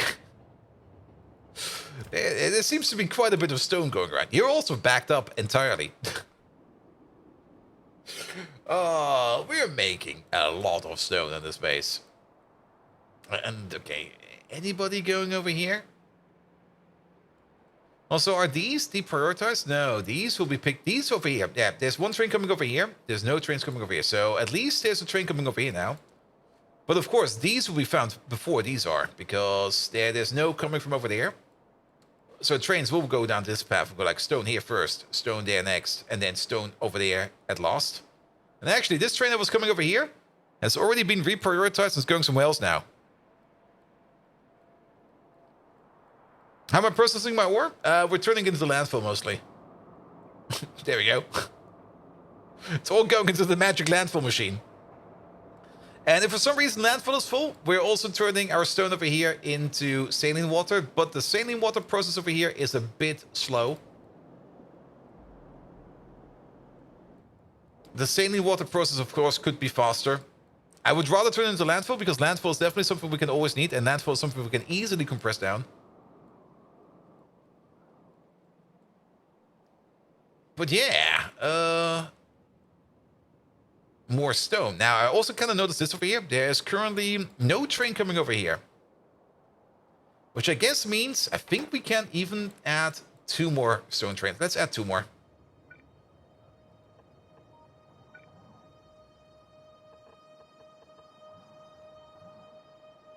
Did you bake in the landfill factory? No. Because this one over here is already going fast enough.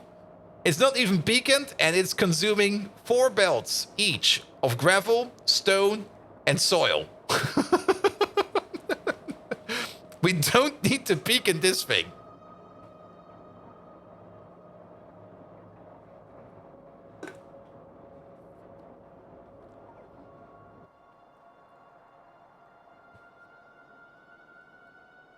Make more faster?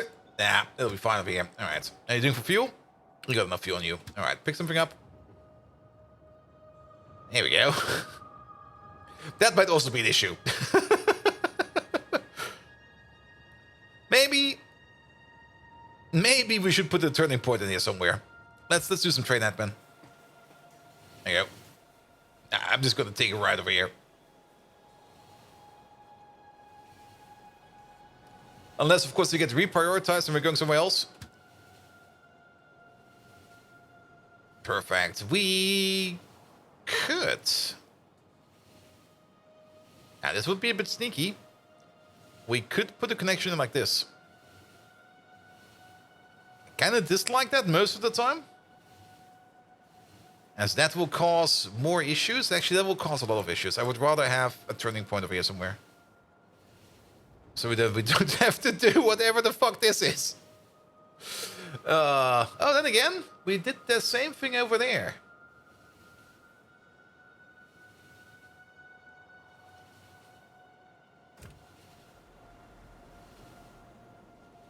Here we go. Okay, now we're stuck in traffic. Now I'm just gonna fly away. I don't want to be stuck in traffic, man.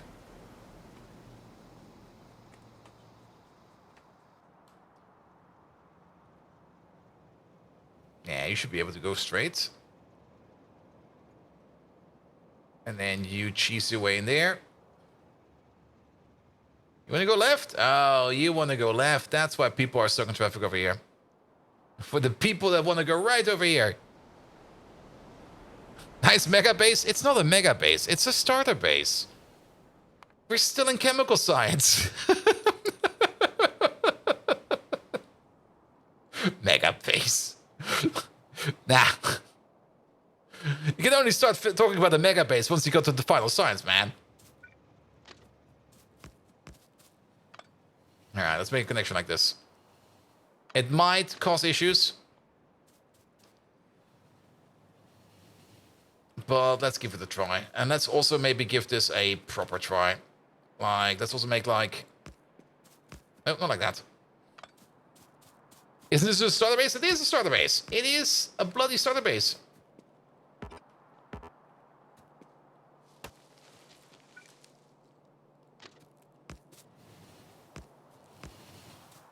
All right, and then let's make this a little bit more fancy. So, you, you,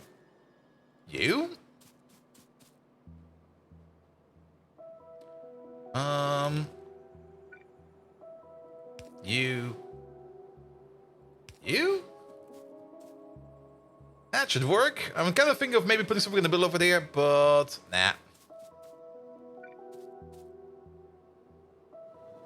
There we go. And the trains do look ahead at the signal, so if they notice that this signal over here is blocked, they will take the pathing point over here. This is more or less just to be able to pass this point if a train over here is doing the U-turn.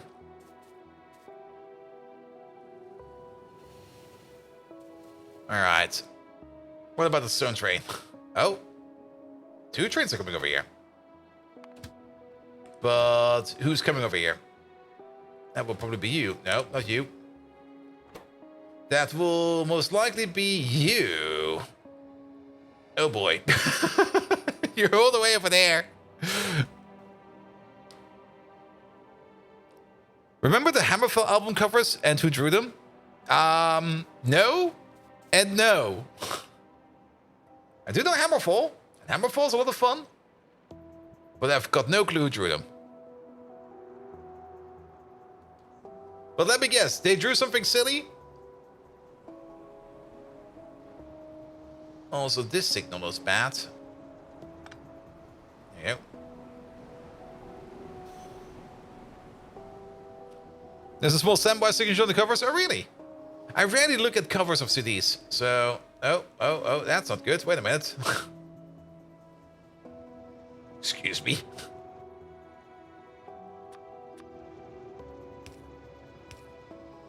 Here we go. You're blocking the intersection, you pillock. Oh, you're doing the same, man. Here you go. Much better. Yeah, the train network needs a lot of work. The train network definitely needs a lot of work. Alright. Fuel. I'm still kind of scared about the fuel over here. Oil sands. Yeah, oil sands is running out. That's the issue that we're having. But it all comes back to the lack of stone. Now, making a copy of this thing over here, I think is the correct choice.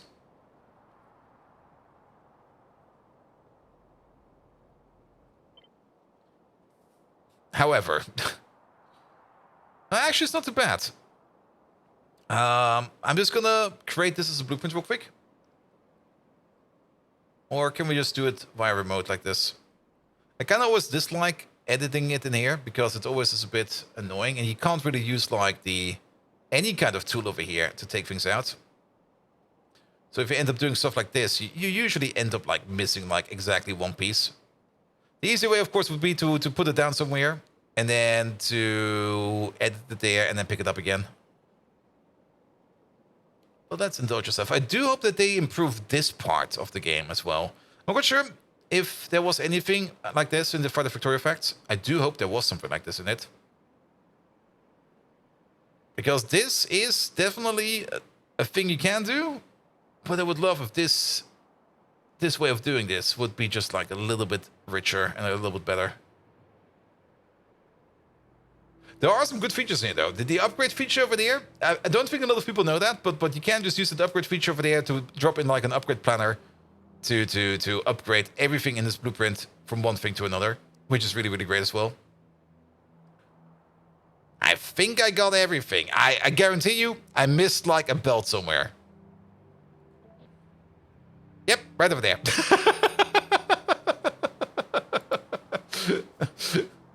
Yep, piece of belt. All right, we got one of these over here. Let's spread this one around. Parameterized blueprints are going to be sick. Yes, though I kind of hated the interface. Oh, we can also not flip this thing.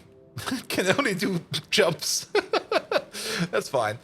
The only thing I kind of disliked about that was the way the interface looked. Like the way they put the interface in with like here. Just use these parameters over here now. And I was like, that looks kind of stupid.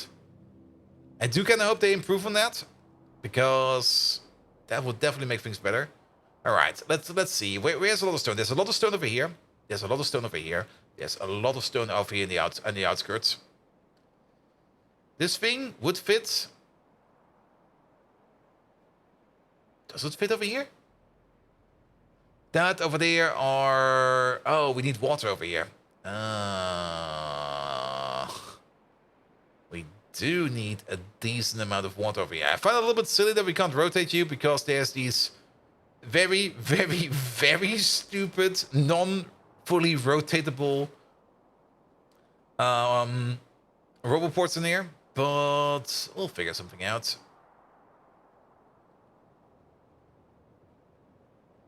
Okay, I want to rotate this thing. Here, let's put you down over there. Also, that belt, go away. Then. Pick you up again. This time around, no roboports in there. None of these.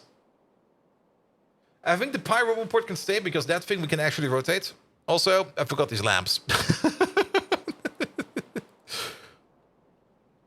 Okay, now we can rotate it. Sir Welshi, hello there. Welcome, welcome, welcome. I should hydrate. Yes. Let me just find a nice spot for this blueprint, and then we'll be right at it. Here would be fine. Here would be very fine. Especially if we...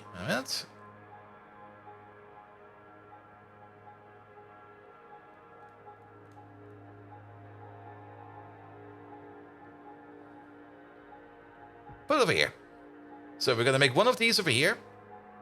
It's still kind of close to you, but I'm kind of hoping to grab all of this over here now. It will also move some traffic away from like the center of the base. We do want one over here. Somewhere.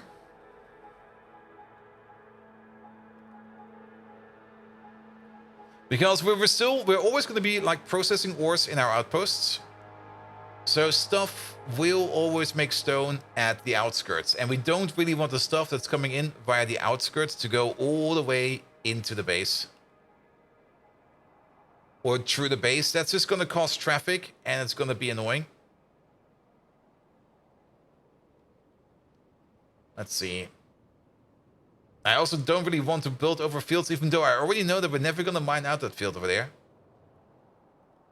I guess over here. Yeah, over here's fine.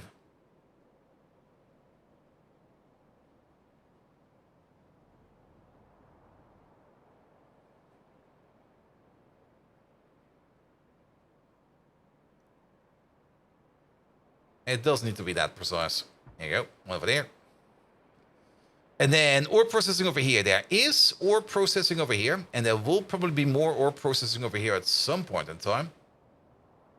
There's more like food processing over here. And then there is a bit over there. But then again, the stuff that makes this is also too close over here. Like we got now one over there, we got one over here, and one over there. We would want one over here somewhere. If you kind of think about it. Somewhere, actually right over here would make a lot of sense. Because the main line will be extended over here into this outskirt at some point in time. Probably. Not likely, but probably. But then we're going to be building over these ores. Oh, wait a minute.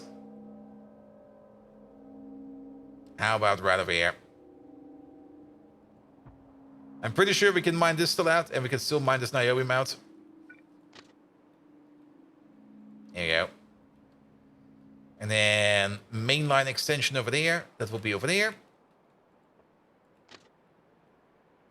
Yeah, for now, we're not going to be super extending this. It's just going to be like fairly simple. Just do like this. Also, someone stood there, basically premier artist for Blizzard back in the day. Oh. I think I heard that one already, like on a festival at some point in time. There you go.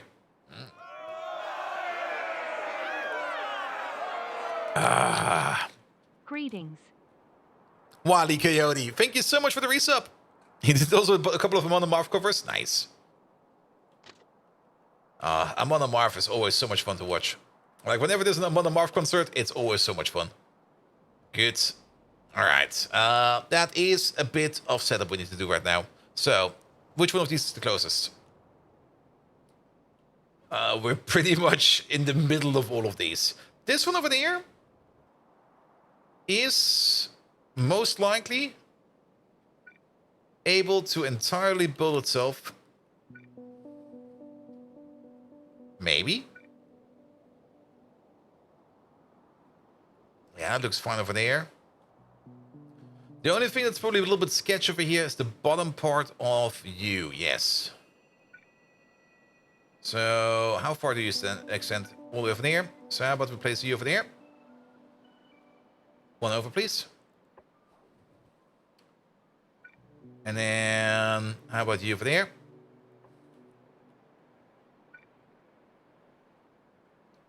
And then the rest of this should be able to be built. Then, let's put down some power poles. We are also definitely missing a lot of power down here as well. Also,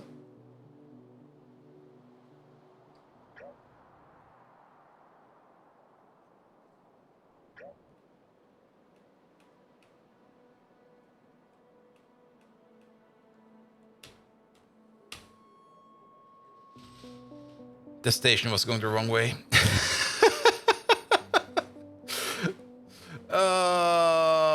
That kinda sucks. I also pressed Ctrl Z once too many, and now I have got nowhere clear what I undid. Actually, maybe I do. We worked on something over here, that's still fine. Okay, this one over there was good. Wait a minute.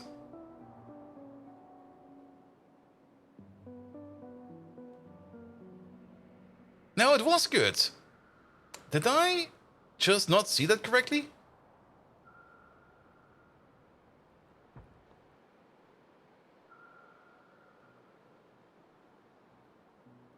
Okay, maybe I just saw it wrong. That's fine, that's fine, that's fine. Doesn't matter. We'll just put it down again. Pom, pom, pom, pom, pom, pom, pom, pom, pom.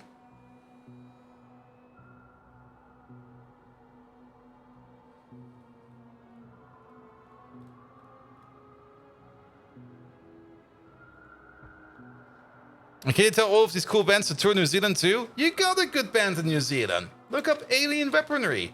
Those are fun guys. There's actually a whole bunch of fun bands from New Zealand. Like when I was at the Metal Days in Slovenia, there were like a whole bunch of amazing bands all the way from New Zealand. Is that called a song? No, that is the band name, Alien Weaponry. Though they might have renamed them ever since then. Because I have not really been keeping up with them at all. Hey, Weapons cool as fuck. Yes, I saw them live 2 times. They were fun. Though, keep in mind, when I saw them, I mean, they were very young lads. I mean, I think they were like just barely 18 when they were playing. You gotta notice that. Fun though. Very much fun. Alright, we have to do this one again. Sorry about that, bots. And then over there. And of course, the best band ever. I mean, if you're ever gonna go to a metal festival and you have the ability to watch Gutalax, go watch Gutalax. Gutalax is a lot of fun. You're not gonna be disappointed if you watch Gutalax. Alright, that over there will be fine again. Finger from here. Good, good, good, good, good. Then, for this over there, I think for this over there, we actually do have to fly over because it will probably be easier if we just put down the robots band.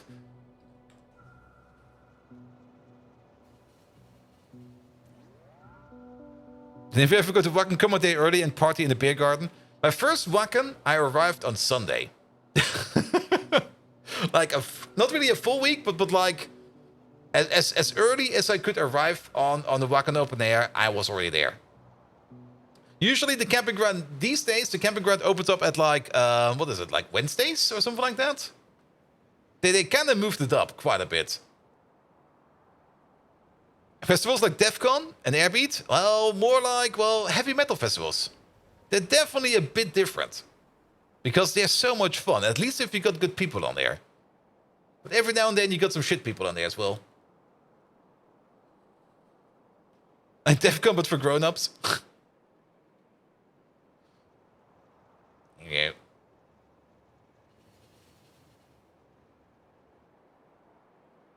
Have you ever been to a Clawfigure concert? No, sadly never.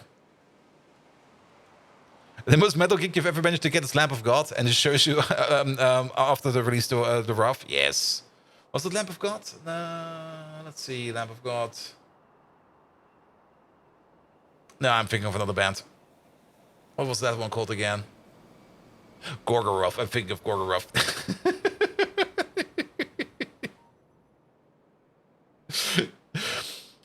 A friend of mine, she, I think still is, or used to be, back in the day she used to be at least, like a hobby technician, and for like a metal sound and stuff like that. And she did like a gig on the Wacken Open Air as like an assistant sound engineer. And she was helping mixing the sound for Gorgoroth, and that was fine. There was nothing to say about that. But at the end of the concert, she was tasked with cleaning up the mess that Gorgoroth left on the stage. And the mess that Gorgoroth left on the stage was more or less the remaining pile of 4 flaming, burning, already molten, completely smoldered to bits and pieces pig skulls. Actually, pig heads. Complete with meat and skull and everything, because they used that as decoration. She used to be a vegetarian back then. Or I think she became a vegetarian back then, even. Alright. Gonna hop off, have a pleasure boat? Yeah, we're also gonna be hopping off over here soon. How much does the plane ticket to Australia cost? Yeah, that's... Australia is still one of those places where it's so fucking far away. It's Australia is really far away. Alright. And New Zealand, just a bit farther than that. I mean, a friend of mine went, and I think the flight was like 18 hours or something like that. With like a stopover in like all kinds of fun places.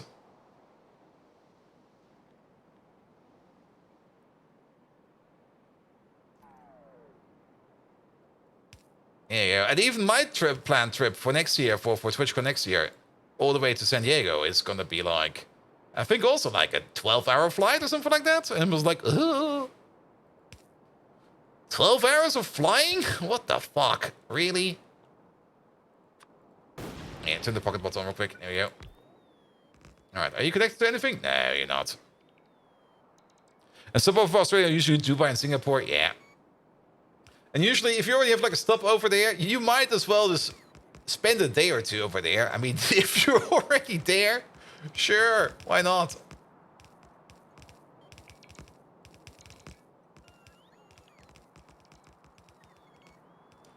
Alright, but you should connect to something. Yes, there we go. Alright, alright. And one on the back over there. So, what did we do today? Did we do anything for blue circuits? Nah, we went, we did stone processing. Oh, that was kind of terrible.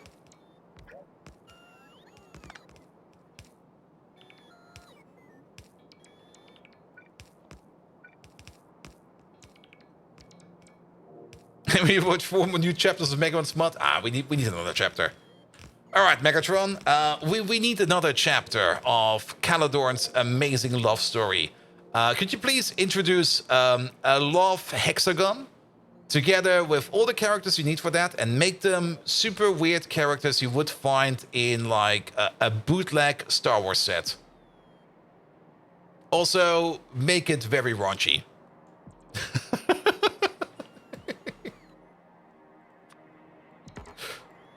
There you go.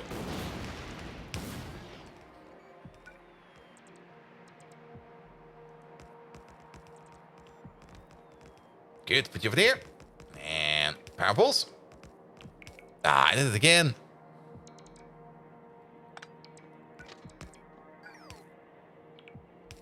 There he is. Any second now.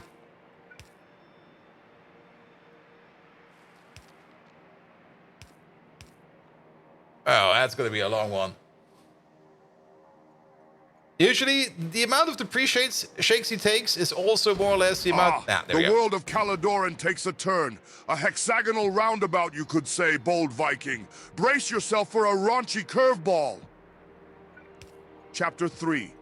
Twilight of Tentacles. The Hexagon of Desire. Just as the eldritch stars began to align, Flaminga introduced Calidoran to her close-knit crew of comrades. There was Beauregard, a space otter with the bristly charm of a broken-down droid. Lady Frizzlesworth, an anaconda with the voice of a beaten-down jukebox.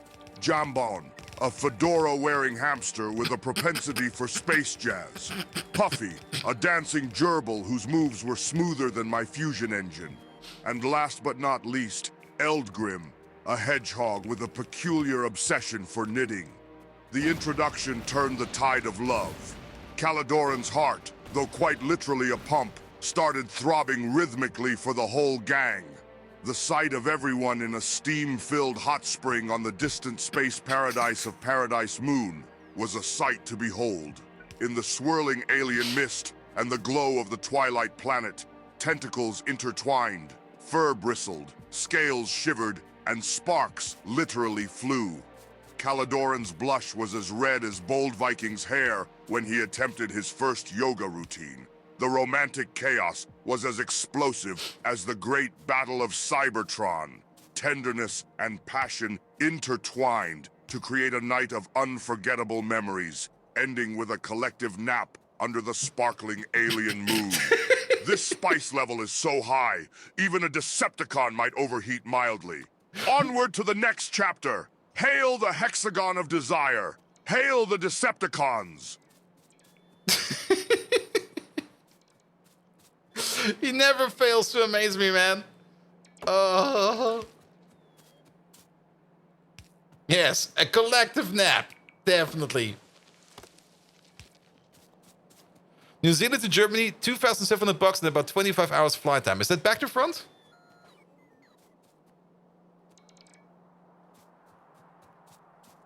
You're more than worried about him. Have you recommended the therapist to him? Nah. Megatron is fine. He doesn't need therapy. He just needs help. Then again, how can you not be an artist if people think of you like, are you alright? Are you sure you're not a crazy person? No, I'm an artist. Alright. Off we go. Good. Now, good thing is, all these stations over here have... What was that? Putimir Vladi. What an amazing name. This train stop is called trains. No, they have not been named because we didn't copy them over. We copied them over with a blueprint. And if you copy them over with a blueprint, the names are off by default. So, take this entire thing, all of it, and put it in one more time. And now we should have, yeah, the station names in there as well. Good. This entire thing over here needs a little bit more.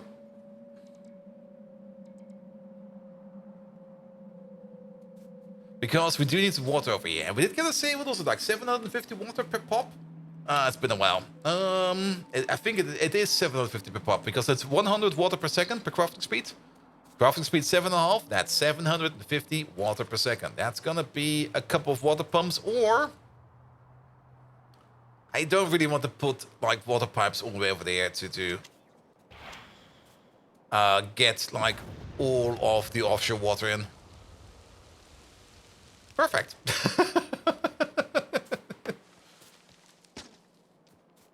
Here we go. So we're just gonna put some water pumps over here. And how about like one over there? And one over there. Mike, hello there. Welcome, welcome, welcome. How you doing? Welcome to me trying to do some blue circuits, but ending up working on stone all day because we're super backed up on stone. Like, you wouldn't believe how backed up on stone we are. That was not enough of a copy. That was kind of terrible. That was kind of terrible again.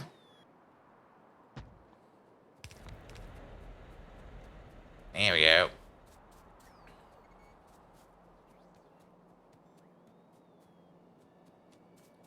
And see, 1,500 round trip, but yeah, 24 to 27 hour flight, and that's an insane China Eastern with 44 hours. Yeah. Yeah, but going to San Diego is also not really much better. Like, flights over there are like 16 hours, and usually you have to stop over somewhere in America. Like, I think Seattle most of the time. You do have direct flights, but that's like a direct 12-hour flight, and that's also going to be like, ugh. That's going to be... That's going to be a lot as well. Alright, I don't think we need to worry too much about pollution over here, because I think these buildings over here don't really make a lot. And there's a big, massive forest in the way. We might need to go over here and nuke the ever-loving shit out of these guys, but I'll do that in any kind of off time. Good. Bots are working over there. Then, this thing over there. Oh, you know what we could do over here real quick? Because we basically have done this. We can take this as a copy. And then drag it all the way over there and... Whoop.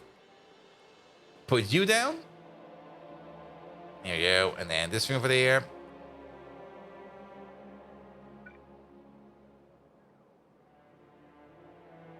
Yeah, if this thing over there will be built, then we can definitely build this one over there. And the power will be connected. So this thing over there should build itself. Only thing that we're probably missing over here as well is going to be, yep, the train stop names. So let's do the same thing over here. Yeah.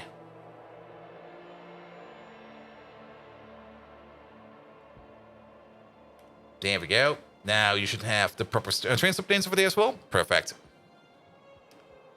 And just start your own wagon. That's like some dudes and then back in the day. New Zealand has a lot of fields. True.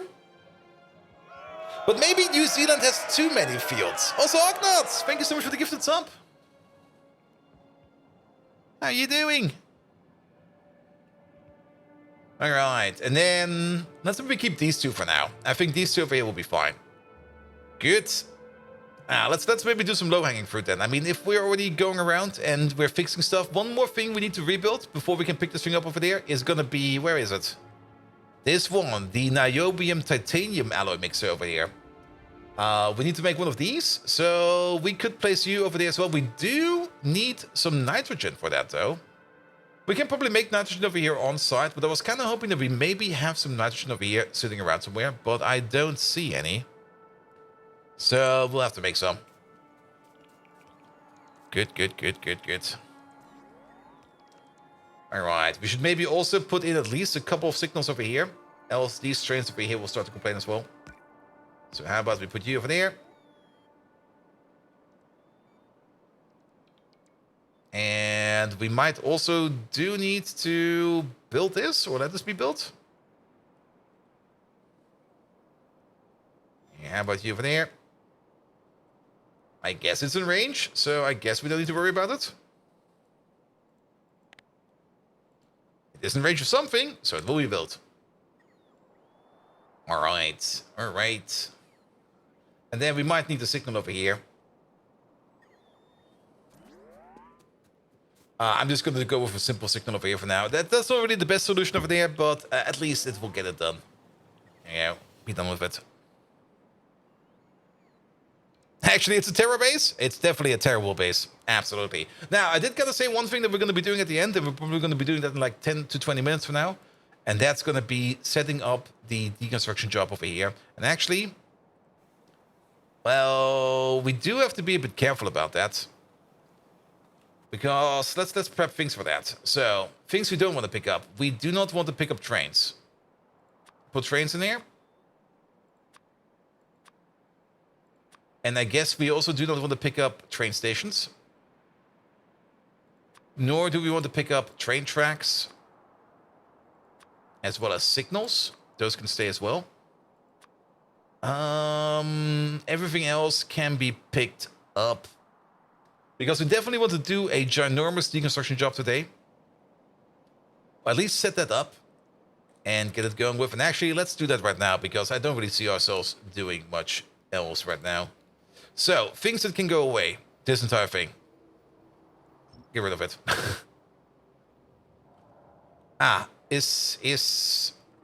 Cancel that? I know what we're missing in here. Things we also don't want to pick up, at least not right now, are any storage units. And the reason why we don't want to pick them up is they're probably full of stuff. And because they're full of stuff, the bots will probably take like forever to pick them up. So I will probably do that by hand, by just doing like some flybys or something like that. But this entire thing over here with the aluminum over there, the duralumin build over there can go away. This thing over here can go away. Not everything over there is even covered. Oh, that's a thing we can do. Fly over here real quick and start covering everything. Then all of this can go away. We're going to keep these over there for now. The glycerol build has been redone, so that can go away as well. This build over there is done. We might... I'll just... Yeah, the moment you start picking shit up is also probably the moment where you just start breaking things apart as hard as possible. Which is perfectly fine.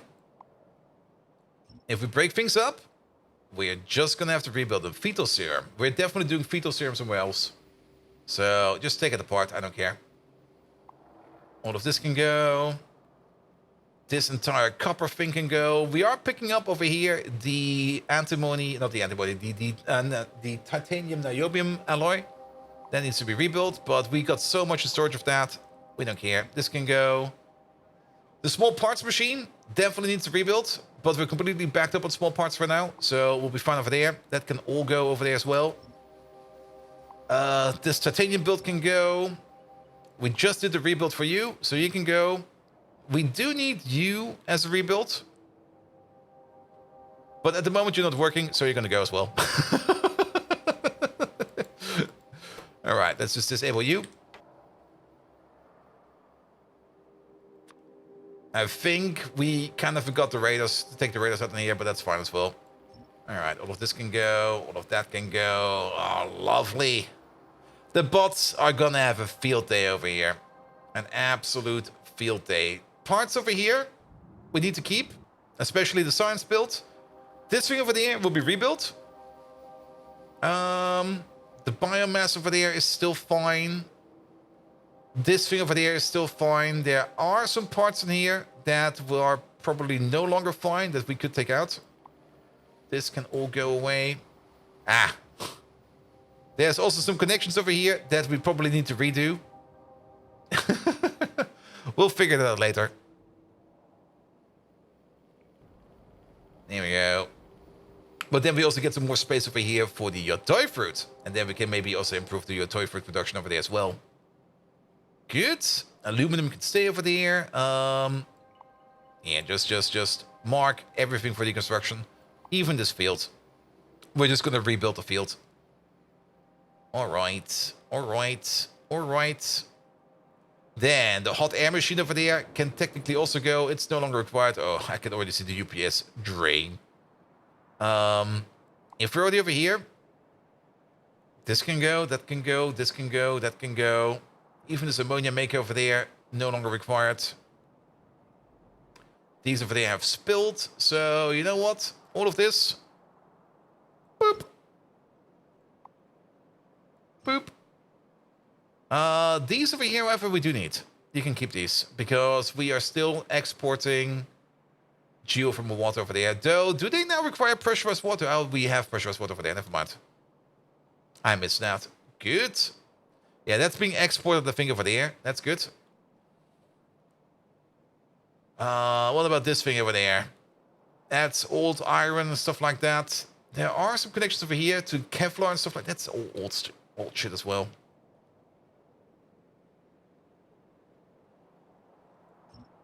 There we go. Take this apart. All right. All right. This might have been a bit too big of a job for the bots to currently do. Yeah, every bot out there is now going to be active. That's fine. The only thing we now want to do over here is just put down some construction zone extenders real quick to make sure that we can reach everything over here. So where are the obvious gaps? Everywhere. Fucking everywhere.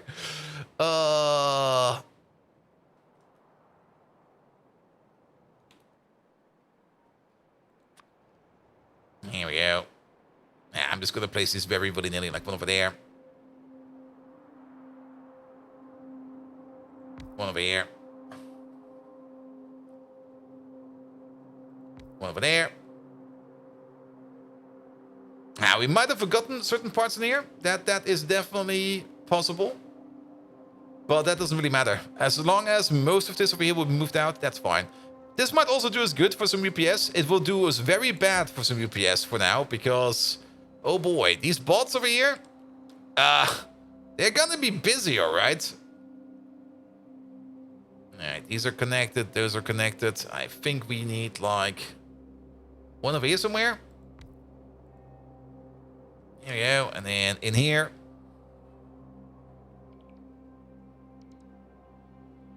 And I will definitely let the game run overnight.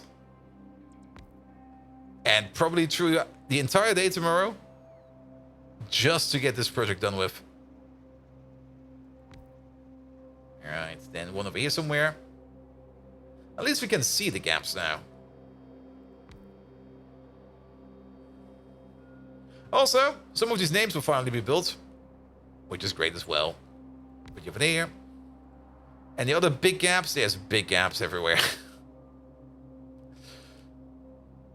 Here we go.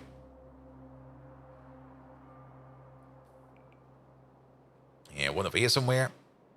Put you over there. There's a gap over there. That doesn't really matter because there's nothing to pick up over there. But yeah, to our right over here. One somewhere over there. Okay, that was a little bit too far. Let's put you over there. Where are we? Oh, there we are. One a little bit to the top. Yeah, about over there somewhere. That covers that part. And then a couple to the bottom left and one over here somewhere. Yeah, we can already see it. Like, put you over here. All right. All right. This will most likely break a couple things inside the entire base. That's fine. If things break, let them break. That's what first day is for. All right. Somewhere over here. And then one over here on the right somewhere. And I definitely want this one over there. Sugar Rat, hello there. Welcome to the big pickup job. Maintenance Monday and Technical Tuesday are and Terrible First Day? Yes. There will definitely be one of those. And also a couple of rebuilds here and there. But we have already done most of the rebuilds. The only thing I kind of noticed is definitely going to be the small parts, which of course we definitely want to make a rebuild for. And the other one is going to be, of course, what's it called again? The niobium titanium alloy. All right, you get one of these robot ports for there. There we go. All right. That's most of it covered. A little bit further down over here. All right, all right, all right. And you get one like over there. Where are we? Over there. We need one further over here. Actually, I think this one is kind of shite. Put him over here. Okay, there's a gap over there. Okay, put him over there. Get a power pole. Temporary. Okay, a little bit further south.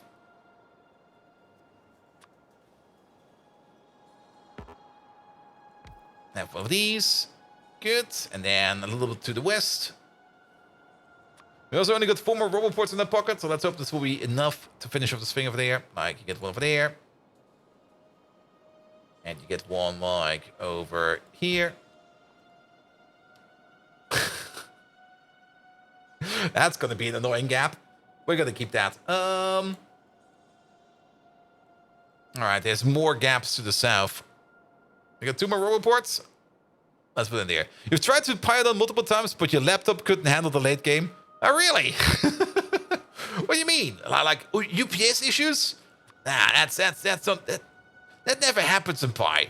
I've never seen it happen before. We choose to run at a slower speed because, yeah, UPS issues. We actually need to be over here. Yeah, let's put you. I guess he is fine. We need to be on both ends. There we go. Oh, so bad. You have to be careful in Pi. I mean, in Pi, you're gonna have to make a whole bunch of things. And you do have to be at least somewhat certain in how you build stuff somewhat UPS friendly. Now, we kind of didn't do that the first time through. And we paid a hefty price for that. And we kind of did it better this time. But we're still paying a hefty price for it. All right, all right. There's still some gaps in here. I'll take care of them soon. For now, let the bots take care of all of this over here. And, oh boy, that's going to take some time. That's definitely going to take some time. But I'm very much looking forward to deconstructing this entire area over there. Because that has been on the to-do list since, like, absolutely forever. So let's let the bots work over there. We might even need to reschedule these deconstruction jobs over here because it will probably take them quite some time. And 5,000 construction bots is actually not that much if you kind of think about it. We could try to increase the amount of bots we have going around.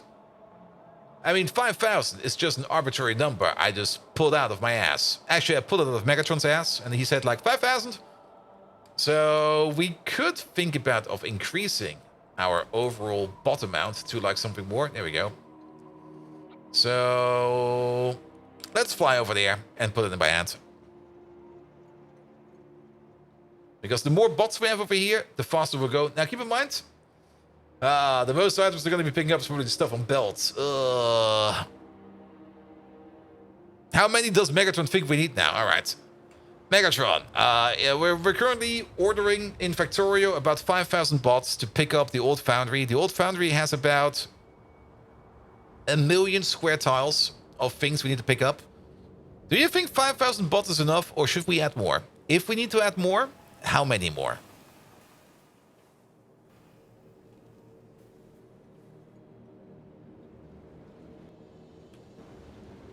Oh yeah, we're definitely now paying the UPS price for that big pickup job.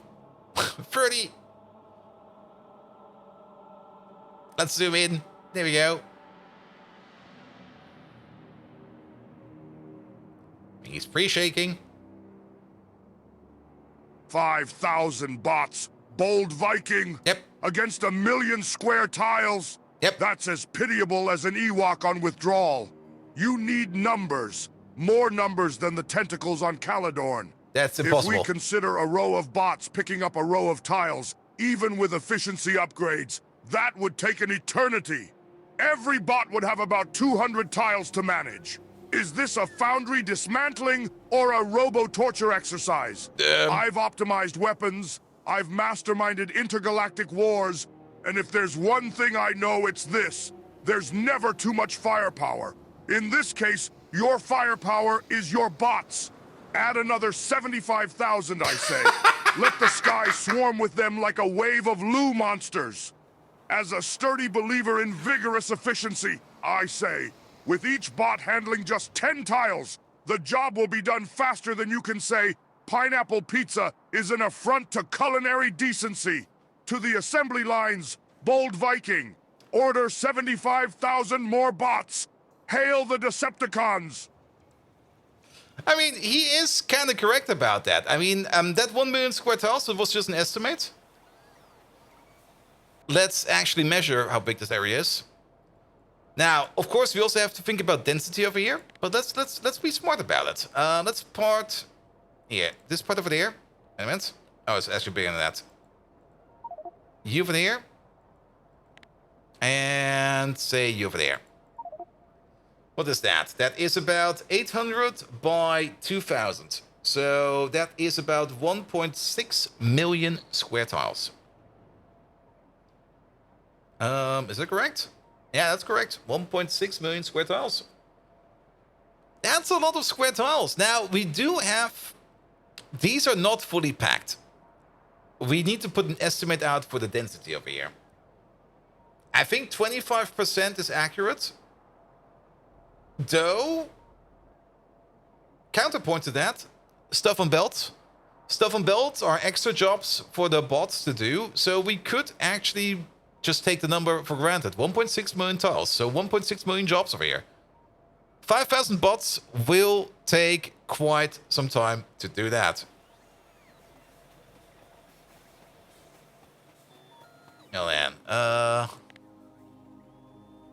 there you go. Are you doing a master lead? Yep. Well, not really a master lead. We already said, like, quite some time that this old foundry over here had to go. And now it's finally going. Is it finally time to nuke the base? Nah, I dislike the nuking. Because if you nuke it, you will still need to clean it up.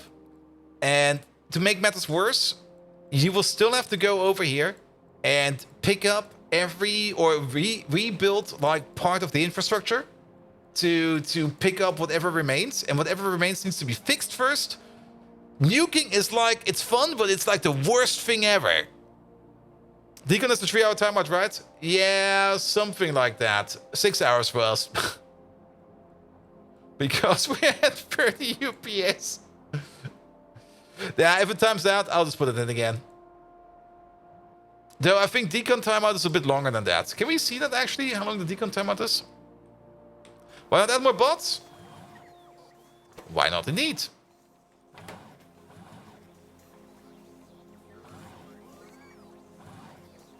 Wait a minute.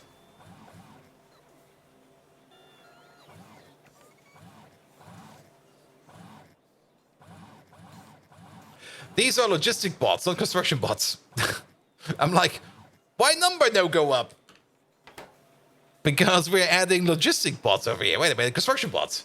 Where are we injecting those? Over here? I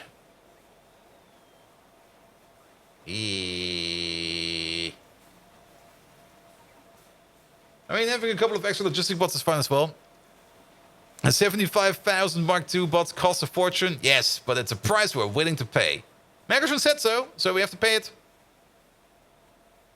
Okay, where do we inject construction bots? I mean, it should be over here somewhere, right? Do we even inject? Oh, there they are.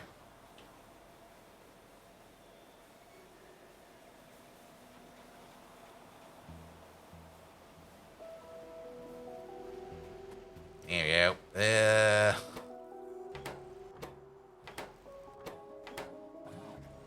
Alright, let's see what we're doing over there. Easy, 755k super steel. Oh, that's not too bad. How much do we have in storage? Where is super steel?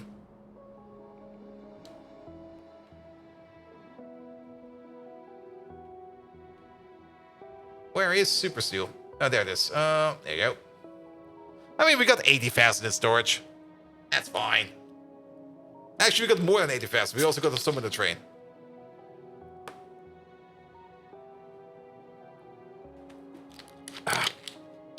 And the belt is backed up. Even the super steel or the stainless steel is backed up. So it'll be fine. It'll be fine. Alright.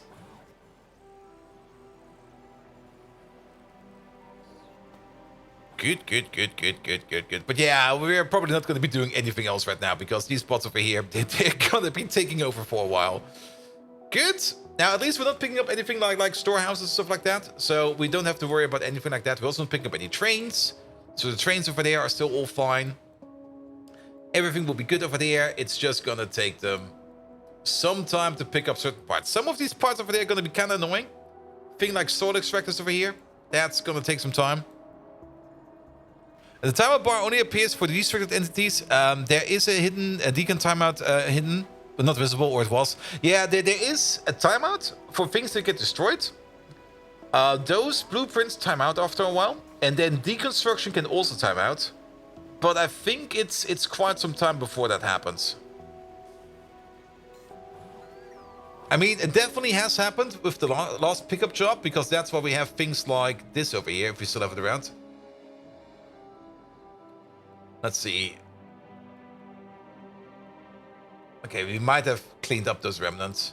But there used to be like some small remnants over here with some parts still sitting around, like singular belts here and there that just got timed out. But I think those have now already been cleaned by us just going to the base at some point in time. I at least don't see any anymore.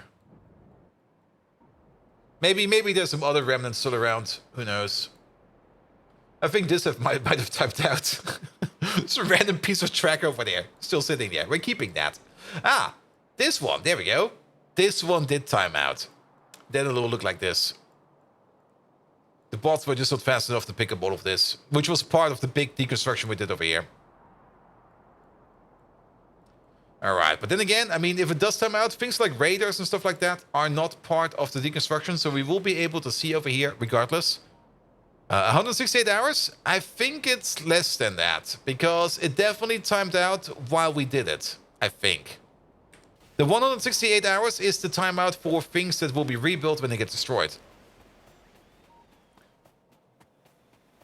And so the upgrade panel, you things? Really?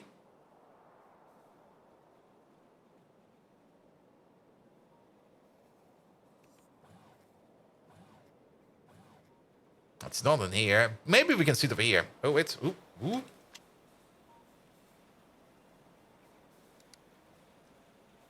Timeout.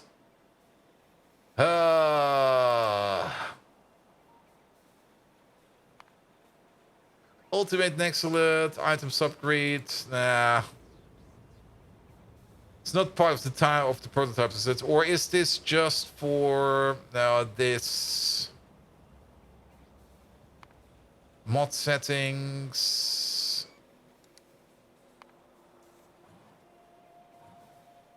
I don't think we can find it in here.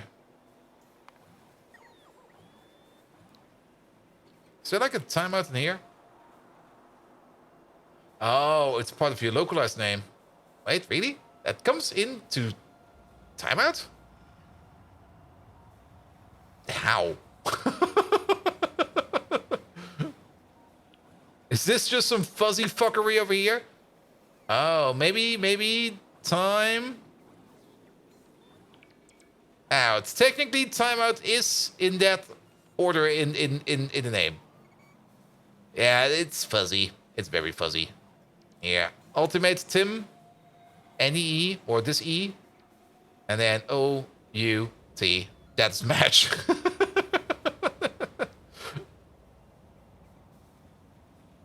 maybe if you look for blueprint. Wait a minute. Maybe if you look for blueprint. Or for ghosts. Maybe ghost is the thing. And then maybe entity tile ghost. Entity ghost. But that's not what we're looking for. We're looking for deconstruction. So maybe deconstruction. Deconstructible tile proxy. Is there like a timeout in here? That matches again. In technology, the ghost has a ghost, but yeah, but that is for rebuilds. We're not talking about rebuilds. We're talking about deconstructions. Those are different, and those definitely do time out. And those don't really think get extended. Deconstruction time to live.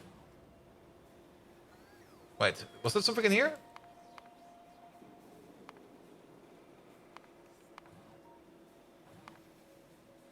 Also, if you got a link to it for like the online view of this, do send that. Utility sounds, sprites.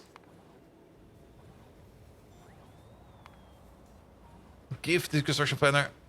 Adapted to the prototype explorer. It should technically be in here. Because I'm pretty sure it's a value you can change.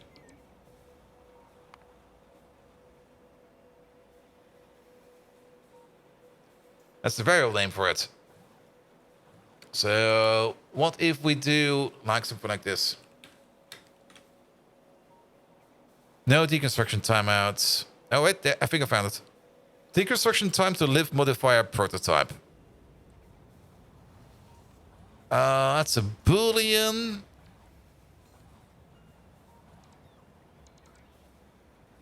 So, is that in here? Modifiers? Shortcut. Deconstruction planner.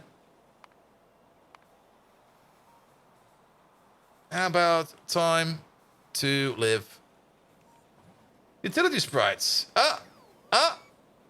Deconstruction time to live modifier constant. Here we go. Not expecting this under the sprites? Wait a minute, what? Why with icons?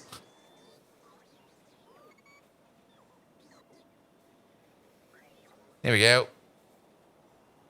The time it takes before deconstruction order is removed. Yes, but what's the value? So where does it live? Is it just like a parameter into... It's a parameter in something.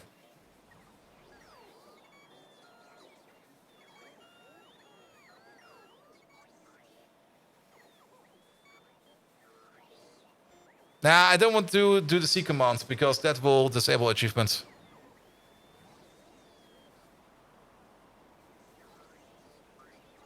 Does game print work? Oh, that's...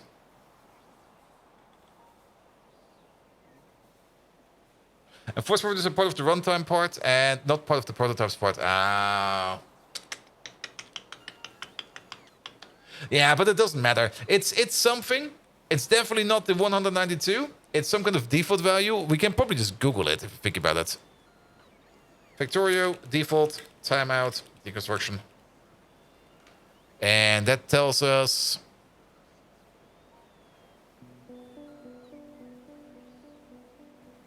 Three to 5 hours. There we go. No, wait, that is to set it, but I want to read it. It seems we can actually set it.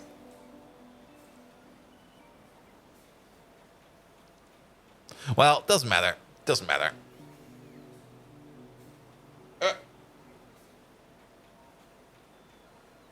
Like I said, if it times out, I'll just mark it again. I mean, we managed to get this thing away, and the bots are kind of fast over here. Save, C, reload. We could do that.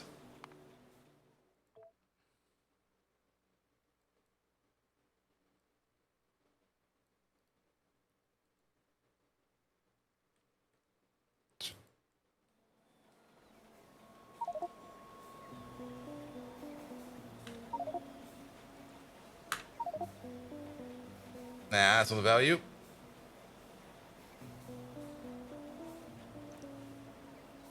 There you go. Anybody got a command for me? Where does it live?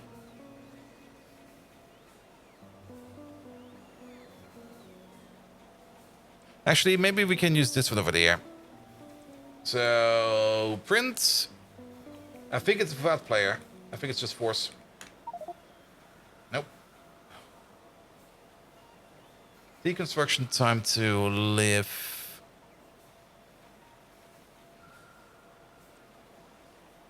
And actually, it's different than that.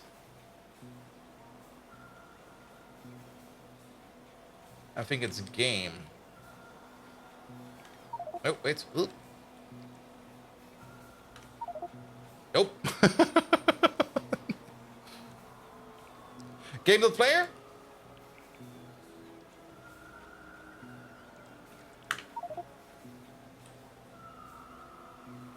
Game.player.force?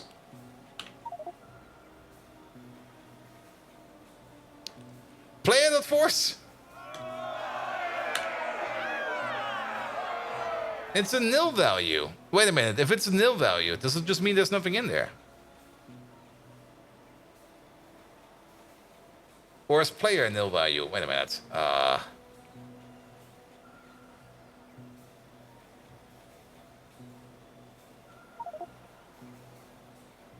Game, player, force. All right. Game.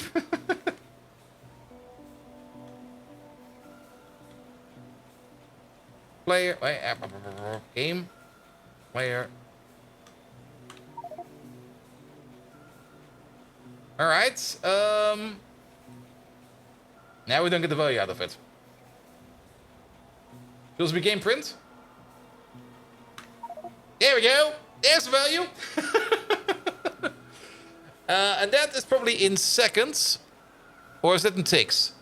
Is that seconds or ticks? So what do we have? 108. 1, 1, 2, 3, 4. If that is in ticks, then that would be 18,000 seconds. That's 3 hours, isn't it? That's 5 hours. That's 5 hours. Which makes sense, because that is also usually the value I think we will see. All right, look you again.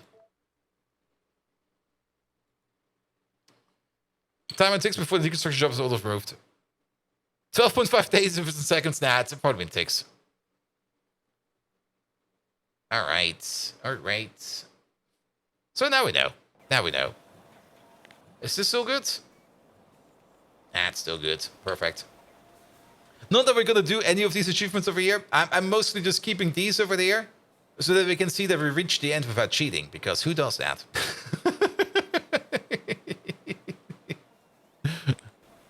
You failed God Lab and no spoon. Yeah, it's so sad that we did not get the spoon, man. I mean, come on. No time for chit chat. There's no spoon. Raining bullets. Win the game without building any laser turrets. We can't wait.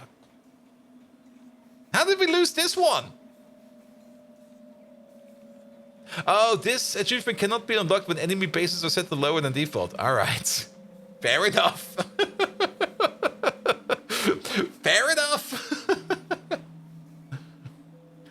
Steam all the way is also disabled if you set enemy bases to low? I didn't know that. Alright, alright. The bots are gonna do their thing. So we're gonna say goodbye to the bots and let them do their thing. And they'll be fine. Because of pollution? Alright, alright, alright, alright. Perfect. But yeah, that will be it for today. Good. So, last objective for today before I let this game run through the night. Who are we going to raid today? It's Tuesday. We usually raid Flanker on Tuesday. But let's have a peek. Who's around? Who is around? Not that many lads. So we're raiding, we're raiding Flanker then. Alright, I'm a Flanker. Maybe it's just a target. Yes, please, tell me. I always love raiding somebody new. Oh, Hannah man. Not again. You always come in at the end. Come on, Stanley, give me something good. Also... where's that snooze button?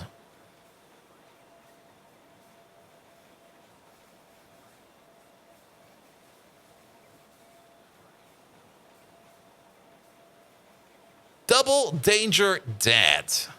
No PoE rate? Nah, we'll be fine. Let's have a look at you.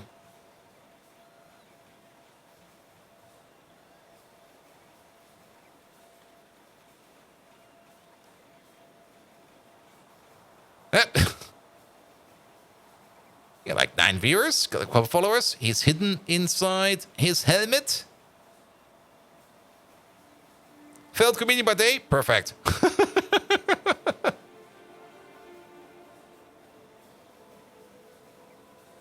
Alright, let's have a listen to his voice real quick. Speak, my man! Speak!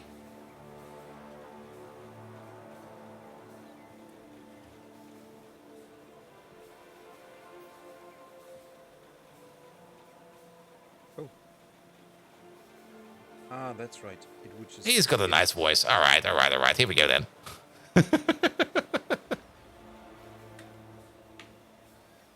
Off we go. Just want to make sure that he's good. But he seems fine. He seems nice. Also, why is he not playing Pyanodons? Come on, man. No, abort the raid.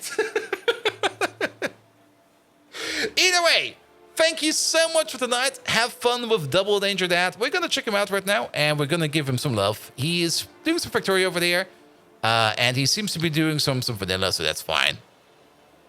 Here we go. Good. You tell him all about Pi? I will do so, my man. I will do so. Nevertheless, Arknot, thank you so much for the gifted sub. Wiley Coyote, thank you so much for the resub. 12 months already. Great. Soren, thank you so much for 12 months as well. Still catching up with the bots. You will never be done. Sergeant Stans, thank you for the resub as well. There were also a whole bunch of follows on there. Thank you all for those as well. And I think that was it. With the exception of Team McIntyre. Team McIntyre, thank you so much for the lovely raid again. And Scrambles right at the end with a tier 1 sub. All right, lads, have fun with more Factorio with Double Danger Dad. I'll be back on Thursday with more Factorio, and Friday, sadly, no Greg Tech this time around because I will be at Gamescom on Friday. So, yes, that will be that. Nevertheless, have an amazing rest of the evening, and until next time, good night!